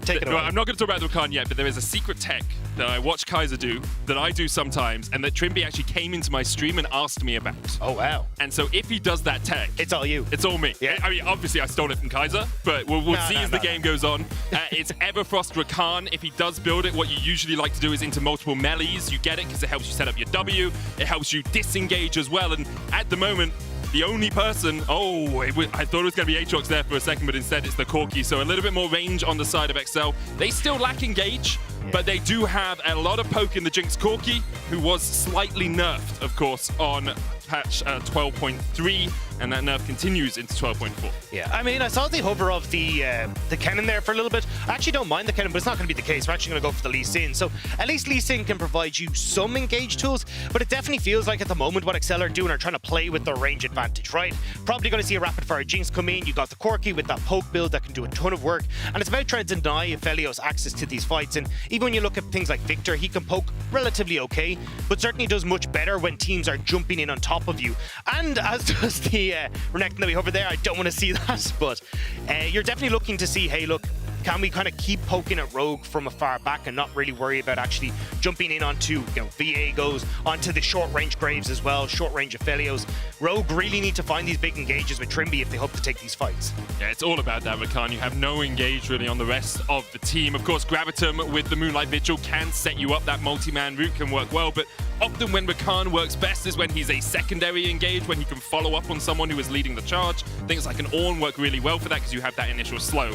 We'll see how Rogue are able to navigate that, because neither team really has a full let's go in composition. As you say, Rogue want to play from short range, XL want to play from a little bit further back, and it's going to be this balancing act in the game of the ebb and flow, that pendulum that Goldbook likes to talk about, where one team has the advantage for a short time, then the other team can strike back, and then we're going to have that balance in the mid game. Yeah, and I think a lot of it is going to come down to, where your push is in different lanes, right? Patrick will have push in bot side, so you can look to try and invade, maybe get some deep vision there. Victor should have the push against Corki. Victor actually does really well against Corki in the early stages, so I'm curious to see if maybe Rogue can make something happen with Malrang and Lars in the early stages, set Nuke Duck behind, and that could be a way for them into the game. And let's get on into it. Rogue versus XL after this.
And let's get on to the Rift.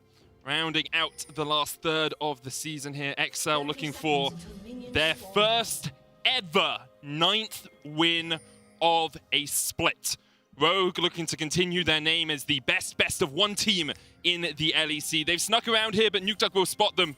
And because of that, nothing is going to happen. No wards placed either by Rogue. No, just going to back away. Don't want to try and overextend. Hoping to try and spot out Marcoon in these early stages. And especially for someone like Malrang, right, who likes to try and get these super early ganks off. Spotting out where the enemy jungler is, especially a Lee Sin, will try and make that a little bit easier for yourself. For the moment, with both teams just eyeing each other up, I want to just... I keep talking about this stat, and I just think it's so impactful. XL have gone 7-11, 8-10, 7-11, 7-11. And they have this opportunity to break the mold for themselves as a team. And I think in the first half of the season, you'd look at them, you say, maybe they'll make playoffs, but there was always this looming shadow of doubt. Here, they have this chance to take down Rogue, but of course, if they aren't able to take down Rogue, they then have to look to next week, and they say, well, we've got G2, we've got SK, and we've got Fnatic to go. G2 have looked inconsistent at times, but still a strong team. SK perhaps the team that you would look at of those three as a for sure win, but even SK can upset. Yeah, and I think for XL, right, this is where I'm kind of going. You're looking at a weaker Rogue. Like, Rogue haven't looked as dominant as they did at the start of the split. I think a lot of that is kind of down to how Malrang has been able to get impact in these early stages versus like his opposition jungler who's been able to counteract a lot of the plays that he wants to make. And even then as well, like Rogue, when we look at some of the compositions that they played, they haven't exactly had the best of engage tools and setup for themselves. This though is a composition where they actually have the ability to play through their bot side of the map, have Trimby kind of step up and be that engage tool once more. I suppose something that was lacking both in their game yesterday and also when you look at that game that they lost against Astralis. We'll say as well, while I was going down memory lane with the XL performances over the last few seasons, we did see them invade late towards that blue buff. It was stolen away by Mycoon, who has now got blue into red into level 2 on the bottom side. They're just looking for a push here, you have to feel. They might be looking for a gank. I mean, Comp's going to hit level 2 off that minion. Trimby does the same. Malrang here, flash away by Mickey. Brilliant ward there. You're just going to see Mickey walk past it. Now they'll spot it out for XL. It just spotted Marcoon as he came in, so you can see Malrang just in position nicely to try and be there to counteract that. But I like that we're seeing this early aggression coming through from XL. When both these teams like to take big scraps, it really does feel like if you can get this bottom lane ahead, that can be a major decider when you get to these later team fights. Patrick always a player that we've talked about as on the cusp of being a great AT carry. Like, he's had some strong performances, but again, that inconsistency that is rife in XL over the years has come back to bite him from time to time. Malrang spending a long time down towards this bottom side. Only his Krugs are up, so he's not losing too much by being down here. Doesn't want to fight for the top side scuttle, but is just trying to make sure that Trimby and Comp have a lane that they can push in pretty safely as the flash comes forward. That's only onto Mickey. He should be able to walk this one away. Graviton will get the root, but he's still got the thick skin. He'll pop it. Malrang flashing forward. There's the heal. Trimby? And Rogue invested a lot to try and make that happen. Flash and Ignite from Trimby, heal from Comp, flash from Malrang, and they're still not able to shut down the Catfish. Flash away once again as the Graviton finds its mark. Malrang looking for the gank. Mickey, you've got the thick skin. Heals him up just a little bit. Malrang's going to steal away these Krugs, and perhaps we'll see another gank happening. Nukeduck has TP, but he's forced underneath his tower. Odo Omne has a TP of his own, and he's in the top side river. Rogue now pushing in. Malrang will be spotted on these minions. XL, no. They're in a little bit of trouble here. Will Nukeduck TP in? He can't because Larson's there. Mickey's going to get away. But Mickey unable to save his AD carry. Devour no longer a normal skill. Instead, it's an ultimate ability in how he rues that. Malrang channels away, but the final shot will take him down. Mickey takes that 2-for-1 exchange in the bottom lane. Going back under the tower may not have been the best call there, Malrang, but he does get the 2 kills. We just said this bot lane is going to be incredibly important. Getting either of these AD carries ahead can be the difference maker in these fights, and Malrang, as always, is willing to give up his own kind of journey in this game to make sure that his bot lane can succeed. And now, with the 2 kills going across, it feels so hard for XL now in this bottom side. And you can just see there, Malrang, unfortunately, decides to take the Tam Kench instead of running out, and it ends up costing his life. Of course, no longer drop tower aggro if you possessed someone underneath the tower. That was changed quite a long time ago on Viego. Because of that, Malrang was unable to escape that turret shot. And one of the things that we've seen from teams that have played against Rogue is them trying to shut down these early plays from Malrang. And I think that's been wonderful in kind of keeping Rogue honest in this early game. Marcoon, though, like, you're playing a Lee Sin in this scenario. You spotted out well Malrang has played a hell of a lot of the time down around this bot side. I feel like he should be trying to play more around this bottom half of the map, trying to do what Malrang does, right? Kind of be more of a facilitator in this game than looking to steal away camps. Like, make sure comp isn't getting ahead. And that is something that Marcoon's done well across the course of Spring. You can see K+8, so that's kills and assists at the 14-minute mark. He's tied second. 2.6 is very high up the standings, always involved in his team's kills, gets a small gold lead, but it's more about facilitating his laners. It's a similar style to Malrang, although perhaps without so much giving up of your own jungle. Yeah, and it's going to be a little bit harder for him this game as well, right? You've got to push in top, push in mid. You want to try and get that deep vision so you can spot out Malrang, but it does become a lot more difficult. Now with your bot lane as well on the back foot, suddenly that vision control that you'd love to establish as Marcoon in Rogue's jungle just ain't going to be the thing. And I mean, we've talked about it pretty extensively, right? The way you try and spot out what Malrang's doing is get that deep ward, figure out what his path is, figure out the lane that he's trying to play around. But at least for the moment, it's going to be bot side. He's going to continue to put pressure on with the dragon being taken. First dragon of the game around the 7-minute mark. Malrang still a level 4, 21 CS to the 43 for Marcoon. Marcoon will have a sizable window where he is level 6, and Malrang is yet to reach that mark, and we'll see what Marcoon can do with that opportunity. Trimby and Malrang, though, showing something they've shown so many times in the last few weeks, teaming up in the river, making sure that Rogue can gain that bot side control. And it's actually something that Excel have been trying to play with as well, right? We've seen Mickey starting to move around the map, trying to play up towards Finn in that top side, but it's a little bit unfortunate that they haven't been able to find that same synergy. Mickey has actually found more success playing in the 2v2. It feels like when Patrick is separated from a support, he doesn't feel as comfortable in that bot lane. And I think that's why we've seen, like this week's especially, these more supportive bot lane oriented champions in the Lulu and the Tam Kench for Mickey. Tam Kench very much just about keeping your teammates safe throughout the fights. Marcoon could safeguard across the wall here. Instead, decides to safeguard to nuke. Duck Larson put on his dancing shoes as he's able to sidestep the Sonic Wave and continues to have control of that lane. No package until 10 minutes is very important on Corki these days. Used to be that you could have one for that first dragon fight, but here, still 2 minutes away from that threshold for the mid laner of Excel. And also the change that it's not every 4 minutes now for your package, it's every 5 minutes as well, means you've got to start making decisions about what objectives you want to bring that up to, right? You can maybe have it for a few of those dragons, but maybe you're missing Rift Herald, maybe you're missing a Baron fight. So you have to be a lot more conscious about how you're using that Rift Herald come that mid game as well. For the moment, Rogue very happy just to continue this state of affairs. Trimby trying to pull this wave across, and Larson should get there before. That's actually quite a portion, quite a chunk of minions there that Larson is going to be able to gobble up underneath his own tower. Trimby doing a very good job of supporting not only his bottom lane, but his mid lane as well there. In an interview last week, when he was asked about mid lane matchups, all he did was talk about the support matchups. So I'm sure his focus is often on how can I help every lane on the map rather than just focusing on getting that 2v2 ahead. You can see it there as well, right? Trimby already moving up, trying to see if he can support the mid lane. And I think that's the best way to try and play this right now. Comp has a pretty sizable lead. He can shove in bot side. Won't be under too much harass against Patrick and Mickey as well. So you can see Trimby just trying to see if he can have that little bit of a link up with Malrang. And you kind of need it at this stage. Like, if Marcoon's actually able to match any of these ganks from Malrang, the 2v2, regardless of what lane it is going to be stronger just because of that difference. There was no ping there. Finn didn't know. He was unaware. El No Sabe, as he is caught out in the top lane, trying to trade back onto Malrang, but the flash forward is enough. Super Mega Death Rocket. Malrang's backing in place. He's moved. He has moved. Malrang aware. Pings came across from all of Rogue, tracking the course of the rocket. Because of that, Malrang will be safe in the top lane. I mean, at the start of the split, that probably would have hit, but teams have seen enough jinx at this stage that they need to be aware. They caught up on Netflix. Exactly. They watched it. They're like, no, we got to get away from this. Here, Marcoon, though, once more. Sonic Wave going wide. Larson, that time, that was just lucky. But now you got to kind of look, okay, Mickey not going to be able to connect to Trimby, but you got to go, right. You've got a big lead coming in the mid lane. You got Comp who's doing well on this bot side. So now you can start to go from Malrang. Actually, Patrick steps back here. He'll walk him out. Moonlight Vigil used as well. Comp does have flash, but doesn't want to use it. Mickey's still only level 5. Meanwhile, in the mid lane, Larson kicked back. New Duck Valkyries away. Marcoon, a very sad B as they're unable to get the kill there onto Larson in the 2v1. You just don't have the damage on Nuke Duck right now. Like, this is where Victor really shines in this matchup, and oftentimes we've seen even like solo kills.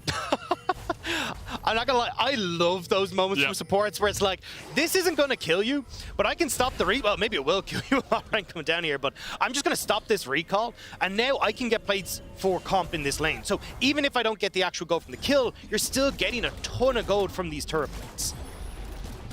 Just really, as well, shuts Jinx away from all of this gold from the minions. Like, the cannon minion dies, you're going to lose at least, well, probably going to lose all of these. TP actually comes out from Corki because of how much gold would have been hemorrhaged by the XL bot lane. And you can see Patrick moving towards the mid lane to catch that. So XL using that teleport to make sure that they didn't lose too much on the map, but still, there's a 800 gold lead for comp on the bottom side. There's a small gold lead in the top lane as well for Odoamne. And the fact that we're seeing that package picked up from Nukeduck means that they want to try and fight this next dragon in 30 seconds despite the gold lead that Rogue have.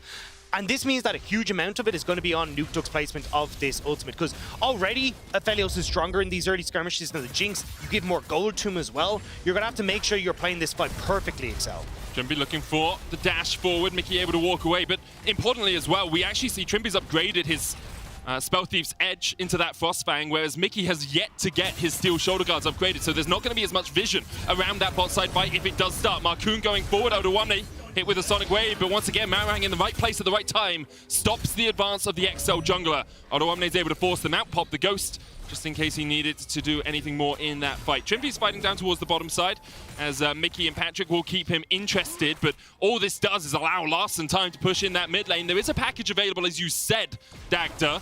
Mickey going in. Whoa! Yeah, Mickey, that's not what you want to do. Patrick has to flash afterwards as well. Mickey just perhaps thinking he could get the thick skin off before the damage came through. But this is super disjointed from XL, right? We just said Corki's on the bot side with the package.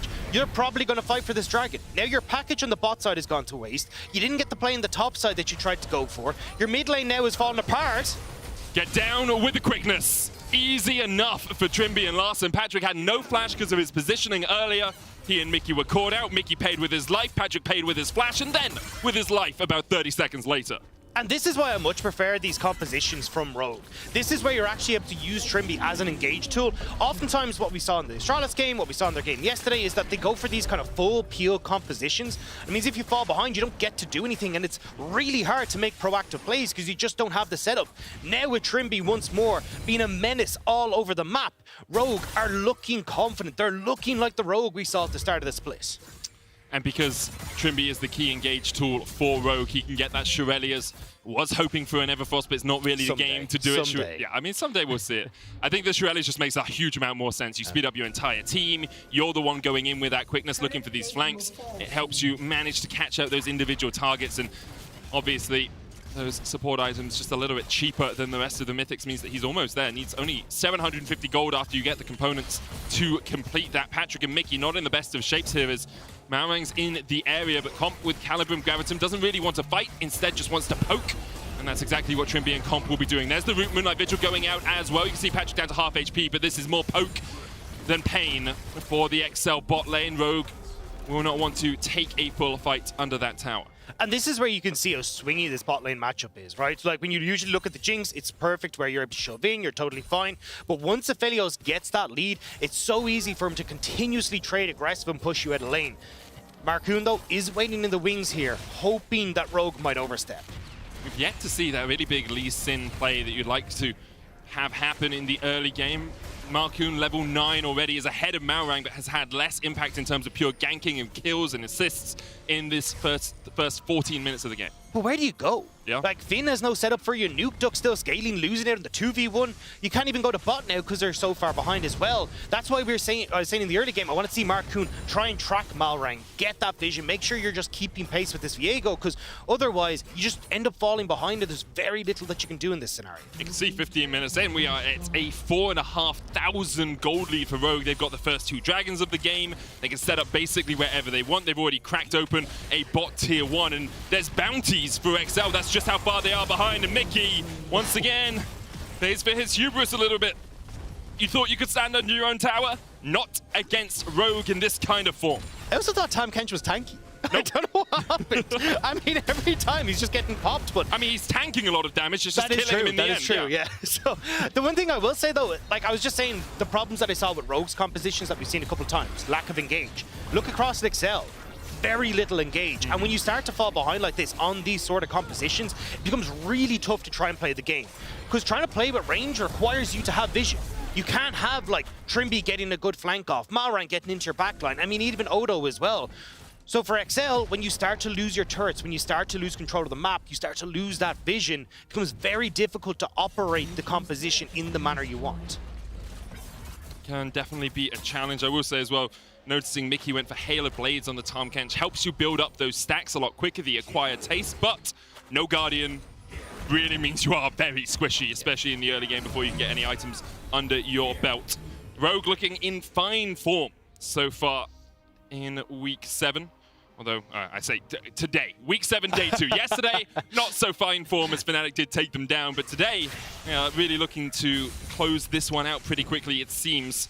Although I did say that yesterday in the G2 Misfits game, and we all know how that one ended up.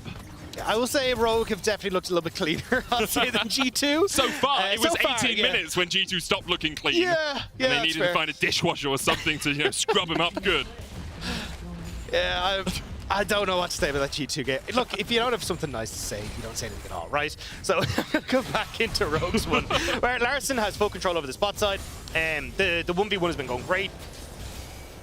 Maybe gets the kill, yeah. For Larson, and this is why I'm trying to surprise to see the counter pick, but Mickey hopping over the wall. The counter pick for himself coming through for Nukeduck, right? You already thought that Larson had picked up the victor, so Nukeduck is always going to be in the back foot, and just because that bot side of the map went so poorly, now you have 3 winning lanes for Rogue, and they're playing excellently with just shutting down XL, keeping deep vision in the spot side, stopping XL from being able to jump between the 2 towers, and now Larson, just off his own solo pressure, has gotten that tier 2 in bot side. Trimby should be able to get away from this one, has the grand entrance and has his flash if he needs it. I will say that clean play, that methodical play, the closing out of a game is something we praised Rogue for a good 1.5, 2 years now. It's something they've been very good at doing. Last year, they had a bit of Rogue time in the mid game, 20 to 25 minutes. They kind of flubbed, they kind of made a few mistakes, and they gave up kills. This year, we have not seen that. This year, they've been the fastest team in the league for at least the majority of the split, if not still.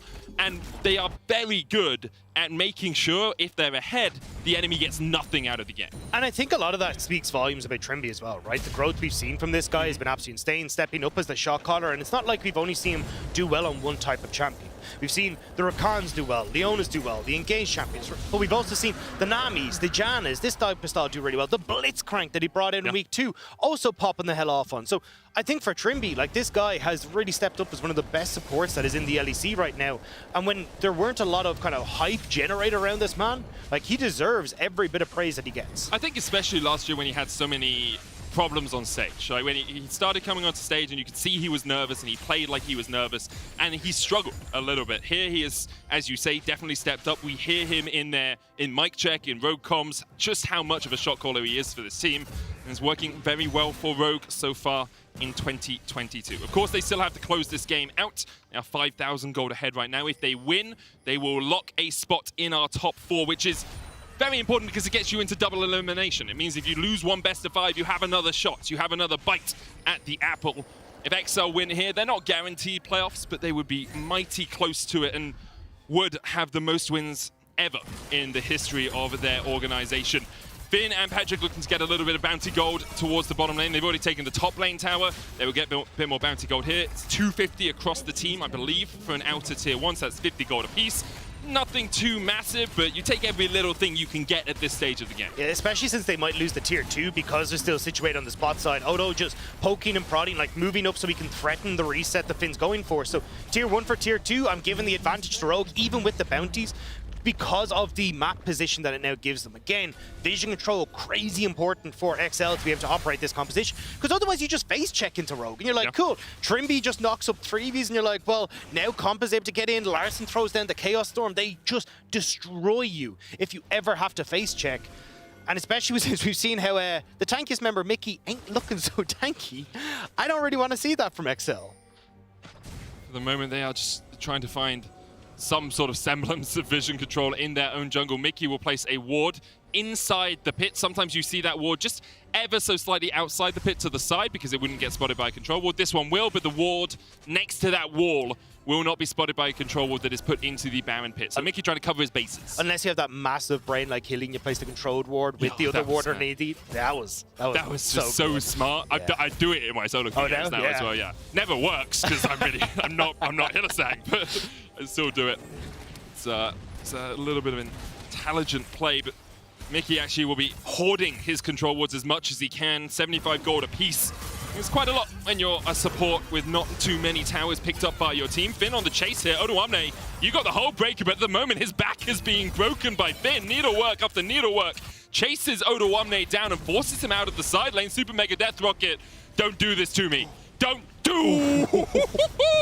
Odoamne felt this one slip past his butt as he's just able to escape. I'm sure that was a bit of a clencher for him, but he does manage to survive. At least that, though, kind of gives a bit of a breath of fresh air for Excel. It's been pretty, negligible, a bit negative for them. At least now they've got a side lane they can try and play through, but Roger just trying to pull the trigger on this Baron. Trimby? I mean, Markun has no health. Patrick flashes away. Trimby tries to get on the backline. Rogue continue on the Baron. Here it's on his way. No needlework. No Super Mega Death Rocket. Mickey going forward. Kick back could be huge, but Markun's unable to get it off in time. Mickey low. Nukeduck forced away towards the bottom side. Shutdown goes over to Mickey. That's not really who you wanted on, but Patrick and XL are not done yet. Trimby dies out of the back of the pit. The Heartbreaker goes short. The Baron's secured. Rogue will be able to get out. Only one man going down. XL tried to play at range there, but with Markun going down and no threat of a jungler coming in, Rogue finished the Baron and now maybe finished Nukeduck as Marang was take a step up but just takes the Grump. And nice call from Rogue to just go, right, if you're going to commit to this bot side, we're just going to go for the play. And you can see here, right, Trimby popping that quickness super early, trying to set up for the big play onto both of the carries of Excel, but not quite able to do so. And now you get the opportunity with that big engage tool down for Excel to use that range that we talked about, right? Patrick not really under any threat. Nukeduck turning out a ton of damage on the left-hand side of this fight, and Baron, the sixth man there, coming in for XL. I thought League was PvP, but apparently it's PvE. We've introduced some raid bosses. If you haven't done your dailies, by the way, quick log into Lost Ark. Hopefully the queues are kind to you. You can take down one of those Guardian raids. They're never kind. No, they're never kind. Man, Zinnovale life, dearie me. Got my girlfriend logging in for me backstage. At home, not backstage. We don't live in the studio. But anyway, for the moment, Rogue in position to get into Lost Ark. Lickety split as they are 5,000 gold ahead still. Cloud Soul, an option for them, 10 seconds away. And they're in a really good position all round. You can see very difficult for XL really to find anything out of this game. They do have 2 items on their Jinx. Patrick can do a lot of work, but Rapid Fire and Kraken Slayer, although they do have quite a bit of punch behind them, it's probably not enough to work through Rogue unless Rogue are willing to let you wail away for a few minutes. Yeah, you can see Roger's just, again, denying so much vision in the side of XL's jungle, so it becomes really difficult to try and engage. Gonna be looking for the quickness. Mickey gets the thick skin off, but he is dead as he stands. Comp takes the kill. Package picked up by Nukeduck. Super Mega Death Rocket blocked. Minion wave will be culled. Comp chunked out a little bit here by Nukeduck, and XL advancing forward. You can see Finn has a big flank. There's a lot of vision for Rogue. They'll spot him out if he decides to come all the way around. Nukeduck spotted on a ward as well. Rogue able to get away. They take the inhibitor. They take Mickey. And they continue to take away the XL jungle. Finn diving in. Odoamne low. Needlework. A little bit wide. Twice there. And Finn missed all the needles. And because of that, he will fall. Rogue find another kill. And XL feel like they're playing 4v5 most of this game. And it was close to XL being able to make that work. If those needleworks had gone through, maybe you take the pick because, whoa, Package. I mean, Package of the Larson is good here. He hasn't got the flash. Nukeduck's able to take down one. Marang will fall as well, as will Larson. They do answer with a kill onto Patrick, but Comp and Odoamne are low. Mickey going forward with the Abyssal Voyage.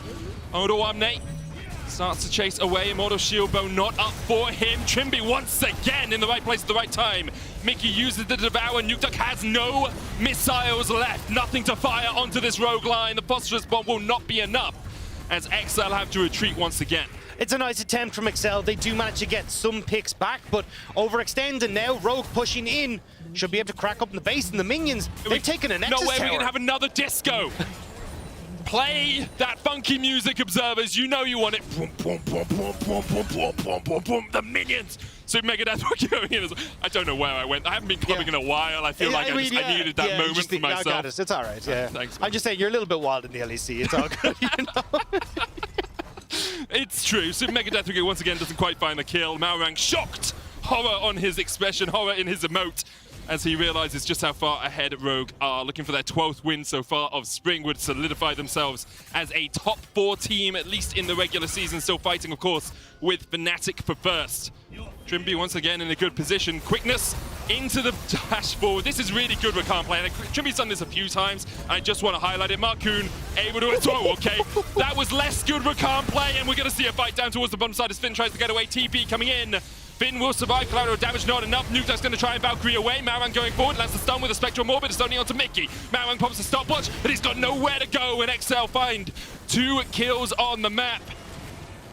And Rogue perhaps just overstepping a little bit. XL are doing a really good job of combating this. They're not allowing Rogue to get established in their jungle, like we were talking about, like denying that vision. They're contesting it every step of the way, and then they're able to use that range advantage they were talking about. You could see at the back of that fight, right? Larson wasn't able to get in because the wall was in the way, so you end up isolating these targets for Rogue, and it works out super well. And yes, you are losing people like Marcoon, but you're not gaining more here as Rogue. Yes. That's a lot of sad beats. That was a sad beat. Because all he was doing was trying to stop the port. Right? I don't think they were looking for a fight there because it's level 16 Larson to a level 12 Marcoon. You don't really think you can win that battle. But if he just chucked the Sonic Wave out half a second to a second earlier, it would have hit. And he had all the time in the world to do it. For the moment, though, XL, as you say, are battling back. They're fighting back. They're finding these opportunities, these avenues to approach the game, but they do still have to deal with the fact they are 6,000 gold behind. There's a 3-item Aphelios, there's a 3-item Victor. And there's 40 seconds until Baron. Yep. And that becomes a lot more difficult now for XL to try and keep the vision controls they have. You can see they don't really have anything established at Baron, and more than likely that's going to get cleared out very quickly. As you can see, Rogue now trying to establish their own control over River, and that's where now you don't really have that opportunity as XL to try and play at range like we've seen, because they had vision control established in their own jungle. They just won't be able to do so at Baron, and then you can look for Rogue to close that gap. Who wins? One dude with a shotgun or someone that likes sewing clothes? At the moment, it's the man with a shotgun, level 16, 3 items on him. Lord Dom's Immortal Shield Bow and that Hull Breaker. Exactly, that shotgun has a spiky hammer. I mean, That's what are you going to do about it, you know? And he's got a bow that's also a shield? It's OP. It's just too strong, man. He feels like one of those, you know when you play RPGs and you just hoard all the weapons. That's what Odo Amne is doing. He's like, I need this crossbow, I need the shield bow, I need the spiky sword, and I need my shotgun. Yeah, I don't know when I'm going to need that crossbow, but I might need it at some point. And XL, well, they're going to need a miracle here if they want to try and contest Rogue. Yeah, 5,000 HP already on that Baron. Marcoon looking for the steal, but Rogue chunked out a little bit. Odo Omne on the front line, 2,000 on it now. Marcoon could get it and can't steal it in time. TPs though. Dragon's Rage kick only onto Malrang. Moonlight Vigil going wide. Finn onto the back line. How immune is Gwen? Not enough is the answer as Rogue find another kill. And they get the Baron out of it as well. Patrick now on the retreat with XL. What do we got in terms of ultimates? No kick from Marcoon. TP. That's a flank from the Victor. Larson in the right position to show them the glory of Hex Tech. Larson finds his first. It's a glorious evolution for Rogue as he gets the double. And Rogue staring down the face of only 2 members of XL, very happy to tank up these towers. Patrick will fall as well, and Rogue will claim their spot in the top 4 of Europe. So well executed from Rogue from start to finish, taking over bot, getting those 3 winning lanes, and now they will rightfully claim the Nexus as these minions start to work their way in. The Nexus may be more of a side quest right now for Rogue as they're looking for those spawns on the fountain. Baron up minions will do the work. Finn on the fountain won't be able to do too much. Rogue 12-3 with a demolition of XL. Don't know if it was intentional, but I appreciate the JD Gaming logo being flashed up as well for a second there by Larson. I think he had top esports the last time me and Ocean were casting as well, but really well played there from Rogue. Definitely, if we're sticking with the RPG metaphors, a level up here coming through from Rogue when it looks towards kind of going back towards what made them so strong at the start of the split. Playing around these compositions that have a very definitive engage tool. You've got Malrang who's trying to focus around comp on that bot side and making sure they can set up for strong team fighting once more. And Rogue just run them over here. Just absolute destruction by Rogue. XL, they did find a couple of opportunities, but they couldn't find enough. Your key player of the game votes at LEC on Twitter are Malrang, Larson, and Trimby. And even though it wasn't Everfrost Rakan, he played it really well. The cool thing he was doing before he died and I caster curse him, you quickness out of vision, you then E to someone who's on the front line, and then you jump onto the back line. It's really smart play. Great stuff, Trimby. Obviously, kind of expect all Rakans at this level to be able to do it, but it's something you might not notice as a casual viewer at home. Yeah, and I mean, look, Trimby was absolutely monstrous. Really loved the way he was able to kind of set up a lot of these plays in the mid-game, working to try and like solidify himself, especially when Malrang kind of put himself behind a little bit. So Rogue as overall just stepping up. We really are, and XL, of course, still looking for their 9th win of the season. That mystical number that basically guarantees playoff eludes them still. Rogue, though, locking a top... Rogue lock a spot in the top 4, and after the break, Law will be joined by their assistant coach, CL, and Nymira will break down Malrang's early game.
They say it started like a wildfire. It's kind of funny that you had me written off dead. Now we're coming for the empire. So now you love me, but you ain't seen nothing yet. Go tell and watch me, keep your eyes on me. I caught you sleeping before, and now I'm in your head. You can't close it, the doors are open. Nah, you ain't seen nothing yet. They say it's starting like a wildfire. I feel it spreading in a new way, but right now, change the game, build an empire. If you're ready, we can spark it up. We can spark this right now. I hear the roar of the wildfire. It makes me wanna aim higher. We have to take control. I'm always chasing the path I'm facing. Ignites the fighter. Time to take what's yours. Stand and watch us. Keep your eyes on us. Always leaving our mark. Living in your head. Can't contain us. There's no escaping. Nah, you ain't seen nothing yet. They say it's starting like a wildfire. I feel it spreading in a new way, but right now, change the game, build an empire. If you're ready, we can spark it up. We can spark this right now. We're just getting started. Fire in the blood, but we're still cold-hearted. Eyes on the prize. Do what we gotta do to secure our rise. Like pioneers with no fear. Never back down, this our frontier. Ash on the path, don't get too near. Blazing a trail, never adhere. Yeah, the road we chose is only built for the pros. And we can walk through the highs and the lows. Lunges and throws, got the crown, never letting it go. Royalty, you ain't getting the throne.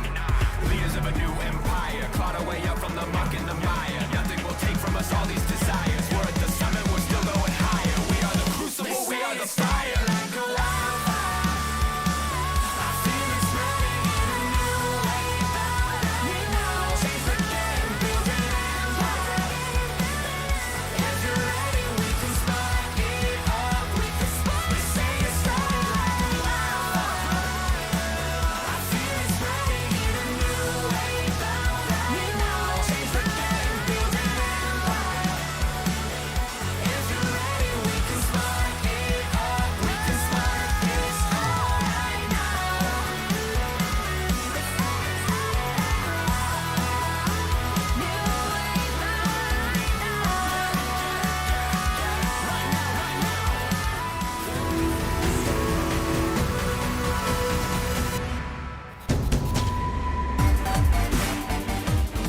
Welcome back to the LEC as Rogue take down XL in what was a very one-sided game, and it is my pleasure to introduce for the very first time Seal, the assistant coach for Rogue. Thank you so much for joining me, Seal. How are you doing? I'm doing great. It's my pleasure. Fantastic to have you on broadcast for the very first time. So, as the assistant coach for Rogue, could you talk me through your job specifically when it comes to working with the players, but also the synergy you have with Freddy?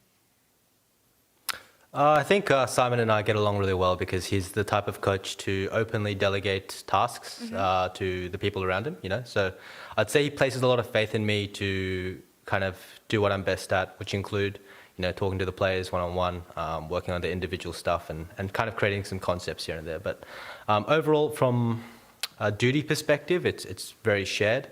Simon obviously takes a leadership, so Freddie takes a leadership and kind of shows me the ropes, and then I follow his lead and do my best to contribute. All right. So, yeah. All right. Well, when it comes to the match today, it was again a very one-sided game for you guys.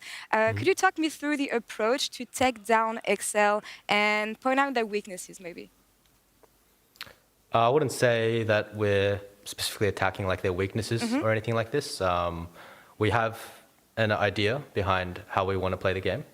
We have an idea behind how we want to improve at the game, and then we just bring those concepts on stage, and the goal is obviously to have the best performing playoffs team possible, right? All right. So we just stick to our guns, and then, you know, there might be some niche things with draft and whatnot when it comes to like each team, but other than that, yeah, mostly just sticking to our guns and what we think is good. All right, interesting. And now, as one of the few already teams locked in playoffs, you have, I think, an advantage in the way you can anticipate the last few games you have left, especially building to playoffs. How are you going to approach this to have like as many options as you want to be ready for playoffs? I mean, I think that's a task that you start from week one, right? Yeah. I mean, it's just like any other team. You use the players and the cards that you have to their utmost potential. The job's a lot easier, right? Because coaching is a very humbling role. If you have good pieces, then it's not very hard to have good results, right? So I think just trusting our players and going with their strengths and minimizing our weaknesses, and then maybe having a few spicy picks here and there and some strategies here and there. All right. But mostly just from week one, having a really good process. I see. Yeah, and that's what's something that Freddie mentioned actually in an interview with Tom for the upcomer. Last question for you, Seal. You were telling me about working with players individually. I want to touch on Malrang because he quickly became one of the best junglers in the league and maybe one of the best players we have in the league right now. What's your take on his improvements and the role he takes in the team? I mean, Malrang was already a very good player when he joined, right? So a lot of what he needed to work on was just adapting to the team. Obviously, every team is different. Damwon Gaming in 2021 was a very top-centric style, so he had to kind of adjust to a more mixed style where we played both top and bot lane. And yeah, I mean, the biggest thing was just, as I said, that adaptation and maybe just learning some English skills. But other than that, I think he is a good league above most of the junglers in Europe at the moment, especially when it comes to understanding where he is on the map, where the vision is on the map, and not showing himself and finding opportunities. So, and also reading the meta. So yeah. I would say that a lot of the development comes from us helping him adjust more than, you know, developing him as a player. Yeah. You did a fantastic job. And so with the rest of the Rogue lineup, Seal, thank you so much for the interview and congrats on the week for Rogue. And for more on Malrang's early pathing, let's hand it over to Shox and Broxa. Thank you very much, Laura. Wonderful interview with Seal. And we are going to talk about Malrang again, yes, but we do have Broxa, and he has some exclusive insight. Yesterday, Broxa and I already talked in a Telestrator segment about his early game moves, and I loved that Seal said a cut above the junglers here in Europe so far. So let's examine his methods, so to speak, Broxa. What are you going to show us? Well, I actually love him saying that because I don't know if I'm ready to make the statement like that, saying Malrang is a step above everyone. I think he is the best right now, and he has a really awesome playstyle that I really love. So let's have a look. So this clip that we're about to look at right here is in the early game. Malrang has just finished 3 camps, 12 CS currently, and we're going to play the clip. Now, Makoon looking for a bot dive. Now, the one thing that we want to highlight here, before moving on, focusing on Malrang, perhaps a bit late into the clip, I'm a bit of a slow poke with the telestrator, you guys are going to have to forgive me, but right as Makoon came in, right before they dove, there was this ward placed by Patrick, spotting out Malrang, knowing Malrang was there. If he had not placed that ward, Malrang could have counter-ganked the dive. It could have been a disaster for Excel. Now, after that ward is being placed, Makoon leaves. He doesn't want any danger, and Makoon is going to do what most junglers are going to do in this case. He's going to take the bot crab. He's going to start moving to the other side of the map because the entire jungle is up. Now, Malrang, he's a little different. Now, we could see him channeling his base there for just a second, but obviously basing is not very fun, is it? Who wants to base? Who wants to go farm their jungle when you can look for plays, when you can try to get your bot lane ahead? And that is exactly what he's going to do. He cancels his recall, asks Trimby to go for the all-in. This is something that has clearly been coordinated, because in just a second, Trimby is going to go crazy. Hop right in, look for the play. Malrang is there to follow. They don't get the kill in the first round. Malrang channels his base again, moves into the tri-bush. First he placed the ward in there. It looked like he was actually going to base this time. Then he fought again. Well, is that a fake out? Is he doing that on purpose? Possibly. Possibly. But again, he doesn't want to base, of course. He wants some action. He wants to put his bot lane ahead. Keep in mind, while Malrang is doing this, Makoon is just farming. But they look for the dive. Relatively forced, but they also know Makoon is not there. Turns into a successful dive. Malrang ends up dying right at the end of it. A little bit of a hiccup, not the cleanest dive I've ever seen, but still get the double kill, puts his bot lane ahead. Now, this took Malrang 2 minutes. He has been bot lane 2 minutes while Makoon has been farming the entire time. Malrang at this point in the game, 14 CS, Makoon has 32. That's an 18 CS differential in the jungle, which is huge. The important thing to keep in mind here is that while Malrang is sacrificing himself for the team big time, it's great, and it turned into a victory because Comp, Trimby, the rest of Rogue were able to get ahead. Eventually they get into the enemy jungle, they can start denying camps from Makoon, they secure objectives, Malrang catches up. That bot lead turned into a massive victory for Rogue, all in the back of this play that I think only Malrang would really go for. Yeah, and as we go back to the video, let's discuss that then a little bit, right? Because we were talking about Malrang as being such a good jungler with the game sense and whatnot. We also heard it from his assistant coach, but I don't think this is anything that's in a jungle handbook. Yes, of course it's in the jungle handbook. Try to make sure that you're undetected, try to see the opportunity, but also it says don't fall too far behind, don't stay too long if you don't get anything for what you invested. So it still remains for me the question, like, can you always do this? And does it depend on how strong your laners are, which Rogue luckily has some good laners? It takes a lot of trust because, as you were saying, it's kind of like handing that lead over to your laners who then eventually want to hand it back to you at some point so you can be relevant. I mean, I think there was a one point went around one of the dragons. It's like, actually, Malrang had a 2-level advantage somehow to come into that late game. But when you look at how Rogue played out the rest of this with their leads, suddenly with them putting behind XL's bot lane, they couldn't even hold mid lane turret. That was a huge problem for them. Mickey was dying quite a lot, and it's not even really his fault. He was just put completely under the weight of the game by Malrang's early plays. Is there something that Makoon could have done in reaction, Brock? So with the information, all right, he's invested so much bot, and he's behind in farm. I should know what he's going to try next. So this was the first thing that came to my mind. Like, should Makoon have been here? Shouldn't he have covered the play? And I think the main thing is that Excel just doesn't expect him to linger around to stay for that long. As I said, he was actually bot for 2 minutes. That's a long time not doing anything on the map, really. And the problem is, he went for, well, first they saw him starting his base, he stopped it, he went in for the play, they see him missing again, they're like, well, now he has to base, right? But he just keeps coming back, and actually at the point where he walked into the tri-bush, it was too late for Makoon to walk bot. Anyways, I think like when you're a professional team, at this point in the game, you're usually just going to tell your bot lane. It does like a conversation going between bot lane, between the jungler, and you're going to be like, guys, I'm sorry, you're on your own. You need to make this outplay for me, and I'm going to carry the game. Now, in this case, Makoon probably a little disappointed because his bot lane was not able to go for the outplay.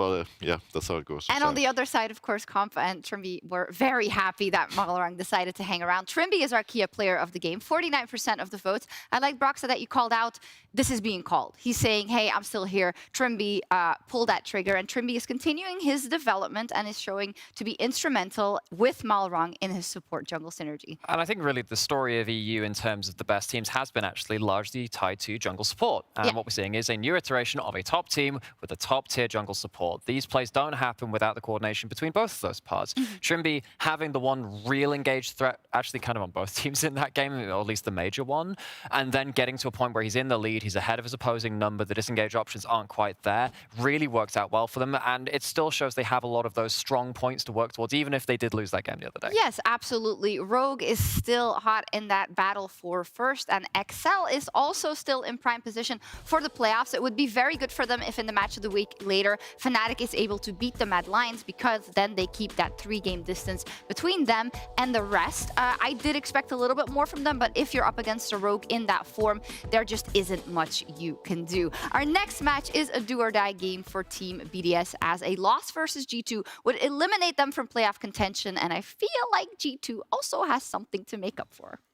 Yeah, just a little thing to prove there, Shocks. Great analysis, guys. Great to see Broxa and Nymera on the desk as well. It's always nice to have different voices on here, and I'm just so happy to be next to one of those different voices as well. Shocks. I mean, the thing is, right? Dracos, Kadril, and Vedi all got actually quite a worrying problem this week. They got Elden Ring-itis. Oh, Yeah, it's been rife throughout the community. Yeah, Munchbus has that as well. Oh, Munch has it as well? Oh, man, I'm really sorry. It's this casting problem. Anyway, thankfully, neither of us have Elden Ring-itis this weekend, so we can bring you all the action here for our 4th game of the day. As Shock said, if BDS lose, they are out. Let's see if G2 can bounce back from a loss yesterday and take the win today, right after this.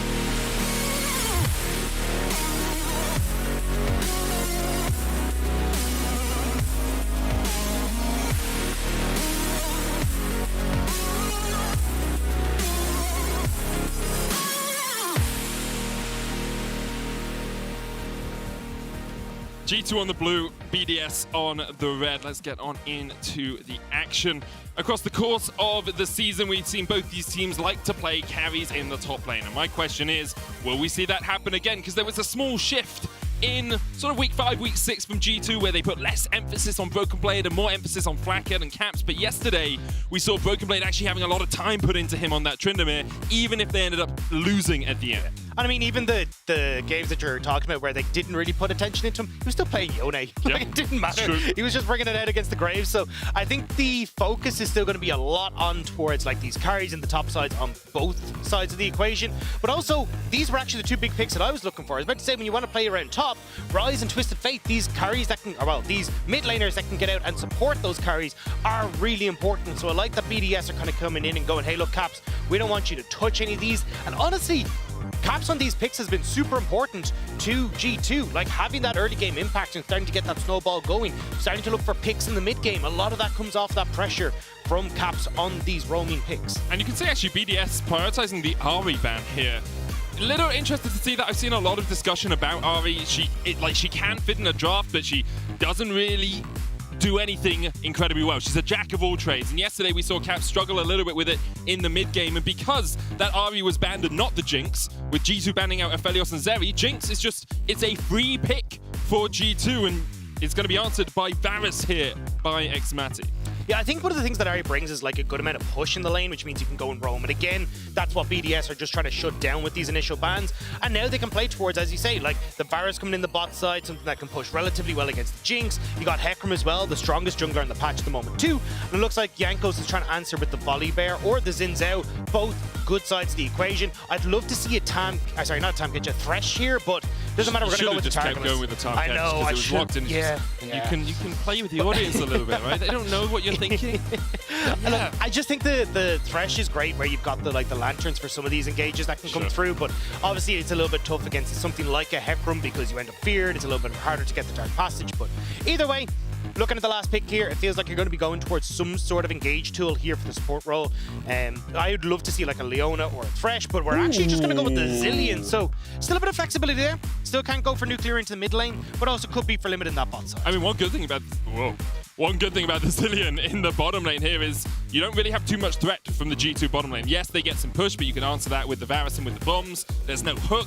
There's nothing you really have to dodge away from Tahm Kench, so you have a bit of safety there. It also allows Nuclear Int to pick something into Caps that may be a little bit better in the 1v1 or even in the 2v2. BDS will continue to focus Caps, though. 4 out of 4 bans towards that mid lane so far.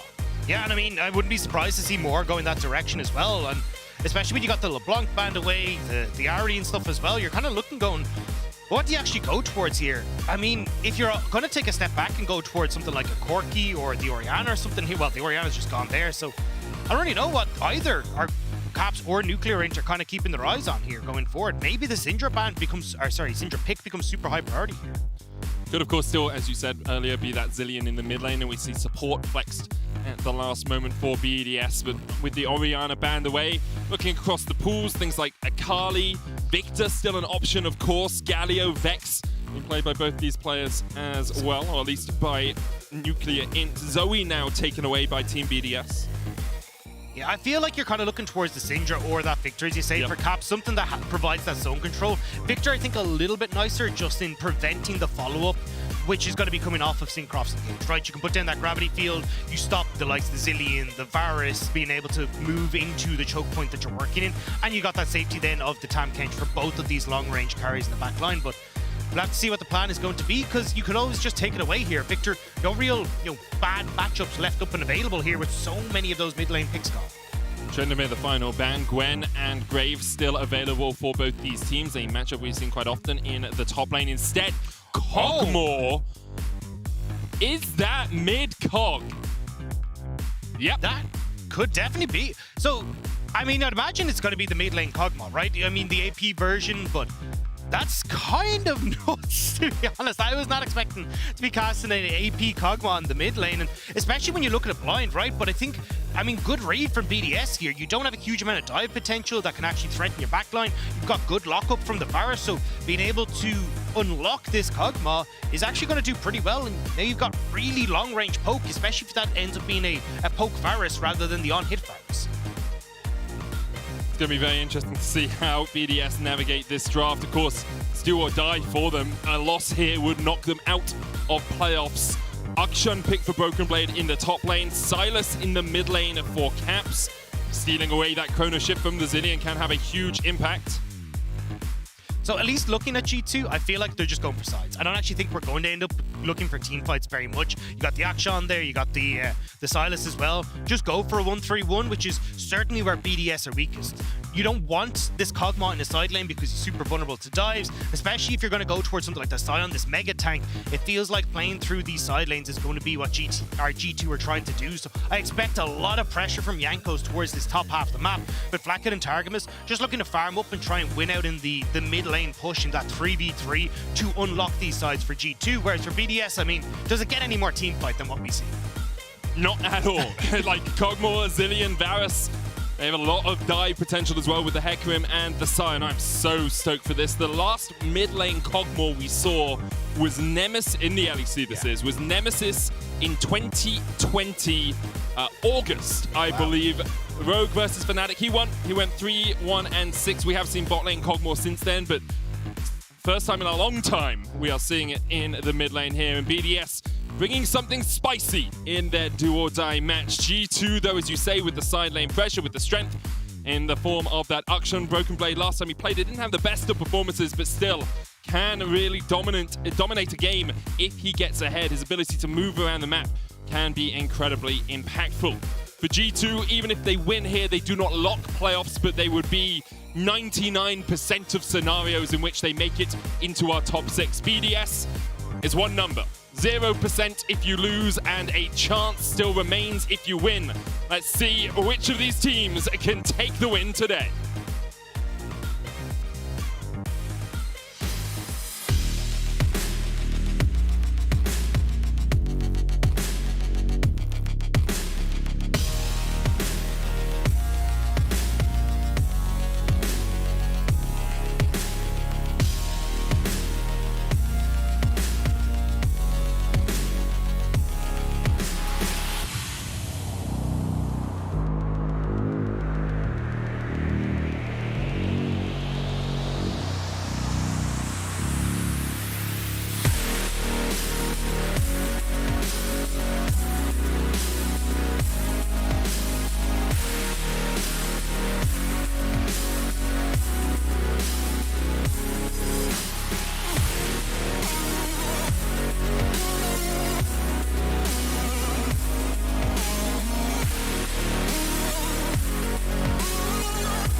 Welcome to Summoner's Rift.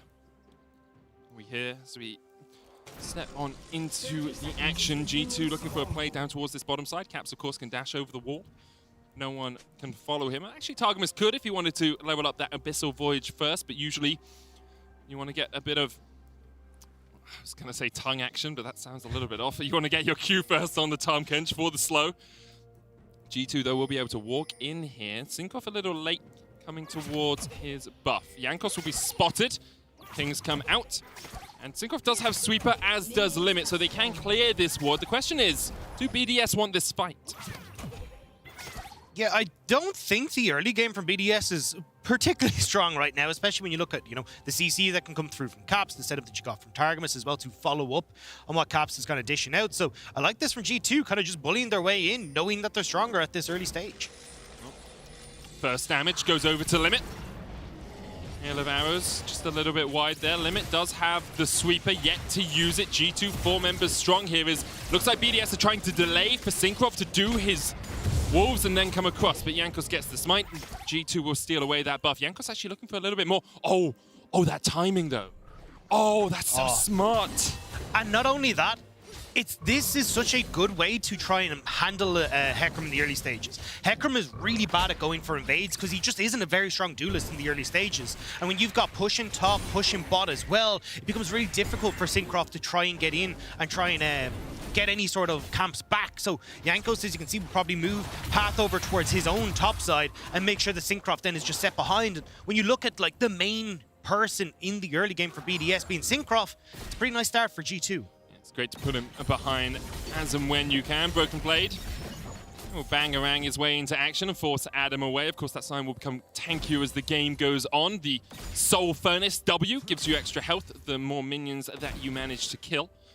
And I will say, like, we meme G2 a little bit and they meme themselves for the performance yesterday. They were 11 towers to 2 up. They had a 13.5 thousand gold lead and they managed to lose the game. Or if you want to look at the bright side of things, Misfits managed to win the game. However, what can be forgotten in that sequence of events is the fact that G2 were 13.5 thousand gold ahead at the 18-minute mark. They had an open nexus for their enemy team and they had absolutely destroyed Misfits until the game started to swing away from them. They had a very good early game in day one, and if they had just closed out the game, we'd all be lauding their praises. Instead, they're on the other side of the coin right now. And I think a huge amount of that is the ability for them to try and play through 3 of those strong lanes that we saw yesterday, but also just Jankos being an absolute nuisance in the enemy jungle. And it feels like we're going to see the same from Jankos here, as he's kind of predicted Syncroft going towards the scuttle. Jankos will see him move back in, but just keeping tabs on Syncroft right now for Jankos is enough. Syncroft doesn't have any camps up because of this early game Jankos has played, so if Syncroft is just kind of sitting here doing nothing, that's a win for G2. And Jankos can just step back forward here. You can see Caps trying to move across with the bot lane pushing in. Jankos has a little bit of relative safety. His team would be able to react quicker as Broken Blade continues to harass Adam up towards this top lane. Ranged into melee, never in favor of the melee, and becomes even trickier when Broken Blade has that repel that he can just dash around with. And I just kind of want to take this moment to give a shout out to Jankos because I've been really impressed with them on G2. I know that you were saying, look, there's been some messiness on G2, but when I look at Jankos' understanding of what he needs to achieve in the early game, it's really, really strong, right? Like, if he needs to try and, like, Flacket and Targamas maybe take a bad trade, you'll oftentimes see him poke his head in bot lane going, okay, I'll try and facilitate you guys, get yourselves back in check. This time around again, he's like, hey, look, if I can stop Syncroft from getting to level 6, if I can stop him from being able to, get to level 4 even and start to look for some of these ghosted ganks, well then that works out in our favor, right? Because now we've got a strong bot lane that's pushing, taking a few turret plates. Broken Blade is bullying out Adam as well, and even Caps is getting past this kind of slow-paced early game that the Silas has. We have seen a bit of harass from Nuclear in the mid lane. That Cogmore mid, something we have seen in the past. First strike gives you a little bit of extra oomph behind your damage. It gives you gold as well, of course, if you can land that first shot on your opponent. Nuclear Int's been playing this a little bit in solo queue. We looked it up during the 1 minute break getting into the game, and seems to be doing pretty well for him. It is a full AP build generally on that Cogmore. And I think against something like a Silas in the early stages, the first strike ends up giving you so much gold. You just get a free lane, essentially. You get to farm up. And as we say, you know, Cap's kind of bypassing a lot of his early game issues. The same can be said for Nuclear Int. This Kog'Maw really comes online, you know, level 13 kind of onwards, where you're able to start having a lot of damage coming through from your ultimate. You got a ton of items that are starting to come through, so at least for Caps, well, I want to see if he can actually start to have a little bit of a push and then a move scenario coming through where he can try and move into the side lanes, but that's easier said than done. Nuclear Int will be gifted level 6 there by Limit. One of the bonuses of having a Zillion on your team is that little bit of extra XP he can give, and you can see Broken Blade and Adam thumbs up, thumbs down, depending on how the trade is going, whose favor it is in at the time of asking. We'll bring up the standings as we talk a little bit more about how these two teams are battling against each other. You can see G2 in a pretty comfortable position at 8 and 6, actually.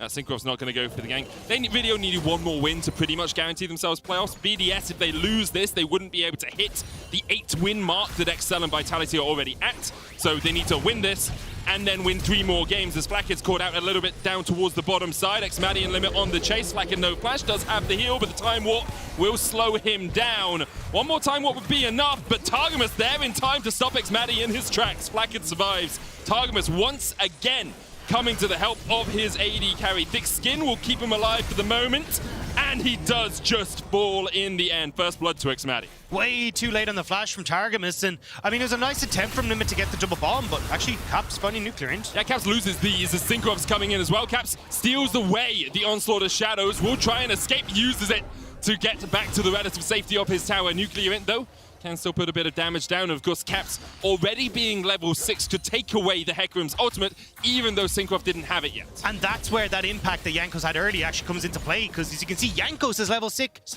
but Synchro isn't. That's the difference there, that maybe that could have been the pick-off that they needed onto Caps, but Caps taking the worst for wear in that trade that he actually opted into, and now once more, Nuclear Int gets control over this mid lane. Importantly, though, Caps didn't have to flash. He still has that up, so if he is caught unawares, caught off guard once again, he does still have that defensive or offensive summoner at his disposal. Adam here under the tower, not too much mana on him, means he's gonna have to flash away. Come up and was popped there by Broken Blade, as Jankos could have dived in with the wind becomes lightning, but for the moment, Adam will be able to farm himself back up underneath this tower. And once again, it's Targamas and Jankos working their way around the map, teaming up to try and get G2 ahead. And now I want to see that on the opposite side. I want to see Syncroft and Xmadi teaming up. You can't fight this Rift Herald. Let's be realistic. You've shoved top, push mid, you're not able to contest this.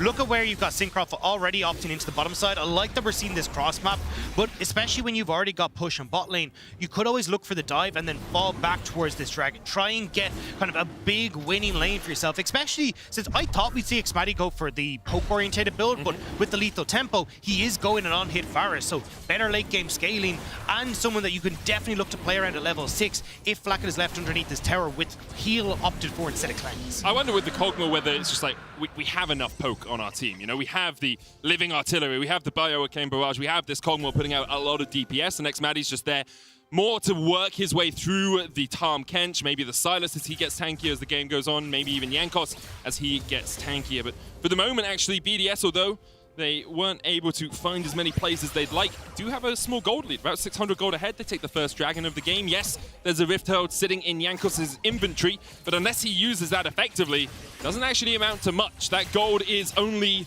hypothetical. It's theoretical gold for the moment. It's like string theory. So, I mean, the Rift Herald's the cat in this scenario. Is that what we're going with? Oh, Schrodinger's, yeah. Schrodinger's okay, Rift Herald, yeah. Okay, Schrodinger's Shelly. Perfect, I like it. And both has given you plates and not giving you plates until we observe it. But by observing it, we change the outcome. We superposition it. Yes, exactly. Well, I'd like to see this positioned in the top lane right now, because I think Broken Blade really could use it. The faster this Akshan is able to kind of get ahead of this Sion, the better, before Sion just becomes a super tank. He can't really do very much. He can just tank up all of Broken Blade's damage under the tower while he clears a wave. So I want to see if they can make that happen. Did you see that?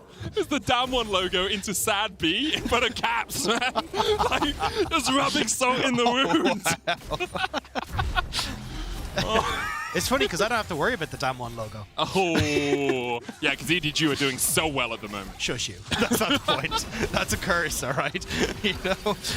Jankos is working his way down towards the bottom lane. You said you wanted this Rift Herald maybe to be used in the top lane. Looked like Jankos and G2 are going for the bottom side. May have just been trying to help Flakked get away from this situation, because at the moment he is struggling in this 2v2. But this is the thing, right? Where's your actual win condition for G2? Flakked, it's really, well, one, yeah. They forgot that one yesterday, so it is important to reiterate. Yeah. Okay, let's start with step one. Step two, at least to get to the Nexus for me, is actually playing through these side lanes. Like, this is a composition that won't do as well as BDS and team fights. Sure. So actually playing through Broken Blade, getting Cap set up, for me is far more valuable. Flakked pretty much is just on wave clear duty. And he'll be fine against, like, this, like, this on-hit Varus. You're not going to worry too much about winning that push in the mid lane. Sure. So you're better off trying to focus on the actual solo laners here for G2. So I think now you can see Jankos kind of agreeing with me here. He's going to move up towards this top side on the push and actually get this Rift Herald in favor of Broken Blade. Adam does have the ability to charge back on into the lane, and he will use it, but that tower's going to fall. You have to feel. Decimating Smash lands. Jankos could look for the chase here. That Rift Herald's going to kill off the tower. Jankos Crescent Guard, actually Rift Herald doesn't quite get it, and Adam now can back away. Ignite was ticking there from the unsealed spell, but Broken Blade will take the tower, 610 gold into his pocket, and he's looking to add 400 more to that. Jankos diving forward. He will flash away and is able to survive Soul Furnace Shield. Not enough to keep Adam alive. Broken Blade with his first kill of the game. And the rest of G2 did a phenomenal job of defending the rest of the map as this play was happening. Tyrus moved up towards mid, stopped Caps from being dove. Caps even managed to reset and TP back in, so he was full health, full mana, not worrying about having any pressure. Caps now needs to be careful, but just able to hoosh himself away from that bomb. And it means that you do get a little bit of a play here from BDS onto this bot lane turret, but the wave wasn't really in a position for them to cross map correctly, and they don't get to answer properly for the play on top. Because of that, G2 now swing the gold in their favor, about 1,000 gold ahead. A lot of that will be sitting on Broken Blade. Hullbreaker on the Akshan. This is something that's been theorized that we haven't really seen too much in professional play yet. Marksman in a side lane with Hullbreaker. Vayne has been very much near the top of people's menu. Akshan as well, very much near the top of people's discussions, and it was Broken Blade who talked about it on Euphoria. Yeah, I mean, he brought them, it wasn't the Akshan, but he brought up the Vayne, he brought up a ton of these other AD carries that could go into those side lanes and make really good use of this item, and we're going to see it here, because you've got a ton of escapes with Broken Blade. You've always got the opportunity to look for picks as well when you go for this push. Is Synchroff? Is it time? It's not time. Synchroff wasn't able to get in range. The time warp from Limit didn't quite give him enough speed, and Flack is just like, yep, come at me, bring it on. With your dad jokes, I was expecting a horsepower joke, just didn't have enough in the tank or something along these lines, I thought. I mean, the thing with it is one horse is actually has more than 1 horsepower. I thought that was the literal definition. No, but yeah, it's weird, right? But like, a horse can have like up to 10 horsepower, so the whole horsepower... What's the point? Very strange. In all honesty, why are we measuring our cars by how many horses they're equivalent to? Because they replaced them. I mean, they did replace them. I also don't measure my planes by how many times I have to flap my arms to get into the air. But it's like, oh yeah, that's 50,000 flappages. You know, it doesn't really is that work. not the eco-friendly mark that they put at the bottom of airplanes? No, that's not it? Yeah. All right. But back into this for G2. Again, I like what they're doing here. Moving into river, getting control. And again, these split push compositions, they struggle when you start to rack and stack these dragons. So for G2, they're trying to get some back in their pocket, but BDS are here to fight. The power of Zilean alongside a Hecarim. You can see how speedy that horse can be. Cap steals away. The onslaught of shadows once again, and BDS do not want to take the fight. Looks like they're content just to give this one up and keep on scaling into this game. I don't know if I agree with it though. I mean, your Jinx really isn't strong enough. You've got a Mythic completed here for Xmadi with that Kraken Slayer and a ton of CC that you can bring to the fight, plus the upper limit as well. So whoever, you know, G2 jump on and try and use both all of Jankos' abilities and Caps' abilities, just bring them back up to life. I felt like that was a good shot for BDS, but not confident enough to try and go for it. And for the moment, still a little bit uneasy to pull the trigger on these plays.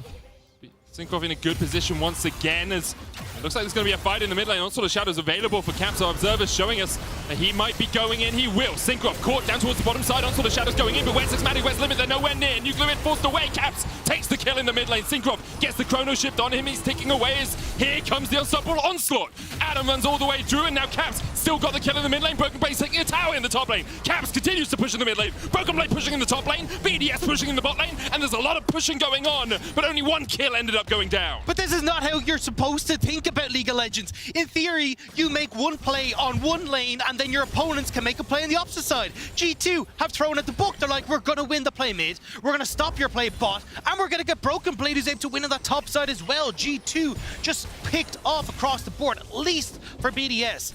They did get that bot lane turret, which is what they really wanted. More gold into Xmadi is going to be wonderful for BDS, but now we have to see them start to look for these fights. They need to be able to start them up and enable Xmadi, enable Nuclear Int to use the advantages that they have. And for the moment, Broken Blade just in a side lane, able just to push down 2 towers. He will have so much gold sitting on his shoulders. And, I mean, he doesn't need any of it because he's got the one item you ever have to build as a top laner these days, the Hull Breaker, but I'm sure he'll be happy to accept a little bit more in his bank account. Caps as well stole away the Onslaught of Shadows. I did wonder with this G2 lineup how much engaged potential they'd have, but Caps provides it all.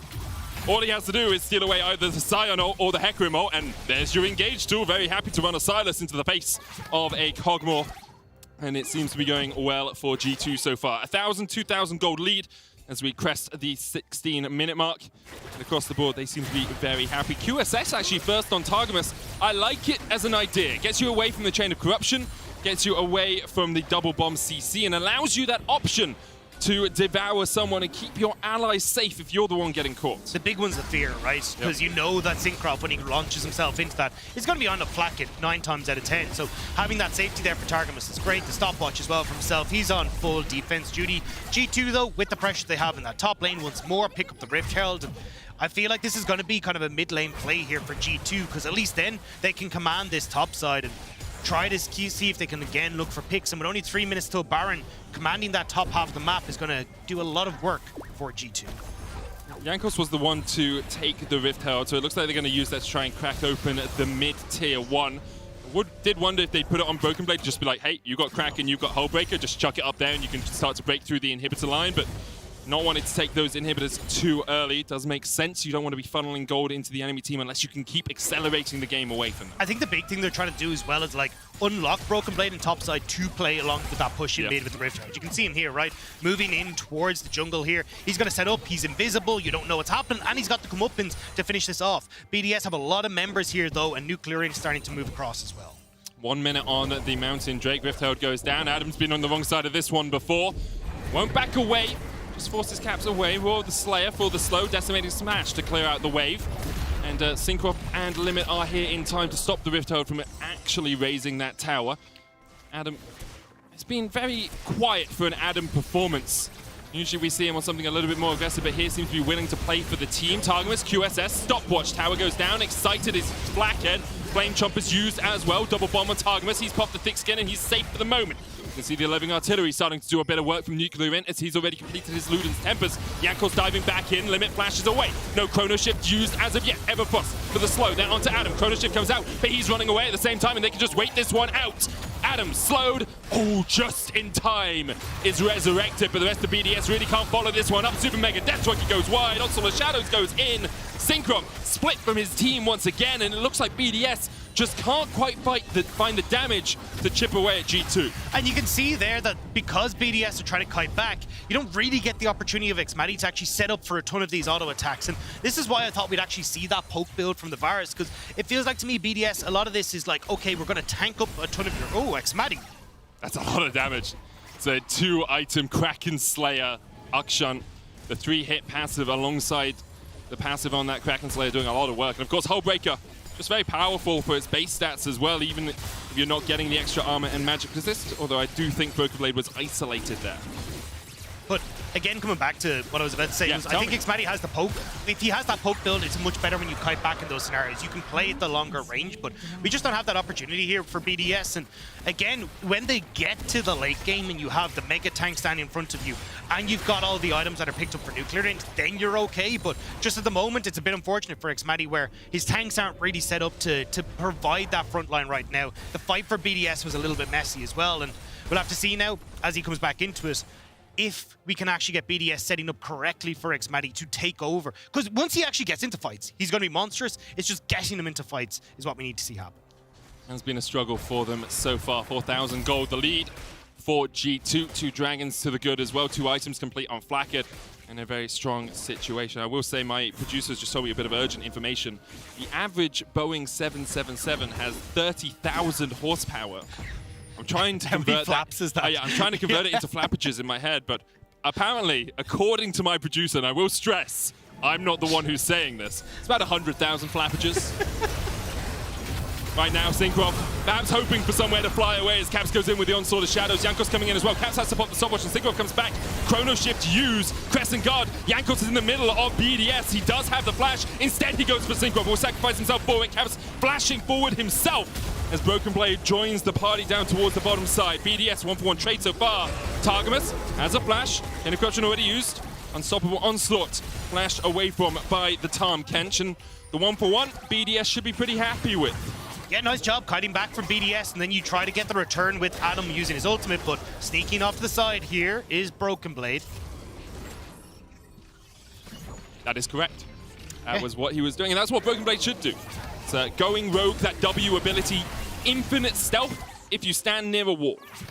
And that's exactly what he does. Just walks around, stands near some walls, is a very sneaky boy, and can find people, catch people out. Now this control ward, 2 of them, were down. Oh, wow. Oh, no. So Limit places, if I'm reading this correct, Limit places the control ward in the top bush. That removes the control ward in the bottom bush, and that's what gives G2 the time to engage. Yeah, and I mean, look, it could have gone a lot worse for BDS, though, right? As we said, they do a good job kiting back here.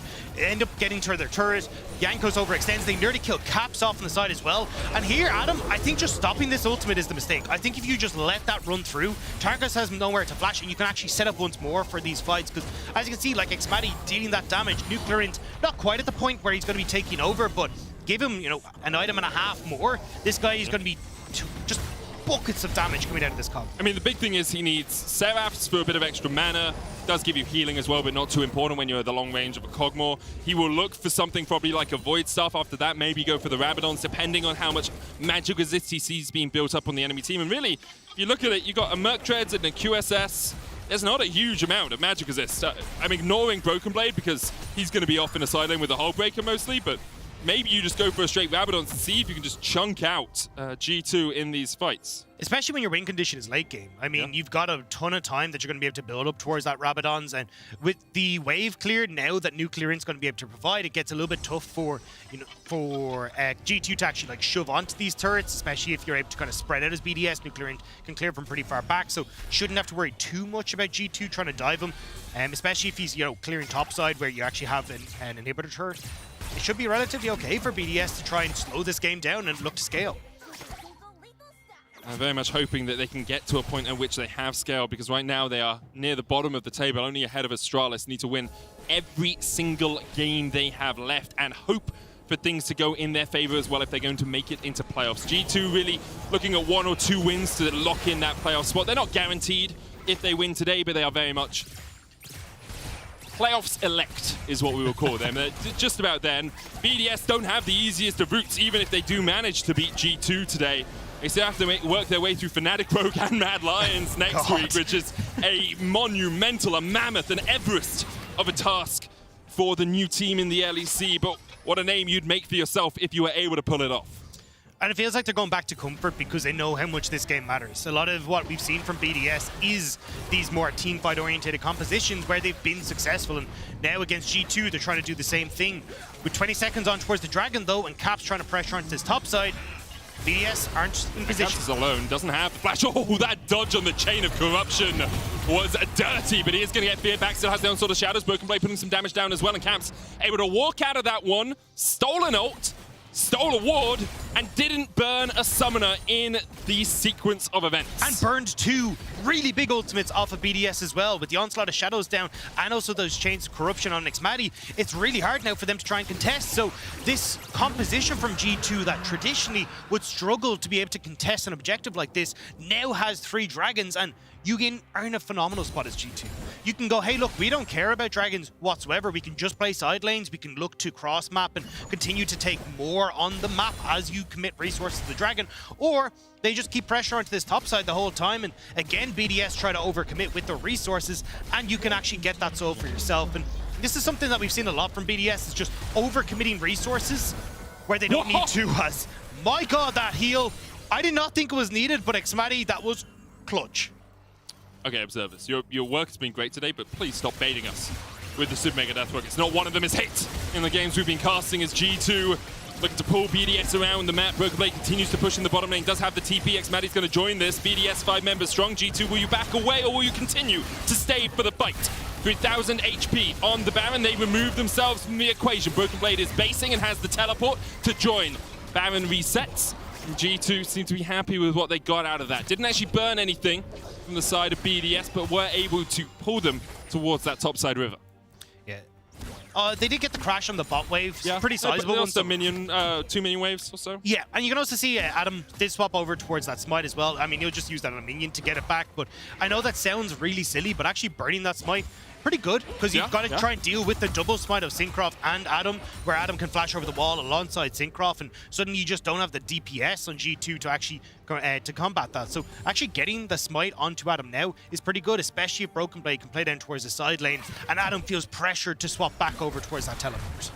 The problem we have seen for BDS is, although they're trying to get towards their 3rd items, their 4th items, they have to do it via grouping, and because of that, they're losing in terms of XP. They're losing waves. Waves are crashing into their towers. Nuclear Int 2 levels behind Caps. Adam a level behind Broken Blade as well, although he keeps trying to answer.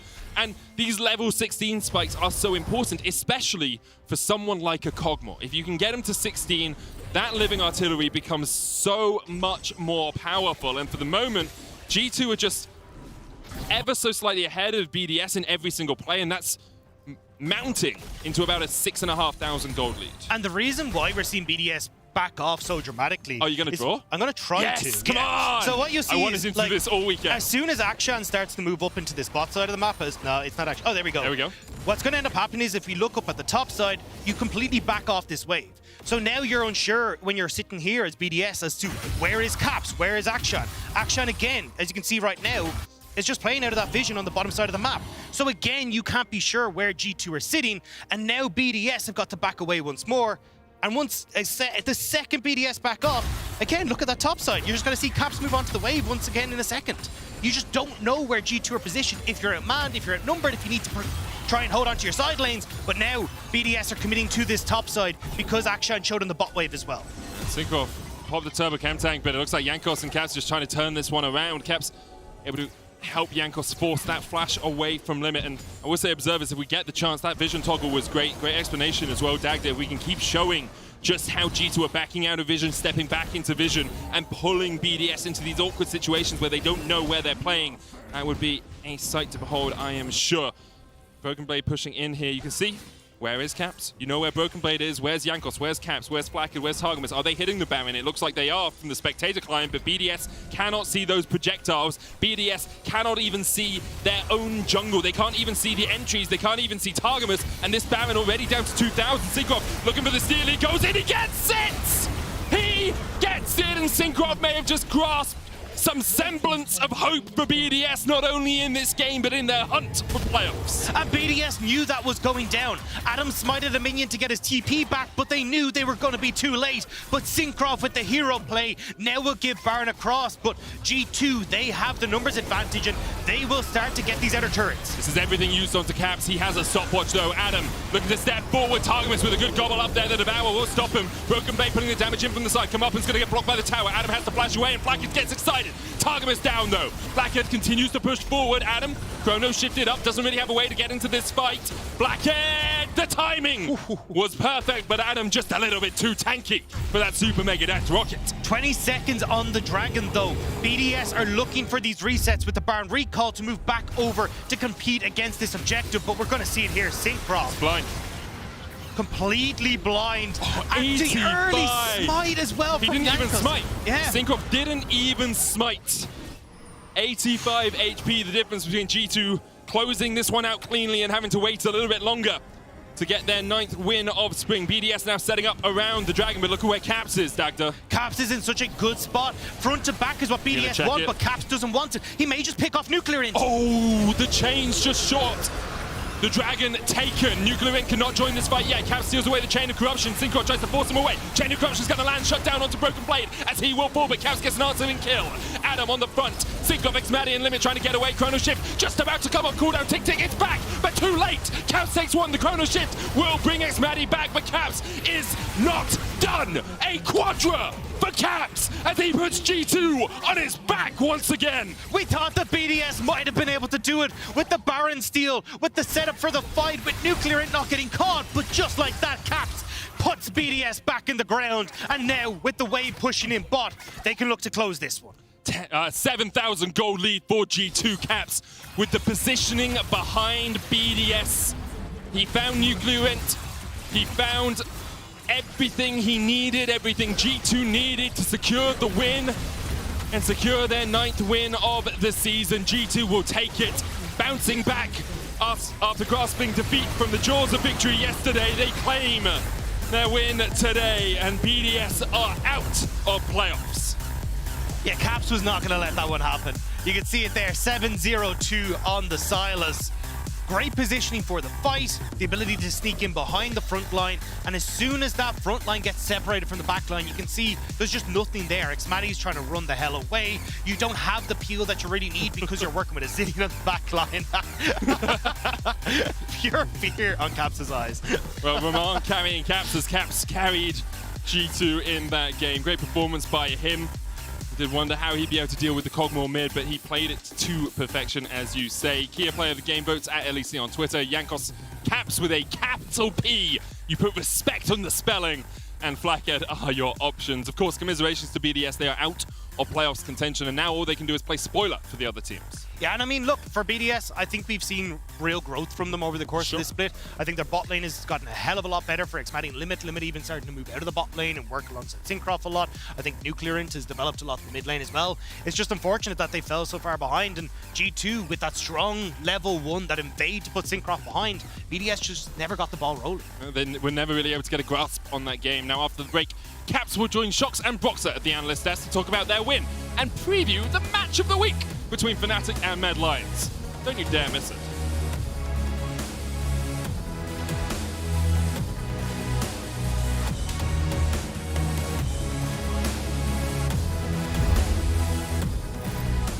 It's kind of rough going 0-4 in the last 2 weeks, but we know exactly what we need to work on and shift our mindset a bit. We are not allowed to, I guess, mess up again, so we just want to be as good as possible. It always takes new teams a lot of time to reach their normal level. We should just give them more time, and then we will see. Of course, not before we play them on the weekend, we're gonna stomp them.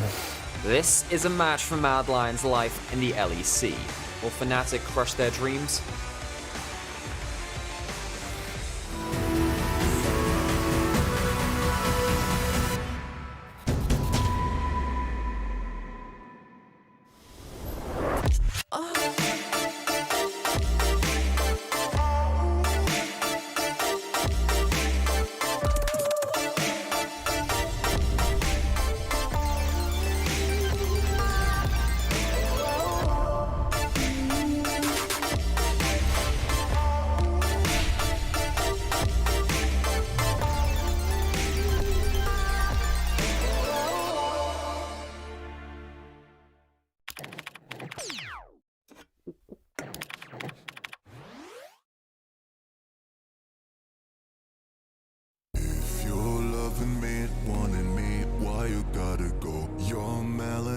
Chasing me, staring at my phone.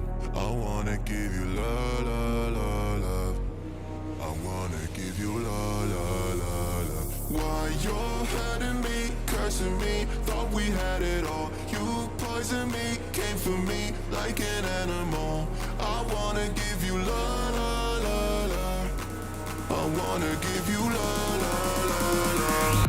You're loving me, wanting me, why you gotta go? Your melody's chasing me, staring at my phone. I want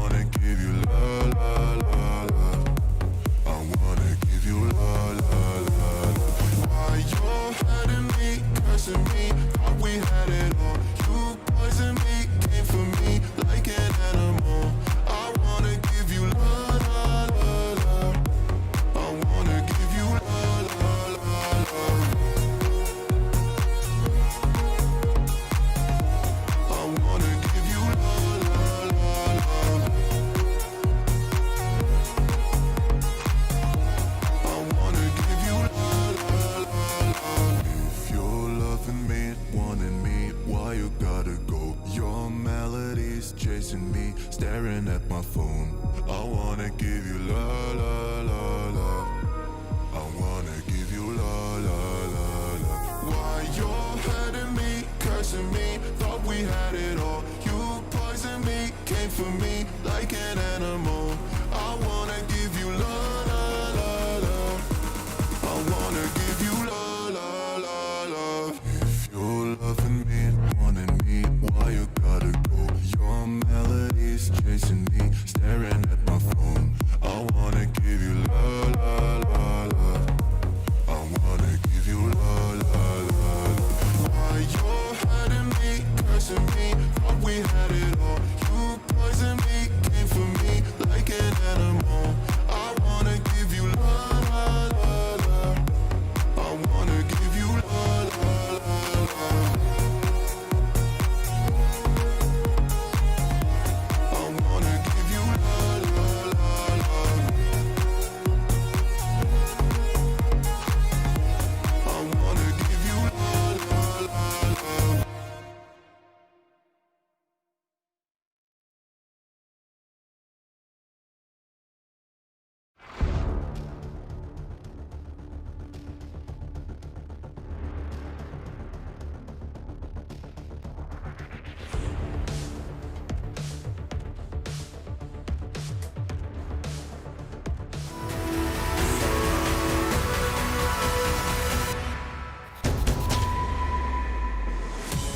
Everyone to the LEC, where I'm very excited to have Caps join us at the analyst desk to talk about their victory and, of course, preview the match of the week in just a second. Mad Lions versus Fnatic. Wow, Caps, congratulations. Thank you. Can you tell me about Romain and how he took you, I guess, in the air to celebrate? Does that happen often? Actually, I think it was planned a few weeks ago, like maybe 3 losses ago, that that someone was gonna get carried, and we didn't really get to carry anyone. No. It was some unfortunate games, but luckily Romain has been working out a lot, and he's in great shape to carry me around. I think you carried G2 also a little bit today. It was very good. By the way, we have Broxa here, so this is a bit of a reunion, which is nice. Hello. Yeah, hello. Awesome. So I think we're going to start by asking you a little bit about this BDS game, but of course we want to talk a little bit about Misfits later as well. Tell me about the choice to go for the Sylas. We know you're very, very proficient on the pick. Why in this composition against their composition? I mean, I think there were a lot of mid-bans this game, so we were kind of looking through the result, like the last minute, I guess, picks. And Sylas were kind of good, especially against like Hecarim. Ult is really strong, Marisol is super strong, and still, like there's so many good ults, and the lane is also kind of fine. So yeah, we thought that we can actually just kind of dive onto them later in the game with Sylas. I have a quick comment about that. I'm just gonna reference a relatively popular video back from our Fnatic days. Were you sure, Caps? Like, were you actually sure that Sylas was the right pick there? It's gonna win us the game. Oh my gosh, I hope There we everyone go. got the reference, but this is harking back to the famous Vayne pick, which was like league history. Caps in general, obviously yesterday was probably a really difficult game, so I'd just like to get your thoughts on what happened there and how as a team you work through that when it comes to then after the game talking about kind of the issues. I mean, yes, the game was so troll. I mean, the thing is, we've been obviously scrimming a bunch, but also something we started doing was doing like the warm-ups as well. And and the warm-ups, when we got like really far ahead, we were like, okay, like we'll win the game if we get this far ahead. So let's just pause them so we can like get more practice in, right? And then we went on stage and we were so far ahead, like extremely far. It might have been our best early game ever. And we were probably just thinking like, okay, the game is in good hands. I mean, it was in really good hands, and we thought that we would just end it as fast as possible. Then we died, and we thought, okay, let's still end it. I mean, we were still 10k ahead, I think, after dying, all of us. So we just kept thinking, okay, let's try and end it. And at some point, we realized, like, oh, wait, they're like 5 levels ahead of us now. Like, they got a lot of super minions. It's like the classic solo queue throw. Oh my god. And then it was just pain the next 20 minutes. They're sitting in their base, and Akali is running around with Yuumi. Anywhere she goes, she will just kill someone. So it was definitely not the easiest game. No, not the easiest game. Super annoying as well with that Yuumi, indeed. But you bounce back rather. Today, you're also going to join us in just a little bit for Mad versus Fnatic. So before we get to that, we want to take a look at the Match of the Week video, because coming up is a battle between two teams with very completely different trajectories. Fnatic is fighting for first, while Mad is fighting for survival in the LG Ultra Gear Match of the Week.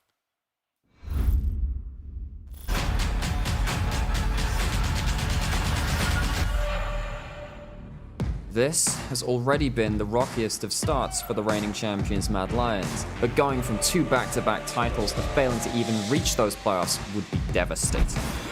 No way do you do this twice! Oh, he's knocked up by the Baron! He couldn't get back in! Fast improvement from this Mad roster is now non-negotiable. They must rediscover the spark of brilliance this team showed in previous seasons.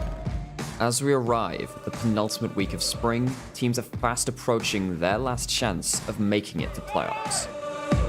We are not allowed to mess up again, so we just want to be as good as possible. And it would be really, really disappointing to not make it into playoffs, because I'm having a really good roster, and it would just be sad if we didn't make it.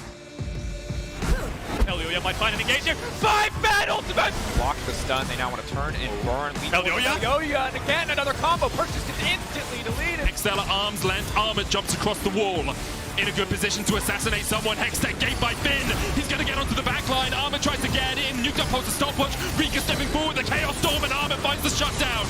It's kind of rough going 0-4 in the last 2 weeks, but we know exactly what we need to work on and shift our mindset a bit. I honestly have no idea why they're having problems. I think they should be higher in the standings. It always takes new teams a lot of time to reach their normal level. We should just give them more time, and then we will see. Of course, not before we play them on the weekend, we're gonna stomp them. For Fnatic, though, the chance to find first place in the regular season is by no means out of sight. They are playing to take that top spot from Rogue, and to show that Fnatic dominance is finally back and more deadly than ever. And now Elioya's got to do it all. It's on him. Elioya knocked up. Elioya down. A quadra kill for Humanoid. Oh, Humanoid says, do you miss me now, Elioya? Quadra kill for the victor. My eyes were on Elioya the entire fight, but Humanoid was the one who was untouched. It seems as if the prodigal son of Mad Lions is returning to put the final nail in the coffin of his old squad. Humanoid goes in, goes golden, a bit of a Messiah play to kick things off. Caps, though, will not go down. The shield coming up just in time to stop the execution, but it does not matter because finally, Fnatic will look to find the win. Upsets on the chase, and Vitality thought they had collapsed, but it's Fnatic doing the collapsing. Upset on a killing speed, round walk behind them as Hylissang continues to flash in for the engage. What else but that from Hylissang? This is a match for Mad Lions' life and pride in the LEC. Will Fnatic crush their dreams? Find out this Saturday.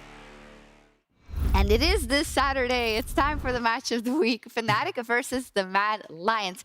Caps, first off, Fnatic obviously won in the Match of the Week versus you guys. I guess it was 2 weeks ago. Yesterday also played very well. Do you think they are the best team in the league right now? And generally, what do you think about how they've been playing?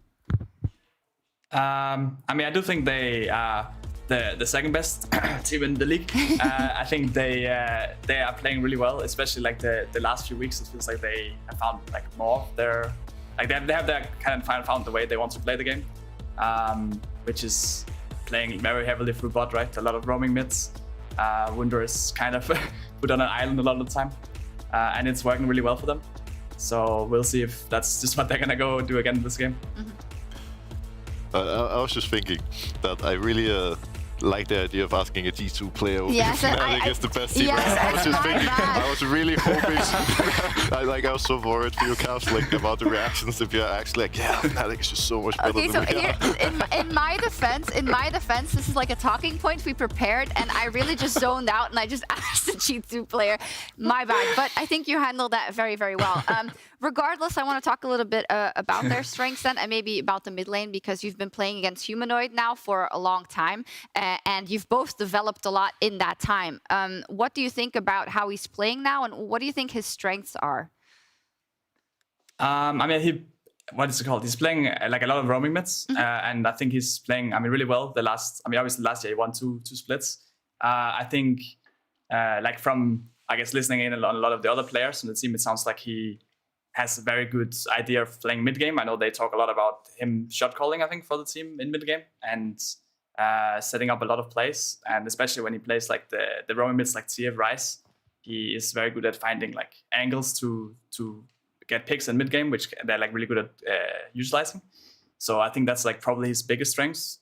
Obviously, he is not just like a one trick either. Like he also has like a solid champ pool, so it's not like you can just ban him out super easily.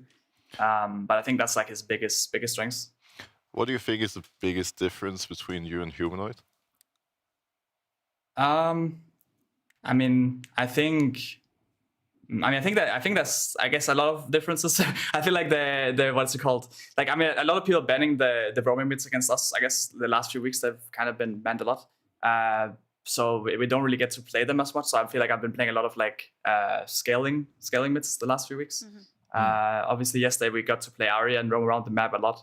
But I feel like we are maybe better at getting like early leads, and they are better at like getting mid game leads. Yeah. I'm going to make a note of that, Ari, when we get to pick and ban, because I'd kind of love to know. It's like a contentious point. But I also want to know what you think about the Mad Lions. Obviously, they won 2 back-to-back championships, and that roster looks completely different, and they have been struggling. What do you think is kind of their biggest issue right now?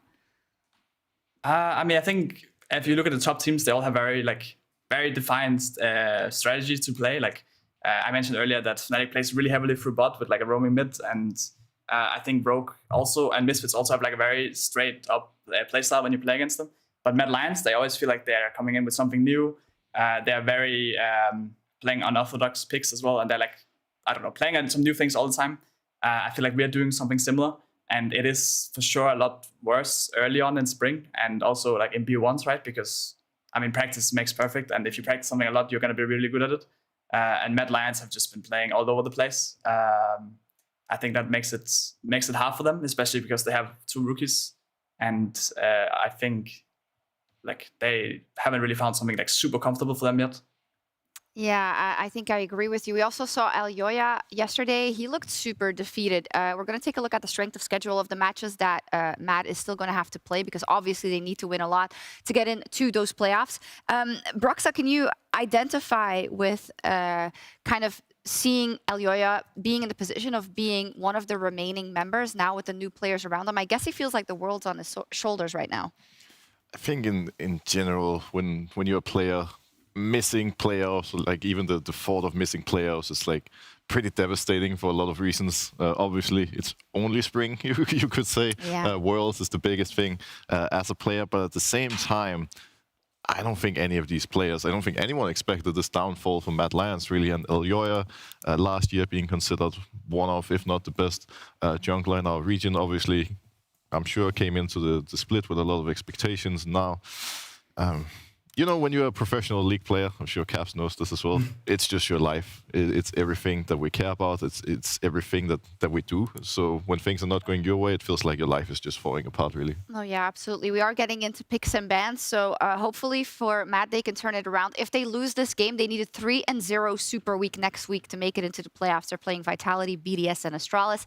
And I feel like you want to have some more time or options left to make it to those playoffs. We're getting into the draft now for our match of the week. Fnatic versus Mad Lions.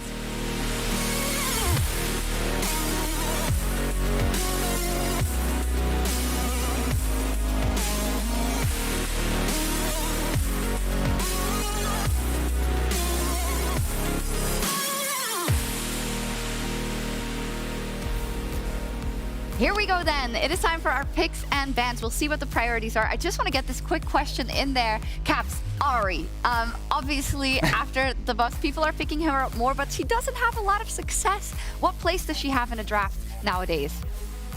I mean, I think she is very, like, I think she can be really strong. Like she was doing, I think we were doing quite well with her early game yesterday. But at some point, especially against some mid lane champs, she just kind of gets like outscaled, or she doesn't really have like the damage you need. Which is why some people have started building Arya as an AD carry, basically, with Kraken Slayer, to get the late game damage. But we haven't seen it yet. Maybe we'll see this game. Is there a chance we could see that next week? I'm not saying anything. They banned it today against us. But maybe that was actually why they banned it. Ah, okay. I like You it. guys all have Captain's cam now, but he's looking very, like, suspicious. Okay, now let's see the bans. Diana off the table. The Zeri also not getting a chance. That global power of the TF denied as well, and a Jarvan Energies ban. Yeah, something that is going to be really interesting to see here, I feel like, is the jungle priority now. A Fnatic banning the Diana, banning the Jarvan. Jarvan obviously means Sinsao, Hecarim are going to be open. Those are going to be the two priority junglers. Outside of that, the draft is pretty open. We have the two strong AD carries in the Aphelios and Jinx. Siri out of the picture, but yeah, a lot of champions are just open right now, really. Yeah, are we going to just see bot lane lock in again? Probably, I guess you got Here the we answer. go. Does that make the draft easier or harder, Caps? The fact that there are just these two champions that are just going to get first picked anyway? I mean, I guess it makes it easier, I guess, because you kind of expect what the opponent does, unless someone really like does something unorthodox. I mean, Mad Lions was the team that actually played Caps the split, right?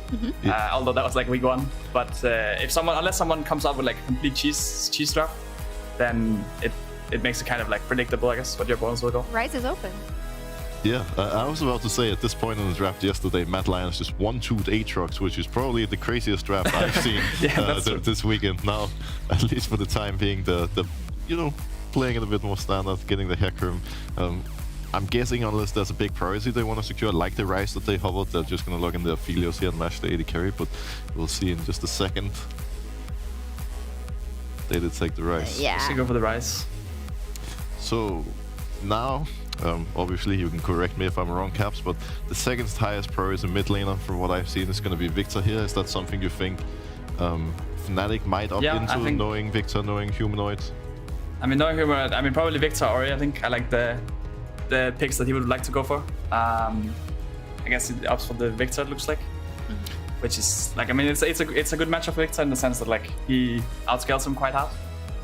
But obviously early game, Rise can push and he can like try to make plays happen. But it's definitely like I'm mad to, it feels like to create something, at least like from the early draft. And yeah, I'm not sure if that's the position I want to be in, but I guess we'll have to wait and see the rest of the draft. Yeah. Is it so that if the enemy team locks in a certain amount of global or ability to move around the map, that you always have to counter, or not necessarily?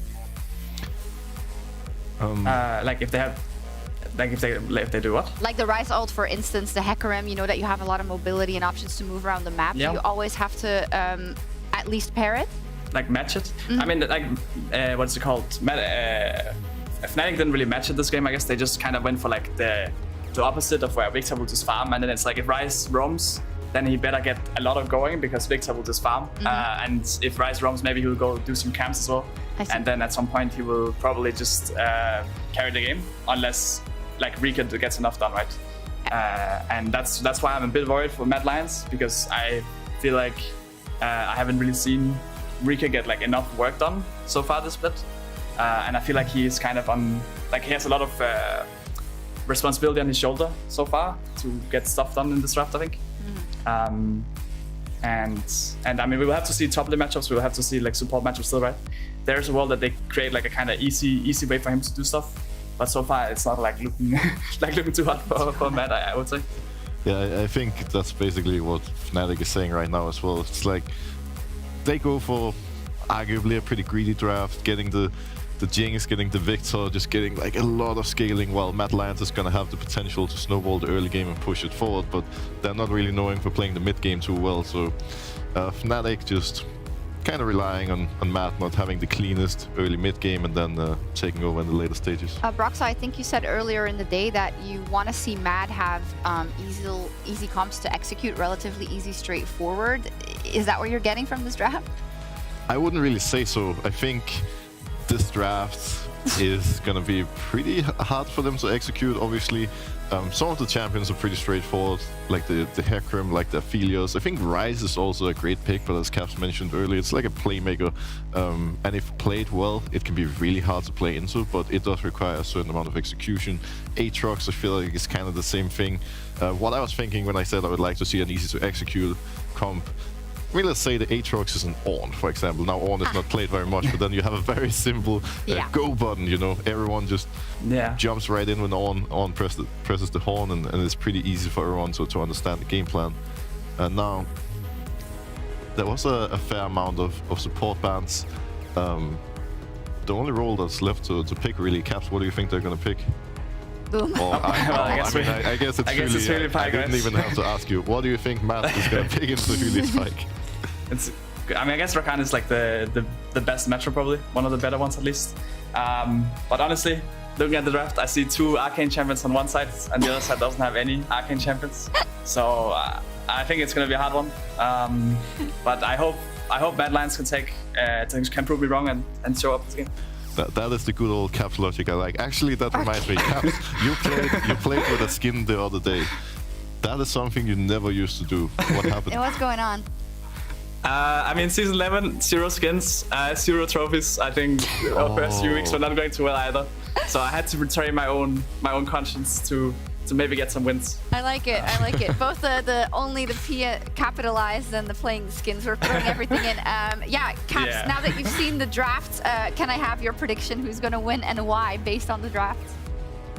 I mean, I think, as I meant, like I just think Fnatic will win this game. I do think Matt's draft is not bad, but I just feel like they're putting maybe the responsibility in like the wrong hands. I would have liked to see them have left side draft, while Fnatic might be better at snowballing early. It would have at least given them like a better shot, I think, and just like outscaling and hoping that Fnatic throw. This time around, it's like I feel like they have to kind of be proactive, which I just haven't seen from them yet. But we will have to wait and see, right? We will have to wait and see, indeed. Thank you so much for assisting the draft, Caps. It is time for our match of the week, Fnatic versus the Mad Lions.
And into the game we go for the final time here in week 7. Only 3 games remain for every single team apart from these 2, of course, who have got this one to play ahead of us for the next 30 minutes or so. Hi, I'm Medic, he's Dagda. We are here for some League of Legends. And I'm so ready for this game. I've been looking forward to this for a long old time. I mean, look, Mad, they have had some struggles, don't get me wrong. Their team fighting has at times looked a bit ropey, but it feels like when you end up with Mad Lions against Fnatic, it's always a banger. Yeah, it always is. Of course, last time they played was Hylissang, who took over the game, had a dominant performance, was involved in so much in the early game and was teaming up very well with Razork as well. And here on the Pyke Jinx combination, something we've seen a few times from Fnatic in the bottom lane. I'm expecting some early action. I'm expecting Hylissang to look for an early flash hook, burn Unforgiven's flash, and then we'll see the rest of Fnatic coming down and trying to make plays. And that's the thing, those stats were on a thresh where you think, oh yeah, he's probably going to stay a little bit around that Jinx in the bottom side of the map, keep her safe. But no, Roman mid for Humanoid making those plays. Now on a Pyke, you'll have to see if he can have the impact that we've seen so many times from Hylissang. And as you say, loves to play this aggressively and early, and already Fnatic getting in, making sure they're getting that vision down so they can spot out that they are able to go for these aggressive plays. Even looking to split the map, it looks like, by taking this blue move. And Razork will get the blue. Mad Lions unaware that this has happened. We'll see the path that Upset and Hylissang take into this lane. What they'll want to do is hug this wall or even come through the tri-bush to make it look like Razork's actually started as red. They're a little late to the wave, but they are here for the first 3 minions, meaning that Mad Lions might have some inkling this is happening, but can't be totally sure that Razork didn't just start at his own red. And the thing is, right, you're damned if you don't in this bot lane for Mad Lions. as Hilly is going to play this super aggressive, constantly fish for hooks. If you see control of that, Upset and Hilly have some of the best wave management in the league, and probably the best bot lane wave management that I've seen in the LEC. So you end up having the opportunity here for Upset to crash that 4th wave. He'll reset, he gets the cull, and then he just very quickly starts to outpace Aphelios in this bottom side without having any sort of jungle intervention as well. So this is where you'll see it's just so hard to play against this style from Fnatic. You see the 2 early wards from the Mad bot lane trying to spot out Hylissang if he did go for one of those dives across the wall into a hook. Kaiser took E first on the Rakan as Humanoid counter flashes in the mid lane. Flash for flash burn. Reactions. Was very fast there. Of course, the Spell Flux into Rune Prison combination can be almost instantaneous. Does still have a short cast time. But flash for flash means that Mad can look to repeat gank that lane. And Humanoid as well is playing like a very aggressive style of lane here. We've seen first strike a lot from Victors in this lane because you can see, poke from afar, you get a ton of gold, but Humanoid wants to beat out Reeker in lane, make sure he's constantly shoving in this lane. And as you can see at the moment, Reeker has to back. This isn't the best timing window for him. He'll just about be able to pick up his tier, but you're not really getting back into lane where you're full mana, full health, right as you're about to hit that level 6 around the 5.5 minute to 6 minute mark. So Reeker going to have to probably need another reset now before he can get access onto the map. And that's all the Fnatic are trying to do, is buy time, make sure that Reeker can't actually influence these side lanes. With the push in the bottom lane, Hylissang and Upset able to steal away that bot side. Scuttle Crab means that Elyoya will not get any of the Tasty Crab to start this one up. Upset comes through as well, and Elyoya wasn't spotted with the zap, but they had an awareness that he could be in the area. And just these small sequence of events have led to about a 500 gold lead for Fnatic in the early game. And this is what they do so well. They eke you out of the game. They get these early advantages and they shut you out of being able to do too much. What they have been doing a lot is looking for first tower, especially around Upset down towards that bottom lane. They get as much gold funneled into, especially this Jinx, as they can in the early game. And again, yes, you do get pressure from Razork down to the bottom lane, but it's the way Upset and Hilly play the lane after that's there. It's these freezes that they set up, the ability to get the slow pushes going.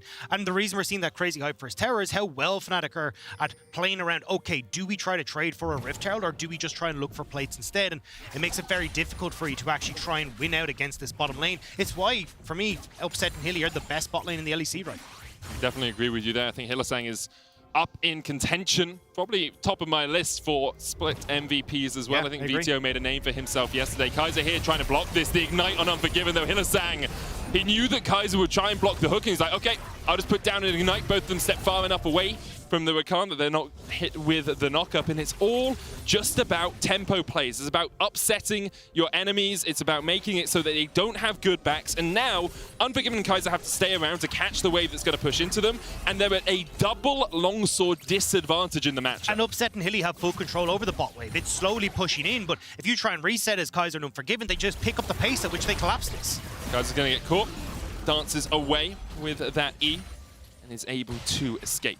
And now for Upset and Hilly, you can crash this, and as you can see, Razork going for the invade. If you want to, you could actually try and fight and skirmish in this bot side, because Humanoid has push in mid, you've got full control bot, you have item advantage on your bot lane as well, and you can see Fnatic instead are just going, right, we are just going to look for this dragon, knowing we've got full control over this bot side. Going to end up with about a net 10 CS lead for Upset and Hylissang, and you see, there were no summoners burnt on the side of Mad. All that was used by Fnatic was a single Ignite, but because of the way that they played this map state, because of the way they played around the early game, they invade, they have built up a sizable lead already. Mad Lions need to try and strike, and they're going to do that through Rika, who has the Realm Warp. Elyoya forces Hylissang away. Now the Ghost Water dive can get you to safety. He still has the flash here as well, and will get across the wall. It looks like he's going to be able to escape.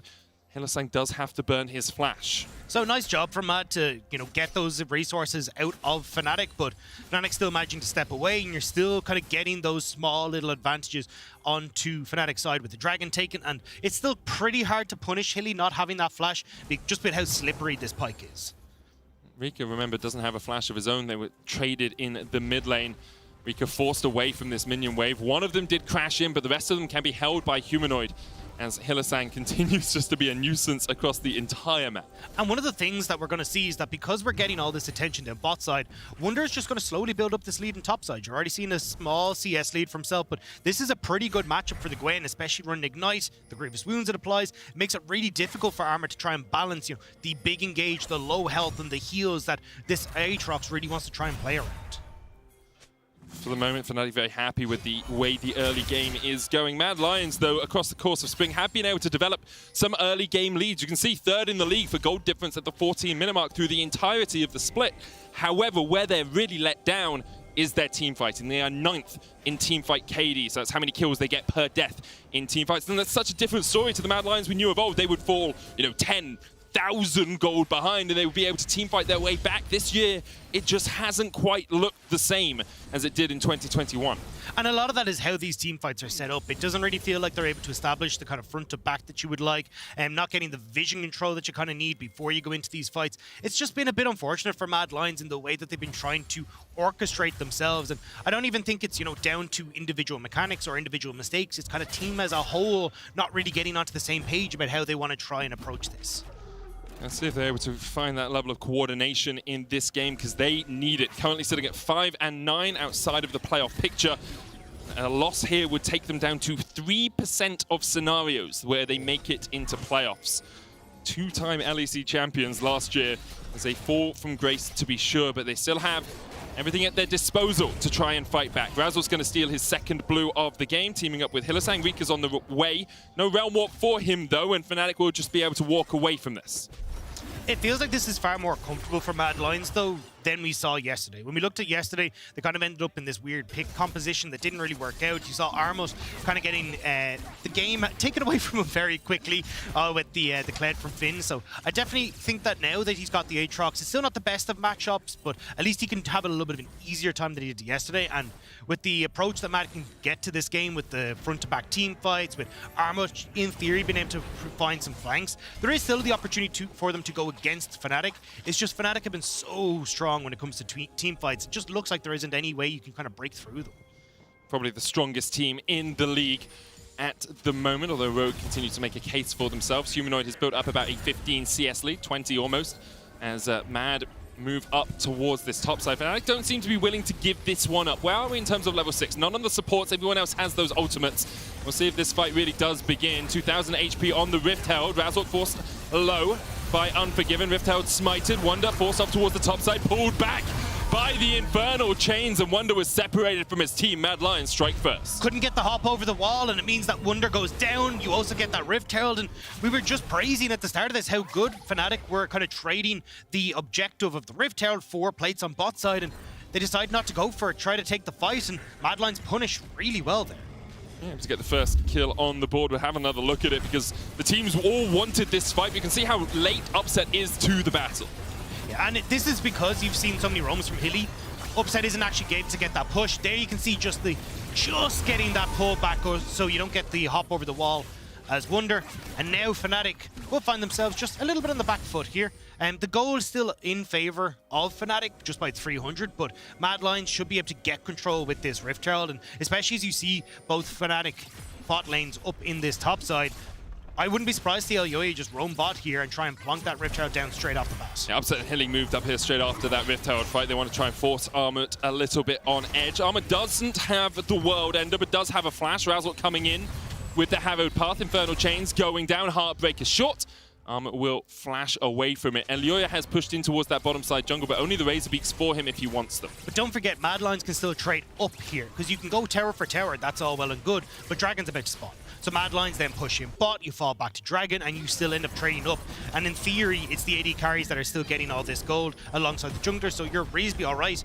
The only thing I will say, though, is because you don't have the Rift Herald on top side, you don't really have that big tempo advantage, and that could be where Mad Lions not only get the Dragon and the tower, but come back out onto the map and make another play again. Unforgiven not with the best guns to take down this tower, really. When you're looking to take down a turret, you want Crescendum, you want that white gun, but Severum Q does do a little bit of work. Rift Herald goes down. This charge won't quite kill off the tower. It's about 2 plates it will remove, and so that tower does stand. Meanwhile, in the top side, you can see as well, Armut was able to keep Upset at bay.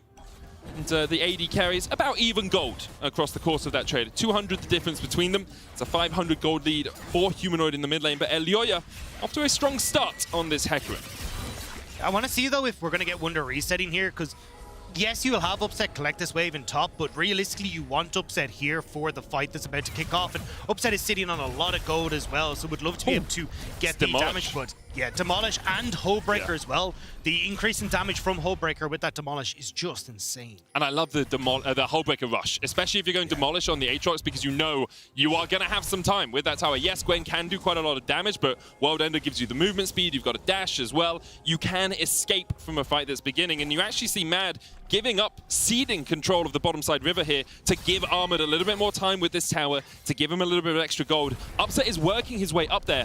I wonder if Fnatic know. Now, Hylissang is in the area. Armored's going to get 4 plates, 3 plates right now out of it. Wonder's answering. The Hextech Drake taken by Razork. Actually, looks like Rika has backed away, as has Elyoya. So Mad don't want to go for a dive up towards that top lane. It's priority differences here on both sides, right? Fnatic are focusing on the Dragon. They want to make sure that they're able to start to stack and rack these guys. 2 already in the back pocket. Late game team fighters, Dragons are wonderful for you. When you're looking at Mad Lions, they want to get some much needed gold back in Armored's pocket. He hasn't had the best of times in this matchup, so getting some of that gold is going to be really good, but might get caught out here. Hylissang, flash, stun. There's the pullback. Armored, though, with the World Ends, can try and turn it around onto Upset, who has the Gale Force to get away from the Infernal Chains. A little bit of missed synergy there. The hook brought Armored away from the Flame Chompers. Obviously, you kind of want him going into them, but be too surprising that you can miss a small thing like that. Armored able to dodge away from the Super Mega Death Rocket. Rika taking the tower in the bot lane. He might be caught out, though. What can he do against Razork? Does have the flash. Rune Prism first. Phase Rush for the movement speed. Flashes away the Spectral Maw. You're going to hit it. Razork just clips the edge. Rika, though, with the Realm Warp will try and escape. And the Needle Works are not quite enough. Rika with a good escape from that fight to the bottom lane. Hylissang staying around here, but look at where Kaiser is as well. So here's the thing. If you don't know Kaiser's there, you can go for this play. Kaiser's now backing away. Hylissang will spot Unforgiven. Kaiser actually finishes his recall. The stun's going to land. Is there any chase potential here? With the zap going down, Unforgiven very willing to take that 2v1. Nicely kind of orchestrated by Unforgiven, especially when Unforgiven, we haven't really seen him get a huge amount of pressure coming through from his team. He's been silently, or at least in games past, he's been silently getting a little bit more in this game and doing well with it now. Kind of standing up confidently against Upset and Hilly, and now getting some of those turret plates as well. So in the grand scheme of things, I mean, this game is still very, very even. And one of the things that we talked about with Mad Lions is that their early game is actually pretty good, right? Like, they are playing this really well in the map state, and you can see the decisions that are coming through from them. It's just a case of how does this then feed over into their team fights. It feels like you've got a very strong, very simple front-to-back style here from Mad Lions. I just need to see that consistently played through, because if Fnatic end up picking up, 1 or 2 team fights, this Jinx and this Victor get accelerated, it becomes really difficult then for Mad to try and win these fights. For the moment, Mad with about 1,000 gold lead as they took the first tower of the game. They're setting up towards this Rift Herald once again. We're spawning in the next minute. There's the quickness onto Hylissang. He's going to dive across the wall, but the chase is on Onslaught of Shadows. Into a final swipe of the axe from Elyoya, takes the kill. That Scythe living up to its name, Elyoya the Grin Reaper so far this game. Both of Mad's kills sitting on him. Humanoid is forced away, and this is good play. What are Fnatic doing on the rest of the map? Not much is the answer. And this is the risk you have when you take this Pyke. You need to get that snowball going, because when you get into these team fights, if I'm going, hey, who would I prefer, a Rakan or a Pyke for a team fight? It's going to be that Rakan, and even there you can see it. Hilly's trying to move in to get vision to look for a pick, to try and play towards the strengths of the Pyke, but he's just not able to do that. And now Mad, they're the ones that are on the Rift Herald, they're the ones with control, and Razork trying to peek his head in, but I don't know what. Mad's going to look for the reset. I'm kind of surprised that they went for that. It was a little weird on the delay, perhaps wondering if they could take the fight in the end, realize, well, we're a bit outnumbered as Upset and Hylissang are here first, so Razork and Fnatic will secure the first Rift Herald. I think they're a bit worried about Wonder's TP timer. Maybe they were slightly off on it because it's just about to come up. So maybe they're a bit worried that you could have that TP come in. We're past the 14-minute mark, so the TP is unleashed. You can move to basically all the wards that are around here. So Fnatic will just manage to take that one for themselves. Mad, a bit late to the party. Kaiser's going to be stunned here. Realm Warp coming in as they look for the chase onto Humanoid, but this is very split from Mad Lions. Elyoya going in, TP now from Wonder. Humanoid forced away, knocked back with the Stampede, but already Rika's down, and now Elyoya's running for the hills. No Onslaught of Shadows available to him, and that was just all over the place for Mad. Fnatic strike back with 2 kills of their own. But I don't even get the thought process there, right? We just said Mad are thinking, hey, maybe the TP's up for Wonder, so they know that there's going to be a numbers advantage here for Fnatic. Now, you have to get the reset and you get to spend the gold, but you know that Armor can't follow. He has no TP, so it's always going to be the 4 versus 5. And now with the Rift Herald charging in, Fnatic Won't look for the tower here. They just want the damage on that tier 2. You can see Humanoid going to catch and push in that bottom lane. Rico actually TPing to it to try and get the push of his own because Dragon is up within the next 60 seconds. Yeah, 30 seconds until that one's up. But we'll see here. Hilly in a nice position. You've got cover here for Humanoid on the top side. Jinx is on her way. And you know that Gwen, for Wunder, has this TP as well. You can see instantly channeled as soon as they move up towards Humanoid. And again, Mad completely separated. Unforgiven and Kaiser aren't even a factor in this fight. And this is something that we've seen consistently from Mad Lion's team fight. No, people aren't on the same page. They aren't setting up for these team fights correctly, and the damage isn't there in this scenario. Now they have to set up for this team fight. No needle work on Wunder, but ultimates across the board apart from the Realm Warp for the Mad Lions. Flashes as well. Rika's about to be off cooldown, but can Mad Lions find the fight? Because if they can't, this will be sole point for Fnatic. The flank an option from Armut. He's going to be on a control ward though and spotted now by Fnatic. Unforgiven, Severum Infernum, his guns. Kaiser going in with the charm, but Humanoid has a stopwatch. Razork still healthy. Humanoid locked up and shut down by Rika. Hylissang off towards the top side as Mad turn back towards the Dragon. They will get it. Fnatic forced away 1-0 in favor of Mad. Great engage from Elyoya there, setting up beautifully to get the pick onto Humanoid, and Humanoid is the large portion of Fnatic's damage right now as we're still waiting for this Jinx for Upset to ramp up. And with that Victor gone, Mad Lions get the Dragon and will back away safely. Really good fight there for Mad. And the important thing for Mad is they've delayed. You know, they got to a point where one more misstep, we've seen Fnatic roll a game from there before. If they're on Soul Point and an Infernal Soul, to say less, it would be very difficult for Mad to find fights. But this, as you say, is a great engage from Elyoya, and then Kaiser there with the follow-up. Yeah, there's no vision in the pit, so Elyoya playing around that really well.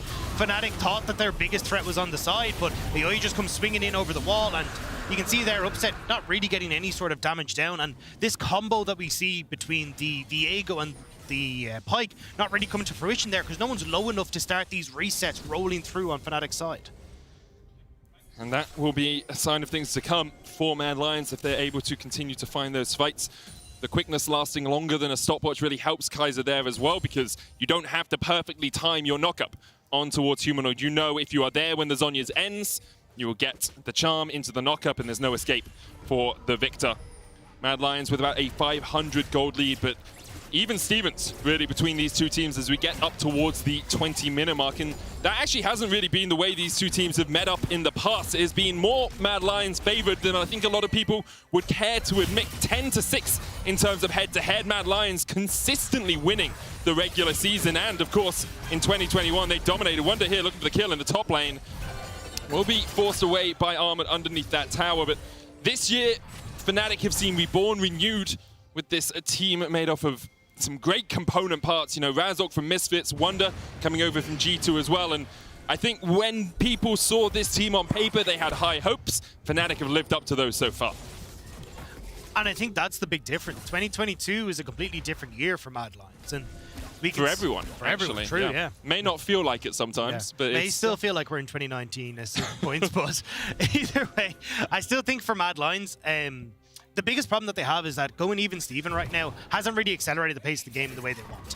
Yes, Reeker will get really big, but Humanoid is going to be able to do a lot more in these fights, especially when it comes towards like keeping Forgiven honest with the zone control he offers and the long range damage. You're looking at Wunder being able to take over against Armut on the side lane. We're already starting to see that happen. So the windows of opportunity for Mad are starting to slowly diminish, and a lot of that is thanks to how good Humanoid was at controlling Reeker in the early stages. We never really saw these Realm Warps doing particularly much in side lanes, and now Wunder once more up against Armut, just seeing if he can tickle down these towers. Armut, even with the hull breakup, isn't able to consistently force that Gwen out of lane. Wunder, of course, running Ignite Teleport. No flash on the Gwen. Sometimes we've been seeing a bit of Ghost Gwen as well recently, but the Ignite makes sense into an Aatrox where that Grievous Wounds, that healing reduction, can play a big factor. For the moment, it feels like we have just a couple of minutes here before the next real fight. You know, 2 minutes on the Drake.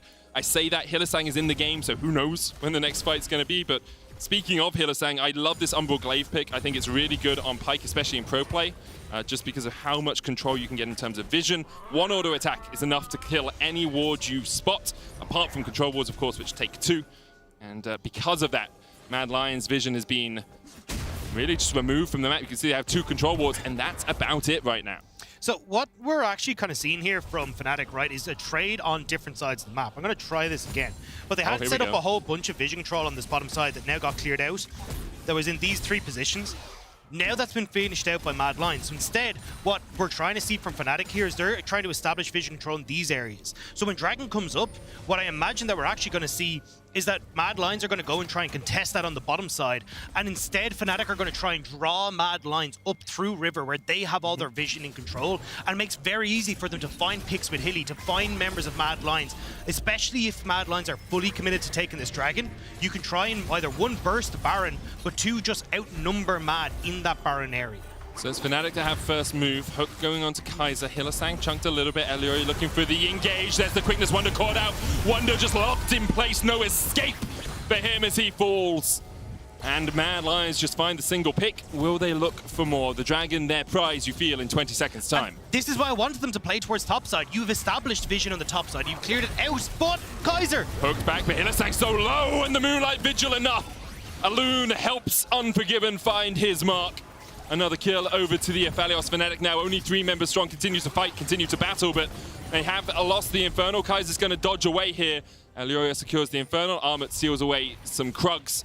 And Mad Lions, their team fighting looking a lot better so far this game. And the sunk cost for Fnatic sunk even further there, where they just try to commit again and again to make sure they can try and get this Dragon. But that's what I was kind of saying, like, you don't actually have the control you need for Fnatic on this bottom side. You don't have any vision on the side of Mad, you've nothing in River, but they'd already established that control on the top side. So try and draw Fnatic up towards that top side. Even look to take that tier 2 in the top lane if you really want to, but when they don't have that control, it becomes very easy for Mad to play for these picks with Kaiser, find these front-to-back fights.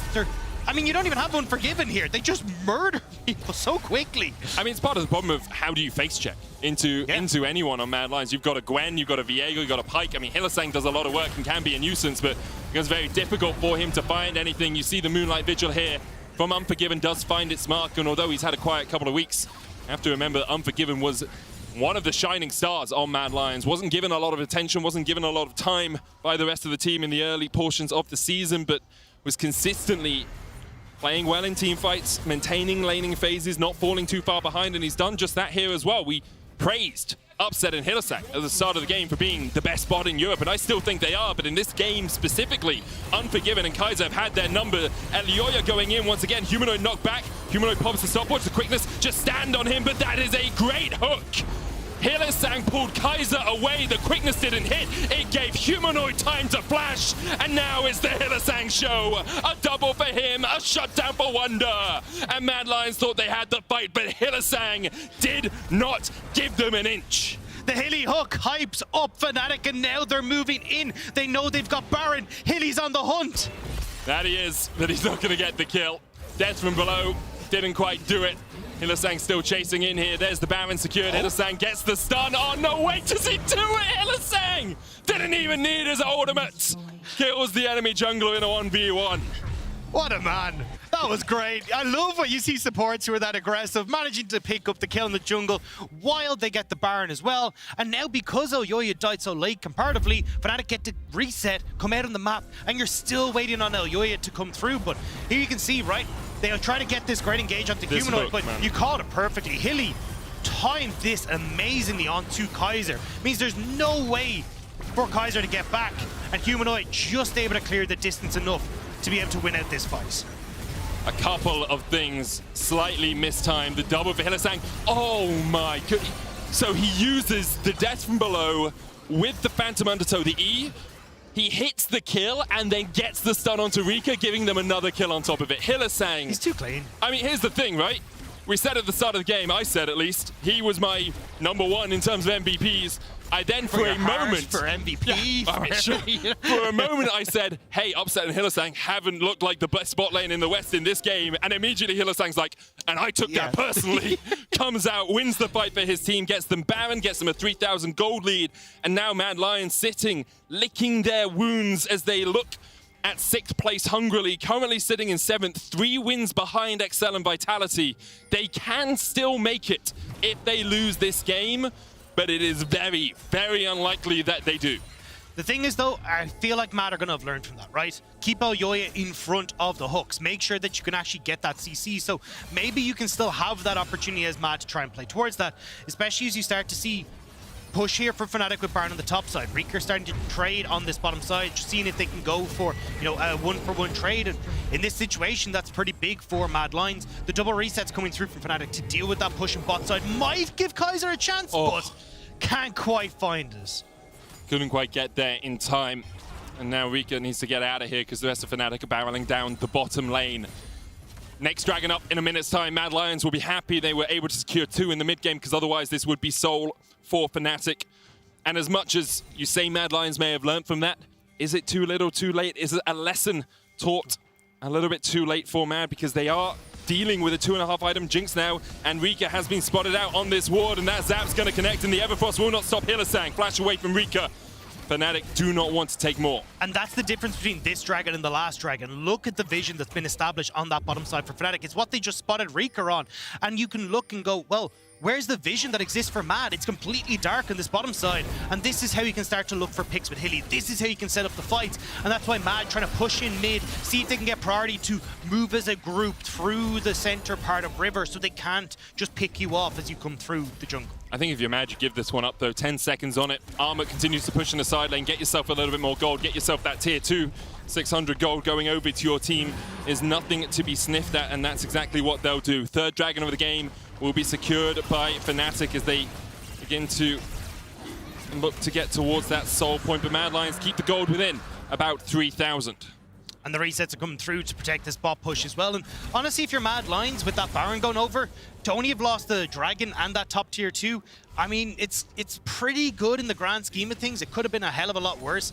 And now Mad back on the map should be in a position to actually start to shove out these waves. Hilly, though, still looking for these picks. We'll spot out Elyoya. Gets the hook. Elyoya stunned up. Basil with the follow-up stun! And Hilly predicted the onslaught of shadows. Didn't even need it. He gets the kill. Duskblade, Umbral Glaive on that pike doing absolute work. Razork steals away the Stampede. He's charging forward. It's the ride of the Rohirrim for Fnatic. And Razork will go back to his normal form as they look to push in this bottom lane. A couple of pings coming up onto Wonder. Perhaps Mad Lions trying to find a pick. They know they're going to lose their tier 2 here. Realm Warp going in. Armor will look for the sweet spot. Lands 1. Wonder no flash on him. Turns it back around. Looking for the damage, but the Everfrost Druid is enough to lock him up in place. And he cannot find a counter kill. A 1-for-0 in the top lane at the cost of the tier 2 in the bottom. And Fnatic are fine with that. I mean, it sucks for Wonder, but it's not a huge deal. They can get this bot lane turret, and then with everything that was invested in top, they even get the tier 2 in mid as well. That's a phenomenal trade for Wonder. You take that 5,000 gold, now their lead. 30 minutes into the game, they are building up ahead of Steam, and Upset will be able to base and probably finish off. Don't know if he actually wants to finish that Last Whisper, if he's going to go straight towards an Infinity Edge here. Just keep the Last Whisper for the percentage armor penetration it does provide. And this is why it can be so difficult to fight against Fnatic, because not only are they insane at team fighting, it's when you get to the mid game, they're so good at utilizing their wave states to actually pick off these objectives. And this is where, like, you can look and go, hey, you know, you made one mistake where, yes, you didn't win that team fight that was going towards that third dragon for, the second dragon for Mad Lions, but since then, they've established vision control brilliantly on this bottom side. They've been playing around it excellently, and yes, Wonder gets caught, but again, they're kind of hedging, going, hey, if Wonder dies, we will get so much more because of everything Mad Lions have to invest in that top side to make that pick happen. And Mad Lions need to find another way back into this game. Their team fighting has looked better. Apart from that one play in the mid lane where Hylissang really broke the game open, Mad Lions were on top form. They were winning out in these battles. You can see Rika with this tank rise build, something we do see quite often. You do tend to need another damage source on your team when you go for this. Fimbulwinter Frozen Heart, he has that. He's got an Aphelios. He's even got the Aatrox. He can put out quite a bit of damage. And if he's able to survive, we'll be able to rattle off those spells in these fights. Mad Lions setting up around the Baron, perhaps their last hopes against Fnatic here. 5 and 9 from two-time champions to perhaps missing playoffs. A loss here would not eliminate them, but their scenarios would go down to only 3%. Kaiser Heartbreaker away from Razork. The chase is on, and Razork's a bit abandoned by his team here. He tried to get in behind the Chaos Storm. Razork will fall. Wonder going forward, Unforgiven. Pops the Moonlight Vigil, has to pop the blast, going to get away, and Hillesang's on the chase. A double once again for the Pike. Rika third, as Upset will take him. Unforgiven, number 4. Fnatic and Hillesang once again find the fight they were looking for. TP from Humanoid to the bottom lane, and Fnatic are done with this game. They're just going to catch the waves. They're going to push them in. They can just move down towards this bottom side, and just like that, Fnatic, they find the fight, and they're looking to close this out. The former champions perhaps keeping the current champions out of playoffs. Serendipitous for Fnatic fans. Purely heartbreaking for fans of Mad Lions. As I said, they do still have a chance, but every slim hope is only that slim a sliver at best, as Hillesang and Fnatic will shut Mad Lions out of playoffs. A superb win as Fnatic lock their spot in the top 4, and an incredible performance by them. And again, we're seeing this done in a very Fnatic style.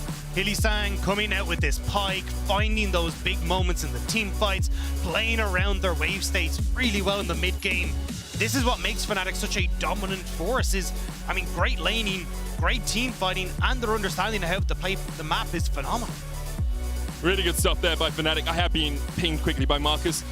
They haven't quite locked top 4, Fnatic. 99.2% of scenarios they lock it. So for all of you pedants out there, not quite locked, but a single result going their way will get them into the playoffs. And, you know, credit to Mad, they did have a strong performance. It's just Fnatic and their team coordination in those fights was just that little bit too good today. But I gotta say, when you do look at Mad Lions, this was a, as you say, much better performance. The team fighting was far better, their setup was a lot better, and there was several times where it looked like they actually could have just about pipped Fnatic across the line. But unfortunately, that's the problem, is that it comes down to those 1 or 2 errors where Hilly just manages to yoink the Rakan off of Humanoid as he caught out. That was kind of, honestly, the big difference maker here in this game. If you win that fight, if you pick off Humanoid, suddenly you're the ones that are turning towards Baron, you're the ones that have control of the map, and this could have been such a different game. It definitely could have, if not for the man we just saw on our screen, Hillesang, one of the strongest performers of his entire career on Fnatic. Your key player of the game votes at Twitter, at LEC on Twitter, Razork, Humanoid, and Hillesang. Come on, guys. Come on. Come on. We know who it deserves to be. Great performance, obviously, all round by Fnatic. And after the break, Law will be joined by Razork and Upset. Oh, Razork and Upset will be our guests in the LEC post-game lobby. Don't you go anywhere.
Welcome back to the LEC after our match of the week, where Fnatic come out victorious. And Razork, thank you so much for joining me for this interview.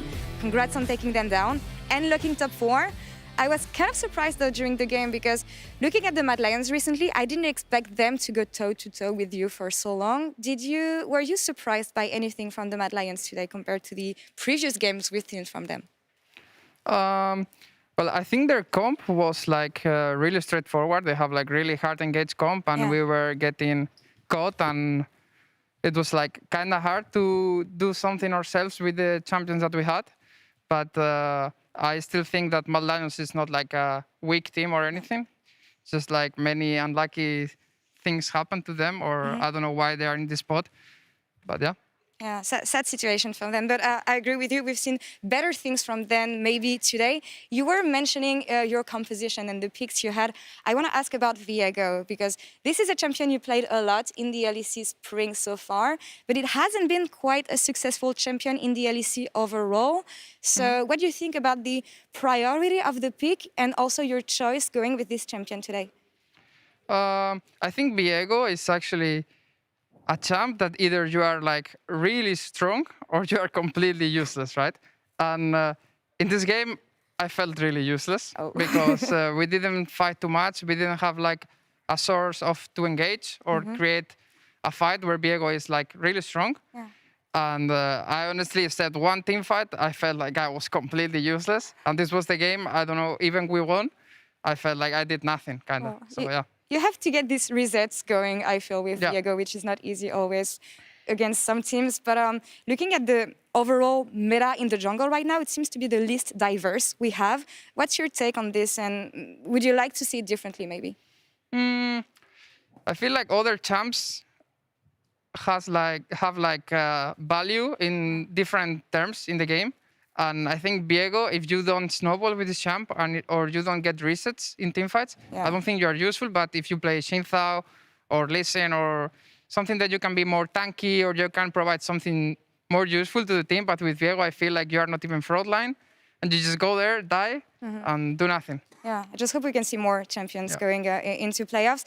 As I was saying in the beginning, you lock top 4 here. Congrats on doing so. But it doesn't stop here for Fnatic. I know that you guys are aiming for the top. You have 3 games left.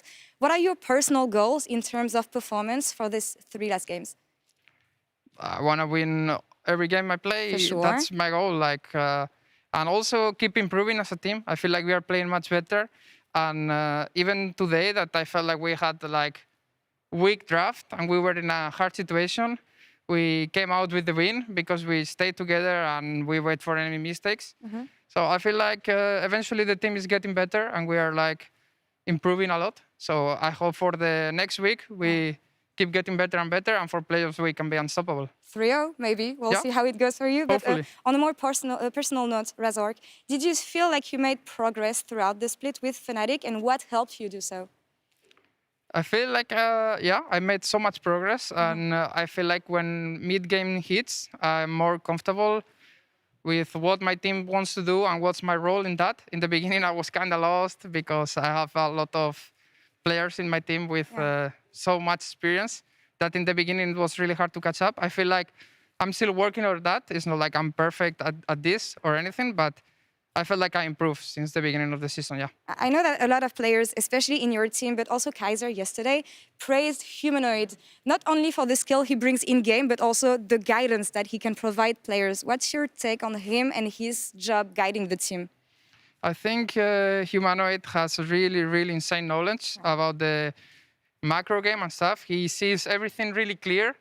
And I don't know, he's like big brain, kind of, in that sense. So, yeah, I feel like he's helping a lot the team in that. And we are right now all getting on the same page. And we don't have to talk too much about what we want to do. It just comes more natural, right? Yeah. With time. It's going to be a very scary-looking Fnatic looking at playoffs. Well, hopefully, at least. Yeah. Thank you, Razork, for the interview. Thank you. Congrats on the week.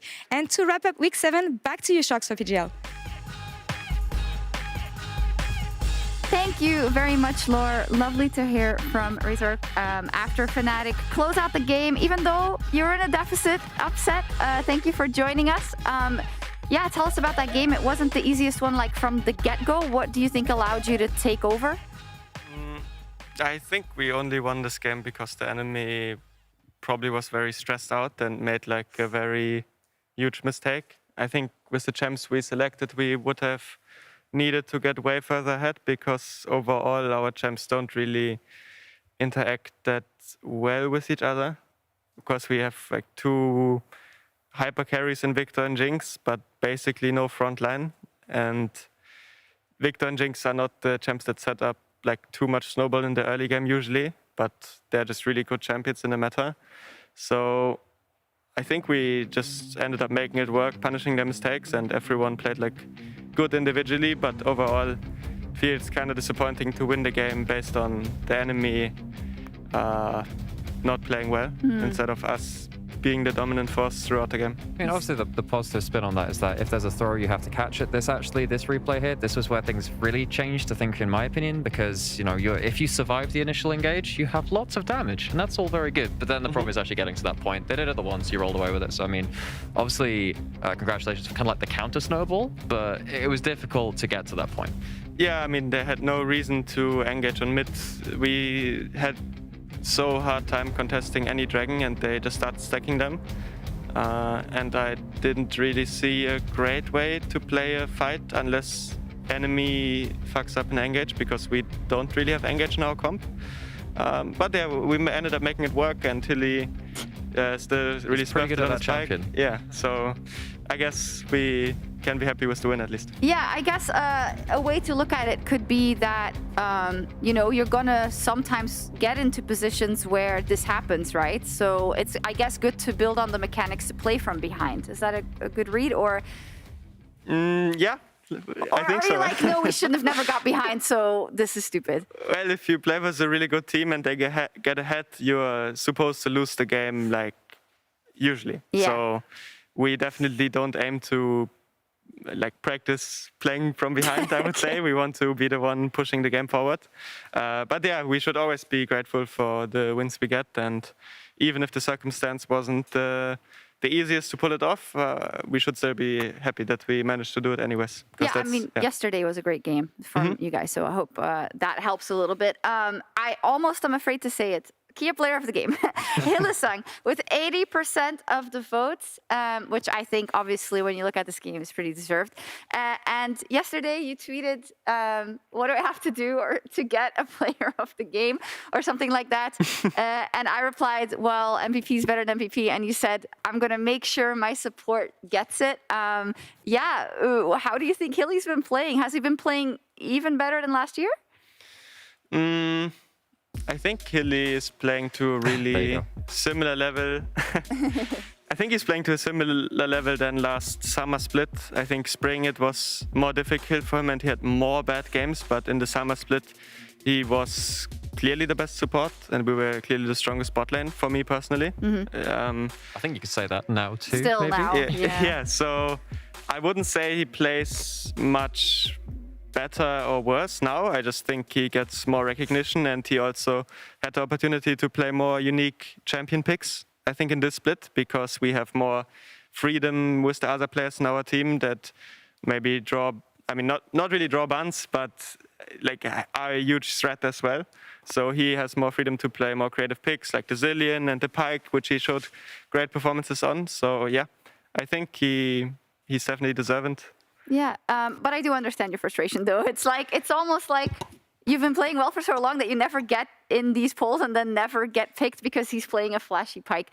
But in any case, you've been playing with Hilly now for a while, though. So as a duo, you guys have been getting better and better. Do you feel like there's still margins to improve in terms of the synergy you have with each other, or is that capped at a certain point? No, we still have a long way to go, I would say. I think we definitely improving always, just adapting to new metas. But we only played for like 1.5 years soon, and I think we didn't go through all the metas yet. I think in terms of range matchups, we could play a lot better because we are really good at the other style, but there's a lot to learn. I think when you look at the Asian meta as well, they are very, very good at this. And I know me and Hilly are able to play against them with our style, but being a complete bot lane, being able to play everything to like the best level in the world is something we can still improve on. But you look at that bot lane meta though, and there were so many people so upset for a while about like the Kai'Sa Xayah meta. It's like, oh my gosh, it's only 280 carry champions. What do we do? But it feels like this meta like gives you a chance to kind of show off in a 2v2, have the late game team fights, still kind of have a lot of different support matchups as well. Are you kind of happy playing in this meta, or do you want to see a bit more of the I don't know, some of the more flashy champions come out in terms of the early game ones? Well, I love the Kai'Sa, Tristana, Xayah, Ezreal meta more. Ah, yes, the dive-in champions. Yeah. I mean, Aphelios is... That's what Gale Force is for? Yeah, true. Yeah, I like Aphelios and I also like Jinx, but the other meta, I think, has more potential to show off individual skill, maybe. Jinx doesn't have insane skill expression, I would say, compared to a lot of other champs. So I prefer the other meta. You just run at them, basically. I want to ask about your team just a little bit, just because Razork was asked about it as well. Maybe let's start with him.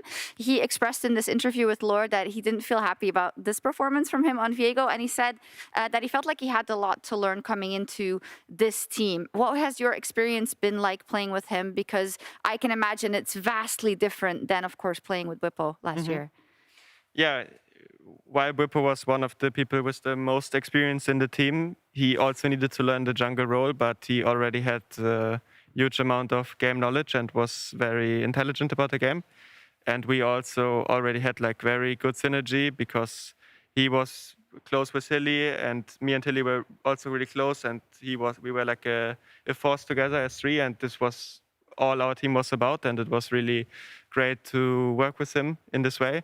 And with Ivan, I think we didn't have that personal relationship yet, or Hilly and him also didn't have that relationship yet. So I think it was more difficult for him, and he also didn't have so much experience yet. So I could definitely see that it would be difficult for someone like him to come into a team where there's so much experience already. And he's trying really hard, I think, to learn and to make the best out of it and move into the right direction. So yeah, I'm pretty happy with how he's doing.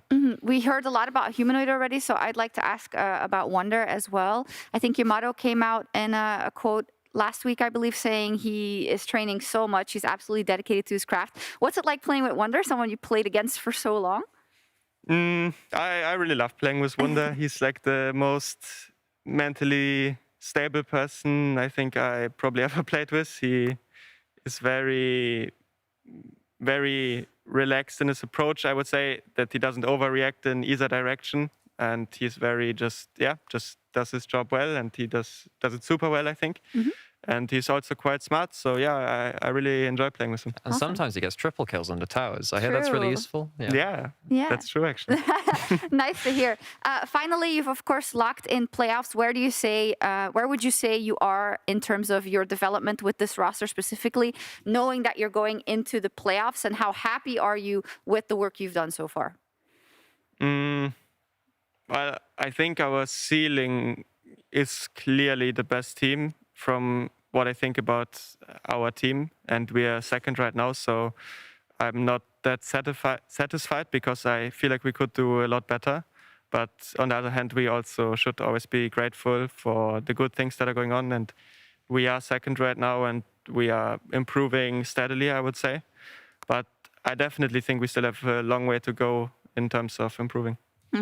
We'll see how that develops for Fnatic. Already locked into the playoffs, and in the Kia Player of the Game leaderboard, Vitio is leading with 9 wins. This is actually the most a player has ever had in LEC history. He's now followed by Hylissang with 6 and Mickey with 4. But Kia Player of the Game leaderboards do not MVPs make Nymera. If it they had do to make be people feel pretty good about themselves. That's true. No, he doesn't care, apparently. We asked him and he was like, well, I really don't care. But Nymera, if they should have to pick the MVP today, or if it would get decided today, who deserves it? Okay, so this comes into like a really weird conversation about what you actually value a most valuable player is. Yes. Just give us an answer. For me, it is Vitio because, I mean, I just can't see Misfits being, anywhere close to how good they are without him. I think that when you have top of the table teams with the best players on them, they kind of detract from each other's value because they have to work together. So I think VTO is the standout player on this because he's just like dragging his team up by the scruff of the neck. So you're taking the definition of this without this person, this team wouldn't function. It's not straight out. It's not straight out best player. It's value to their team, All and I right. think VTO's got that for me right now. And Upset, I believe. Yeah, I mean, I would say Hillesang just because he really deserves it, I think, for how much work he has been putting in, and he is also very valuable to our team. Yeah. So I would just say Hillesang. Yeah, but I guess it would be nice if you got it finally too. So let's take a look at the standings after week 7. We only have 2 spots remaining in the the race for playoffs. So 4 teams have already made it. There are only 2 left. The top 4 is Fnatic. Hang on. Rogue is locked into the top 4. Why am I reading? I could just look at that. Rogue, Fnatic, Misfits, and G2 are all locked in the playoffs. And right now, we have Team Vitality and Excel, with Mad Lions and SK Gaming still having a chance. But Team BDS and Astralis are out. Upset, what is your gut feeling about who the 2 teams will be who will make it into the playoffs? Yeah, I think Excel and Vitality are 100% going to make it into the playoffs. I don't think there's any way Excel could still miss out on it. There's for sure no way. They do have... I'm pretty sure they still have to face G2 Rogue and Rogue. They do face SK, so SK, like, it could literally come down to the SK match versus them, but which would be a great story. But Mad Lions is playing Astralis, BDS, and Vitality. Astralis?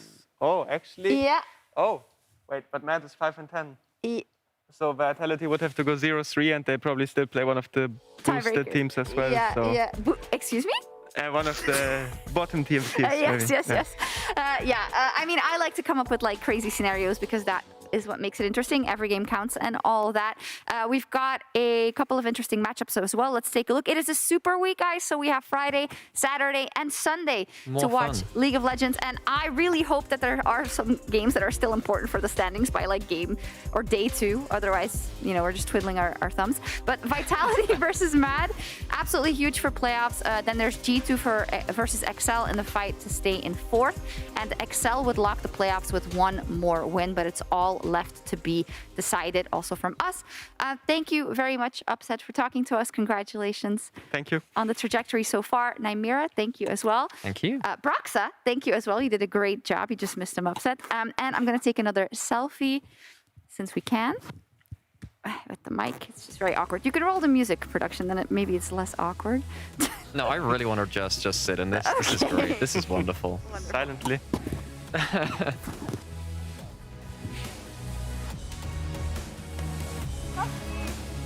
Fantastic. Thank you both very much. And that's all from us here this weekend on the LEC. We're going to be back next weekend. We've got 3 days fun of action. Jesus, it's time we sign off.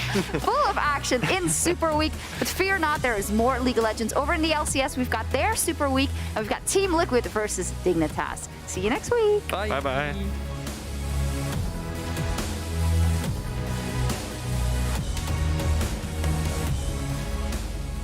Welcome to Berlin, Germany, home of the LEC for Week 7, Day 2 of the spring season.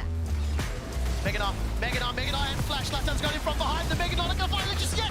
Finally just locked on one, but it's on to Mercer. VT is running for his life, so is Neon. Here it's inside the mix of the world ender, but his world might just be ending. Gets one locked, hit the perks, but he's taken down by Kazi. And now Neon's running for his life. That flank from Alfari was game-changing. And Vitality take down Misfits.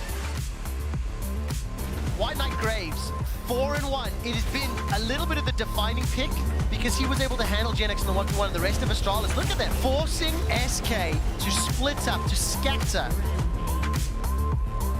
No super mega death rocket. Mickey going forward. Kick back could be huge, but Marcoon's unable to get it off in time. Mickey alone, Nuke up forced away towards the bottom side. Shutdown goes over to Mickey. That's not really who you wanted on. And Rogue staring down the face of only 2 members of Excel, very happy to take up these towers. Patrick will fall as well, and Rogue will claim their spot in the top 4 of Europe.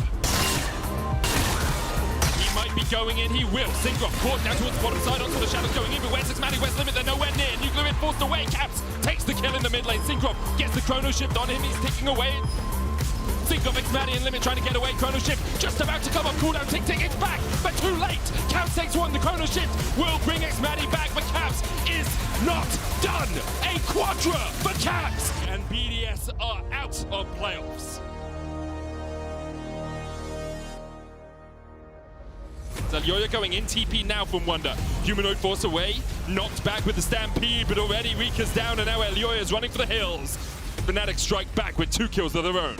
Hylissang pulled Kaiser away, the quickness didn't hit, it gave Humanoid time to flash, and now it's the Hylissang show.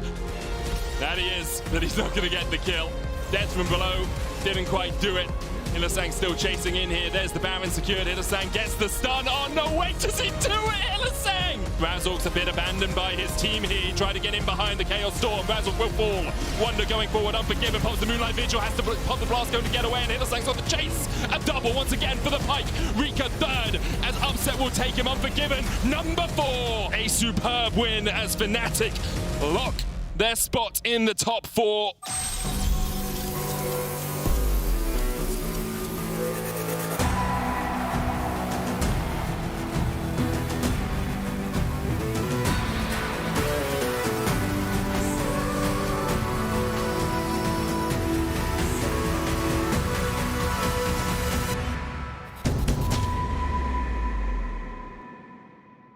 If you're loving me, wanting me, why you gotta go? Your melody's chasing me, staring at my phone. I wanna give you love, love, love, love.